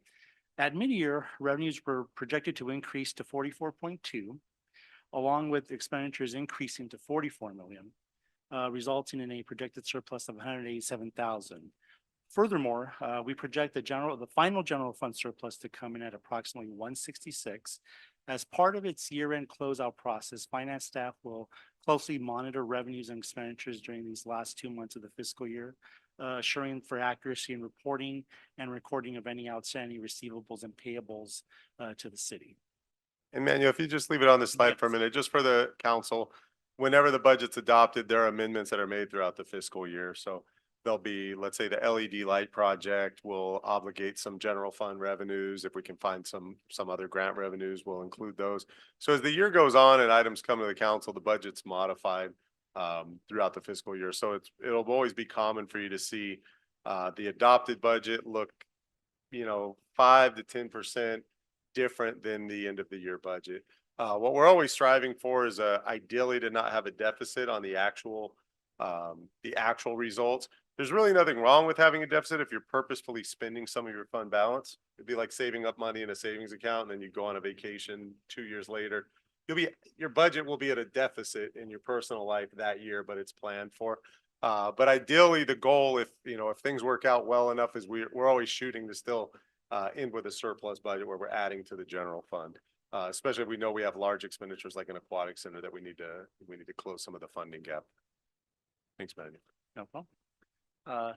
Next slide. This slide provides an overview of the projected fund balance at the end of the current fiscal year 23-24. Now to begin, the fund balance at the end of 22-23 was identified at 32,268,000. Now this is verified as part of our annual comprehensive financial reports, which of course is a process of our annual independent audit. The projected surplus or change in fund balance at the end of the current 23-24 year of 166 would of course be added on to that fund balance at the end of the year. And then of course the new projected fund balance would be 32,433,000 at 6/30/2024. And Manuel, just to pause here for the council's perspective, we've been working on this aquatic center project for the almost 5 years that I've been here, from the design to the funding of it, and through COVID and that. And so part of the funding we've recognized as of now, we've got about roughly 55% of the project funded. We've always realized that the remaining 45% may need to be funded by the city general fund. So you're getting a $31 million aquatic center for 15 or 16 million. So it's still a great return on your money there. So part of the reason why this fund balance has been purposefully increased in the last 5 years is there very likely could be a big hit to this fund balance when the aquatic center is done. What it would do is reduce the fund balance back to the level that it was prior to the aquatic center being sort of contemplated and us building up revenues. So it's $32 million. And if you look at the pie chart there, a big chunk of it's non-spendable. The accounting rules say we have to count in our general fund money that's owed to the general fund. The water fund owes about $6 or $7 million to the general fund. So that's something that we're trying to stop the bleeding on the water fund side of it through the design of a system that will clean that water so we can move back to using our well water as opposed to buying municipal water district that costs significantly more. So long story short, I guess before we move on, the fund balance has significantly increased over the last 5 or 6 years. By probably, if you go back 6 years, it's probably by $10 million. And the purpose of that is so that we have funds available to finish up this aquatic center project. Thank you. So now we will get into the general fund budget for the 24-25 year. As previously mentioned, the 24-25 revenues are projected to be $46,236,251, with expenditures projected to come in at $46,202,521, resulting in a projected surplus of approximately $34,000. So just man, if you go back to the slide there to address that. So, when we put these numbers together, the expenditures pretty much every year go up just due to labor costs more than anything, PERS costs and any kind of pay increase, any new positions. Normally what we'll try to do is then find offsetting revenues. For instance, we have 4 new housing positions, but we've got some offsetting revenues from the rental registry fees to offset some of those. We're generally speaking, when we're budgeting, are going to budget slightly more conservative on the revenues, meaning a little lower than what we would hope they come in at and what might be reasonable. And then on the expenditure side, we budget as if we're going to spend all of the money that we need. And sometimes there's just issues with being able to do that for whatever reason. So this surplus or deficit, our goal is to always come up with the best numbers that we can that are the most supportable, and at the same time still deliver at least a balanced budget. So there could be a fluctuation. If you look at the dollars that we're talking about here, we're budgeting this where it's almost 99% exactly balanced. Those numbers most likely will come in better than expected, better than what's shown there. But it's still close. Thank you. Okay, so now this next slide provides a summary overview of general fund revenue sources by category for the 24-25 year and a side-by-side comparison of the 23-24 adopted figures out of last year, of course. As we can see, we are projecting increases in mostly all categories, most noticeably the bicycle casino, based on recent historic performances, also increases the sales and use tax along with Measure R add-on. These are, of course, based on HDL calculations that are tracked and monitored throughout the course of the year and then reported quarterly to finance through HDL. So obviously, we're very confident of those figures, but overall, as you can see, there is a general trend of figures going up for the 24-25 year. This next I'm sorry, this next item, as you can see here, this slide provides a visual breakdown of the city revenues by percentage. And as you can see here, the top 7 revenue sources make up about 85% of the city's general fund revenue. And Mayor, just to point out a couple of the things that have been working on, at least in the 5 years I've been here, probably worked on prior to me being here, is to diversify the revenue as much as possible. That bicycle casino revenue number has been as much as 45 to 50% of the city's general fund revenue. In some ways, you'd think it would be a success to get that number even further down, but the better they do, the higher that number comes back up. So if we had static revenues from 4 or 5 years ago, that bicycle casino revenue would probably only be like 37%, something like that. So we make strides in diversification, yet the card room revenues continue to increase. So it doesn't go down as much as we've anticipated. I have a quick question. I don't know if this is appropriate time to ask. Oh, thank you. So I noticed that in the bottom 4, there's bicycle casino, in lieu motor vehicle sales tax, sales and use tax, and then add-on sales tax. Any reason as to why add-on sales tax is separate from the sales and use tax? It does come in separately, actually. Yeah, because there is a separate line item on the revenue side. So there is a distinct line item for sales and use tax, and then add-on Measure R, or Measure A, I should say, but Measure it it is separated. Okay, thank you. Okay, next slide. And good introduction to what Mr. O'Kelly mentioned about their casino revenue. Here we have a graph that tracks the casino revenue performance in recent history. Now, in fiscal year 22-23, and we witnessed an all-time high of 18,985,140,000, which was received. For the current 23-24, we adopted 17,952,000 as the revenue figures. And then for 24-25, we are projecting revenues to come in at about 19,836,000. And this, of course, is based on recent strong performances in the last, I would say, 6 months or so, with changes, I guess, over at the casino. And just to point out on that significant decline there, where we've been receiving somewhere in the $10 to $14 million a year range, dropped down to $6 million.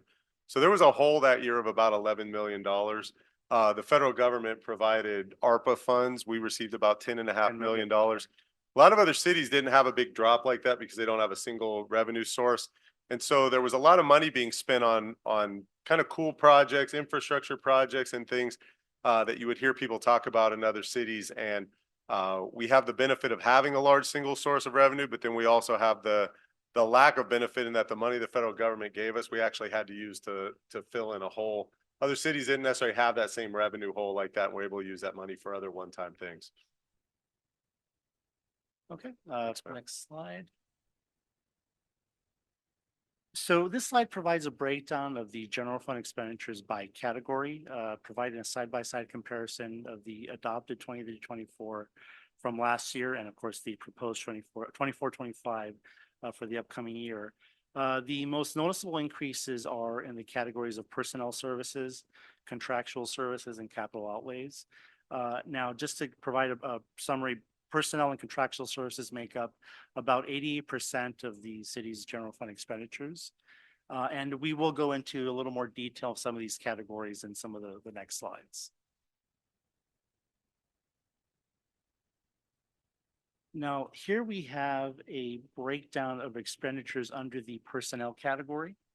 Now, the most noticeable increases are to, of course, salaries, which of course is directly impacted by the scheduled 4% increase in the 24-25 as part of the 3-year MOU agreement. Other categories with noticeable increases are, of course, CalPERS retirement expenses, increases to health insurance, along with increases to part-time and overtime expenses as well. Yes. Just to pause here for a second on the part-time. So, we've expanded the number of programs, particularly at Recreation Community Services, compared to where we were coming out of COVID. So the part-time staffing, we're budgeting it as more accurate as to what we had prior to 23-24. So we're under budgeted a bit in 23-24, and we're bringing that budget up to, our point is not to spend more money on bringing more part-time staff, it's to actually budget accurately for the part-time staff that we have. for all the new programming that we're doing on a regular basis. Thank you. This slide provides an overview of the full-time positions by department. In fiscal year 24-25. There will be 158 full-time positions for the fiscal year. And this slide is, I think, probably in the top 3 slides or pieces of information that you probably look at in a budget for a municipal government to see what are the trends, where are things going. And I think this slide is pretty interesting here. If you go back to, let's say, 1920, 2021, you can look to see where's the city put resources from a personnel perspective and FTE count. So if you look at the community development department, it's grown by as many as 6 positions. I think at least 4 of those would be directly related to housing, maybe 5. Not surprising considering we've seen that affordable housing is a top concern for the residents, and not surprisingly for the council as well. If you look at our city clerk's office, they've gone from 3 positions up to 5. We've expanded our passport processing and our customer service out in the front lobby by the 2 positions there, which I think, again, we've talked about that before, is I think a great benefit to residents and even just regionally for people to have somewhere to get fast and accurate passport processing. No offense to the postal service, but better than that. If you look at finance administration, roughly flat with one extra position. The police department, if you go back to 1920, is up 3 positions. 2 of those are from Montebello Unified, and they're fully funded. So from a general fund perspective, the police department's really up about 1 position since fiscal year 1920. Public Works is up 2 positions as a superintendent, I think a senior analyst. The point of that was for all of the aquatic center project and all of these additional infrastructure projects that we're doing at the parks, and then even, as we mentioned, in the streets with pedestrian safety, things like that. Also, the recreation community services. If you look at that, a big chunk of that is the Community Family Services Center. So there's about 4 positions related to that from 1920 to 24, 25. So you can see in this chart where have the priorities been. If you were to look at all the staff reports that come through, you can see the positions increase seem to correlate pretty well to the items that have come before the council in the last 5 or 6 years that were top priority items.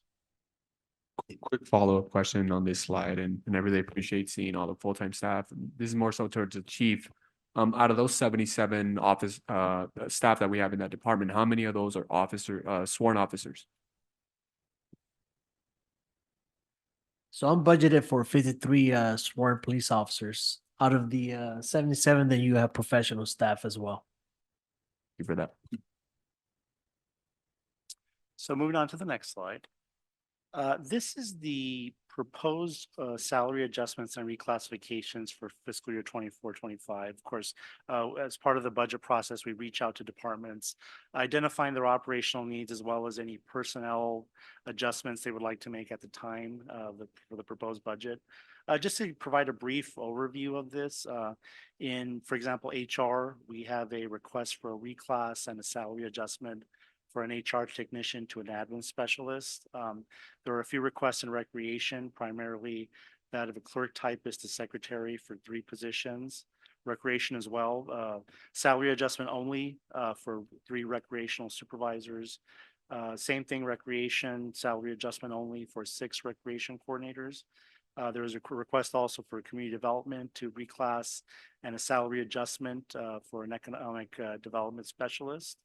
The city clerk's office, of course, a request to adjust the salary only for the deputy city clerk position, and then reclass and salary adjustment request within PD for a different classification as a secretary. So these proposed adjustments would result in a projected personnel cost of approximately $196,000 for the 24-25 year.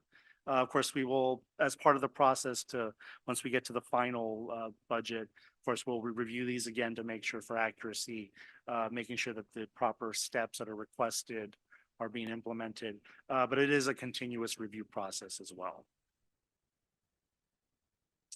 This now leads us to the contractual services expenditures area. And this slide provides a brief overview of some of the increases within this category. Just to provide a brief overview, there are some of the more significant increases would be, of course, PD contractual services, which are up approximately 45,000, mainly due to vehicle maintenance, fuel costs, and warranties. Public Works admin contractual costs, which are up by about 225,000 due to increases in industrial waste permits, engineering services, crossing guard services, which saw an increase. Public Works, Parks and Facilities, approximately 400,000. Of course, increases in facility maintenance and repairs, equipment rentals, plumbing and janitorial services. And also the city clerk's contractual services are up by about 100,000 due to election costs, which will take place in the 24-25 fiscal year. This slide gives us an overview of the department supplies. This category is projected to just have a slight increase of about 64,000. And these are very sort of encompasses very generic supplies that are utilized by city staff. So cleaning, paper, very basic things that we would utilize in our day-to-day operations.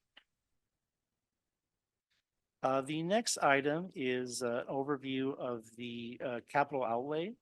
And of course, this slide provides an overview of expenditures to acquire or improve long-term assets.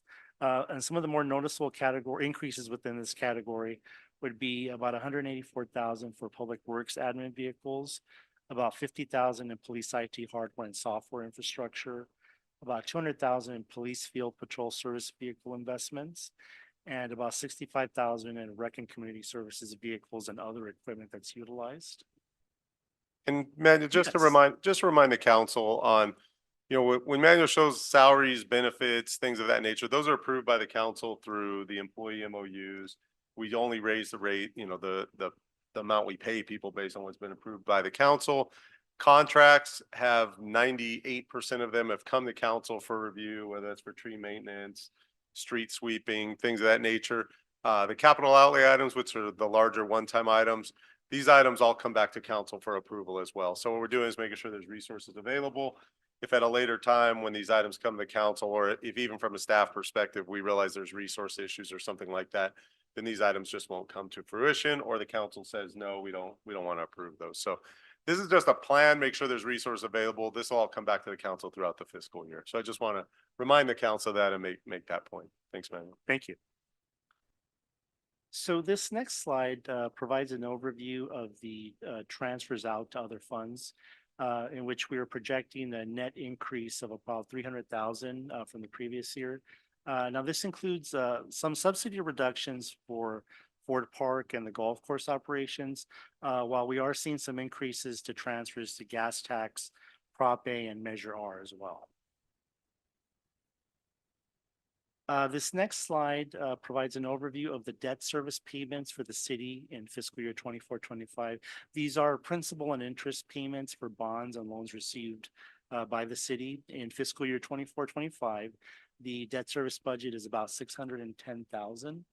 And below this is the total debt as of June 30th, 2023. Now, these figures are per the city's annual financial statements and are verified by our auditors as part of our annual financial audit. But you can see these are primarily for example, health liabilities, retirement liabilities, some bond items, some of the energy saving purchases that we implemented. I think those were the solar or the HVAC items. So these are just some continuous items that over time increase, but again, these are verified figures based on our financial statements. And the interesting thing to look at on these, and I've always thought this for any government agency, you can look at these as if the government agency, in this case, the city of Bell Gardens, were to just close up operations for whatever reason. I don't know, the state takes over all the cities in the state, something like that. What would it take to just pay off every city debt? Pension liabilities, retiree medical liabilities, anything we owe on solar panels, infrastructure. If you consider all the assets that the city owns, all those assets would be liquidated, which would be things such as rights to revenues from sales tax, card room, and things like that, would be used to satisfy the city debt. for practical purposes, no cities just shut down and all of a sudden have to pay off all their debt. It doesn't work like that. But the financial statements are required to show it that way, and I think we'd like to put it on there as a piece of interesting information, kind of remind the council and everybody as to, you know, a significant amount of resources and dollars that are kind of coming through a city, especially over decades and decades after cities incorporated. Thanks, man. Thank you. Okay, so now we move on to the general fund expenditures, and the next slide here provides basically the pie chart provides a breakdown of expenditures by department, and it allocates a percentage to each respective department. And as you can see, overall, and we've had this conversation, the city manager and I, in this process, you know, the pie itself is essentially getting bigger in the process, and but you can see, you know, we are seeing increases in some departments, but of course, there's just the increased need for services throughout the community.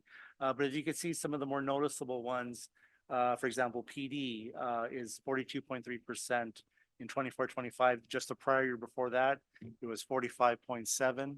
So there's just changes overall throughout the whole process. And this is another one of these probably top 3 or 4 charts that I think I look forward to every fiscal year when we put the budget together.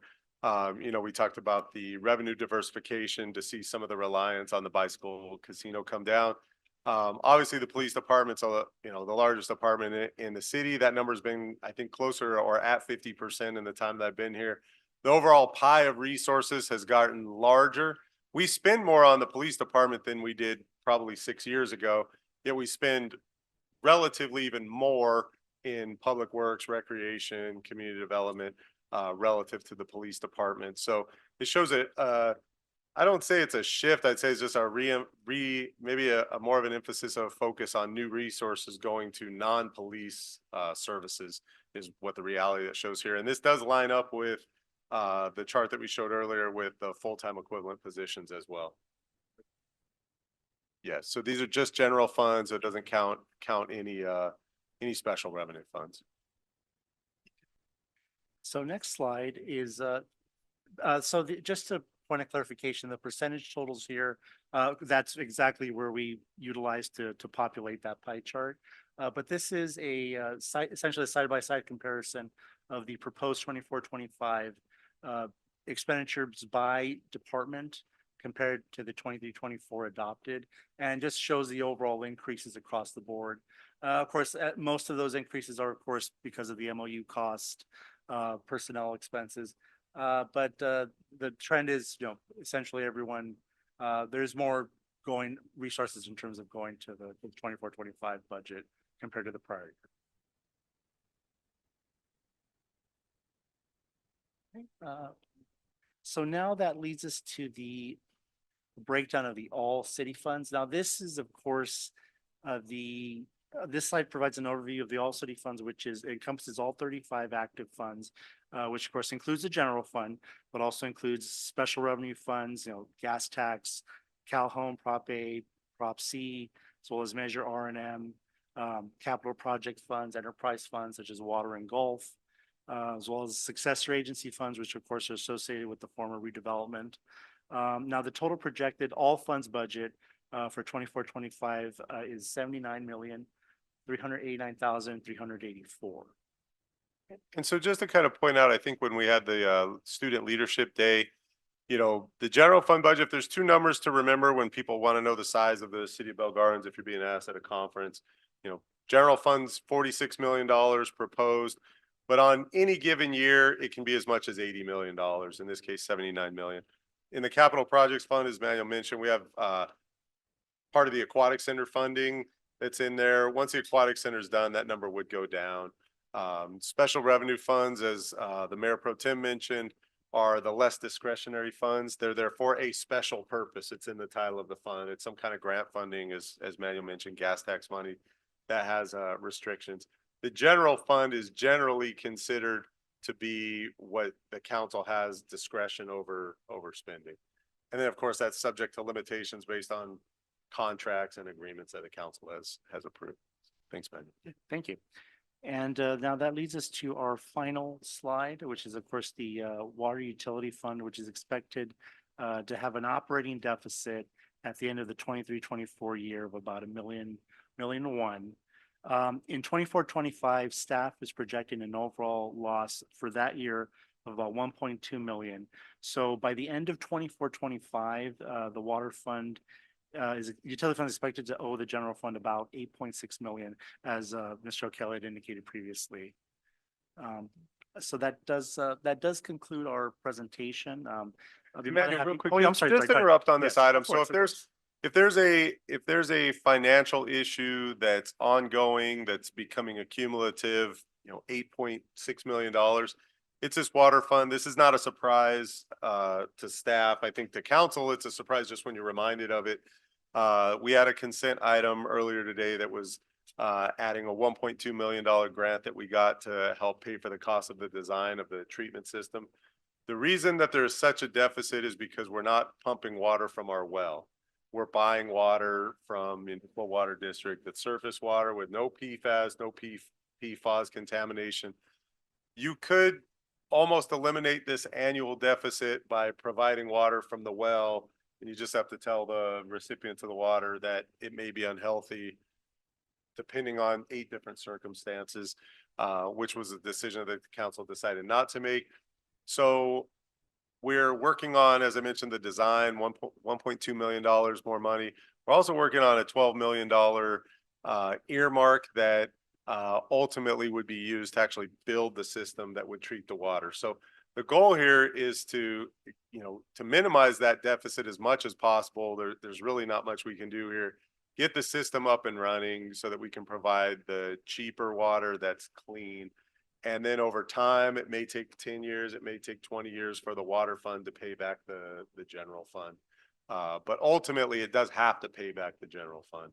If you were to try to get it back all in a 2 or 3 year period of time, the ratepayers for our small water system would be overwhelmed by the payment amount. So, so this is a problem that's probably decades in the coming and is probably a good 5 to 10 years in the solution, and we're probably in year 3 of the solution, maybe year 4 of the solution right now. Thank you. So that does conclude our presentation for this evening. Be more than happy to answer any questions that council might have. I do want to also just thank our finance staff. It takes a lot of hours to put some of these stats together, and it's almost like a moving target. You're just trying to get an accurate figure as much as possible. But I do want to thank them for their efforts in this process. But again, that does conclude our presentation, and be happy to answer any questions that anyone might have. And Mayor, if I can just remind the council too, sorry to interrupt, this item will come back to the council for actual budget adoption at the first meeting in June. So this is a preview. Don't expect too much to change between now and then. But this is this is not the adoption. Actually, it'll be at the first meeting in June. So thank you. Thanks again, Matt. Thank you. Thank you. Does any member of the council have any questions or comments? The only question I have, can you remind me, what is it that we're currently doing to help with the water well that we're constantly having a deficit in? Did we look at different options, and what options are currently being implemented right now? Sure. I'll give some overview. So what we looked at, if you just go back to the start, we've been using the well water. The well water's had the same level of contamination for however many decades. There was a new state law that said using these testing regimen, when you hit a certain level, you now have to report to the users of the water system that the water contains these contaminants. I'll use the city of Downey as an example. They have the same contaminants. They've continued to pump. I'm not knocking them, just as a statement of fact. They've continued to pump the same water, provide it to the water users, and they just give them the notice that says, if you're elderly, sick, et cetera, you should maybe see a doctor if you're drinking this water. About 4 years ago, the council was faced with the decision of, do we provide that water and send that notice, or do we transition over to this clean water, that surface water that costs, I think originally it was maybe in the $700,000 to $800,000 net increase, and it's just continued to go up, especially as the drought kicked in. So at that time, we decided, okay, the real solution here is not going to be to forever provide this expensive water. The ratepayers are just probably don't have the ability to do it. So what we looked at was the design of a system, and then at the same time, always still considering potentially selling the water system. The water system that the city owns only covers about 30% of the residents. The other 70% are serviced by Golden State Water Company. Has nothing to do with the city's water system or this deficit. So, we've always known that, 100% of the city residents are essentially paying for this water for, at the benefit of 30% of the residents and the users. Some of those could be businesses as well. So not just residents, but customers. So we really have two things going currently. One is, we've secured funding for the design of the system. The design's been ongoing for a period of time here with our engineering company doing the design. We've got some extra money to fund that. We've known that even once that's done, it's going to be $10 to $20 million to actually build the system. We think we've secured a pretty big chunk of funding for that process as well. But while all that's operating, in some ways maybe forced to do it, but also it makes good business sense to look to see, would it make sense to sell the water system? Just from an economies of scale, it's such a small system. If a Liberty Water or a Golden State Water, somebody like that were to come in and buy that asset, they'd pay market value for it.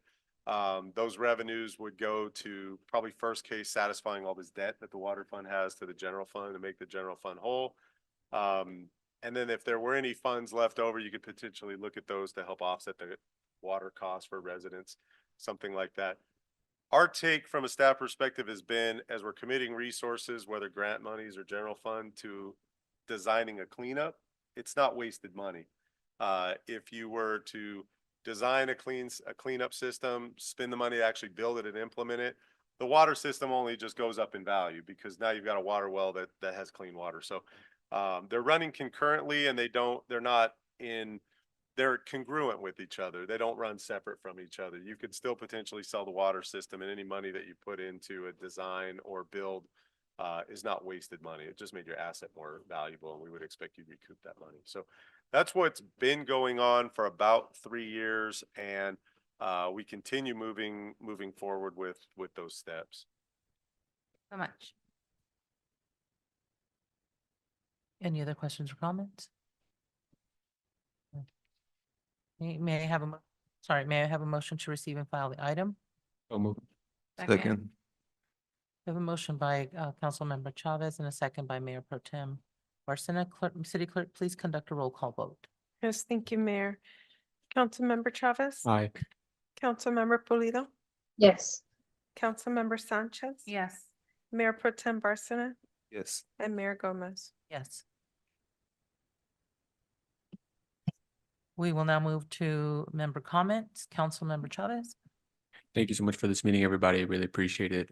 This is officially the record for the longest meeting that I've had having served on the city council. So again, hope everyone has a great night. Thank you so much. What else? Councilmember Pulido, sorry.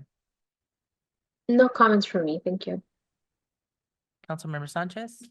Thank you, staff, for all your hard work. Have a good night. Mayor Pro Tem Barcena.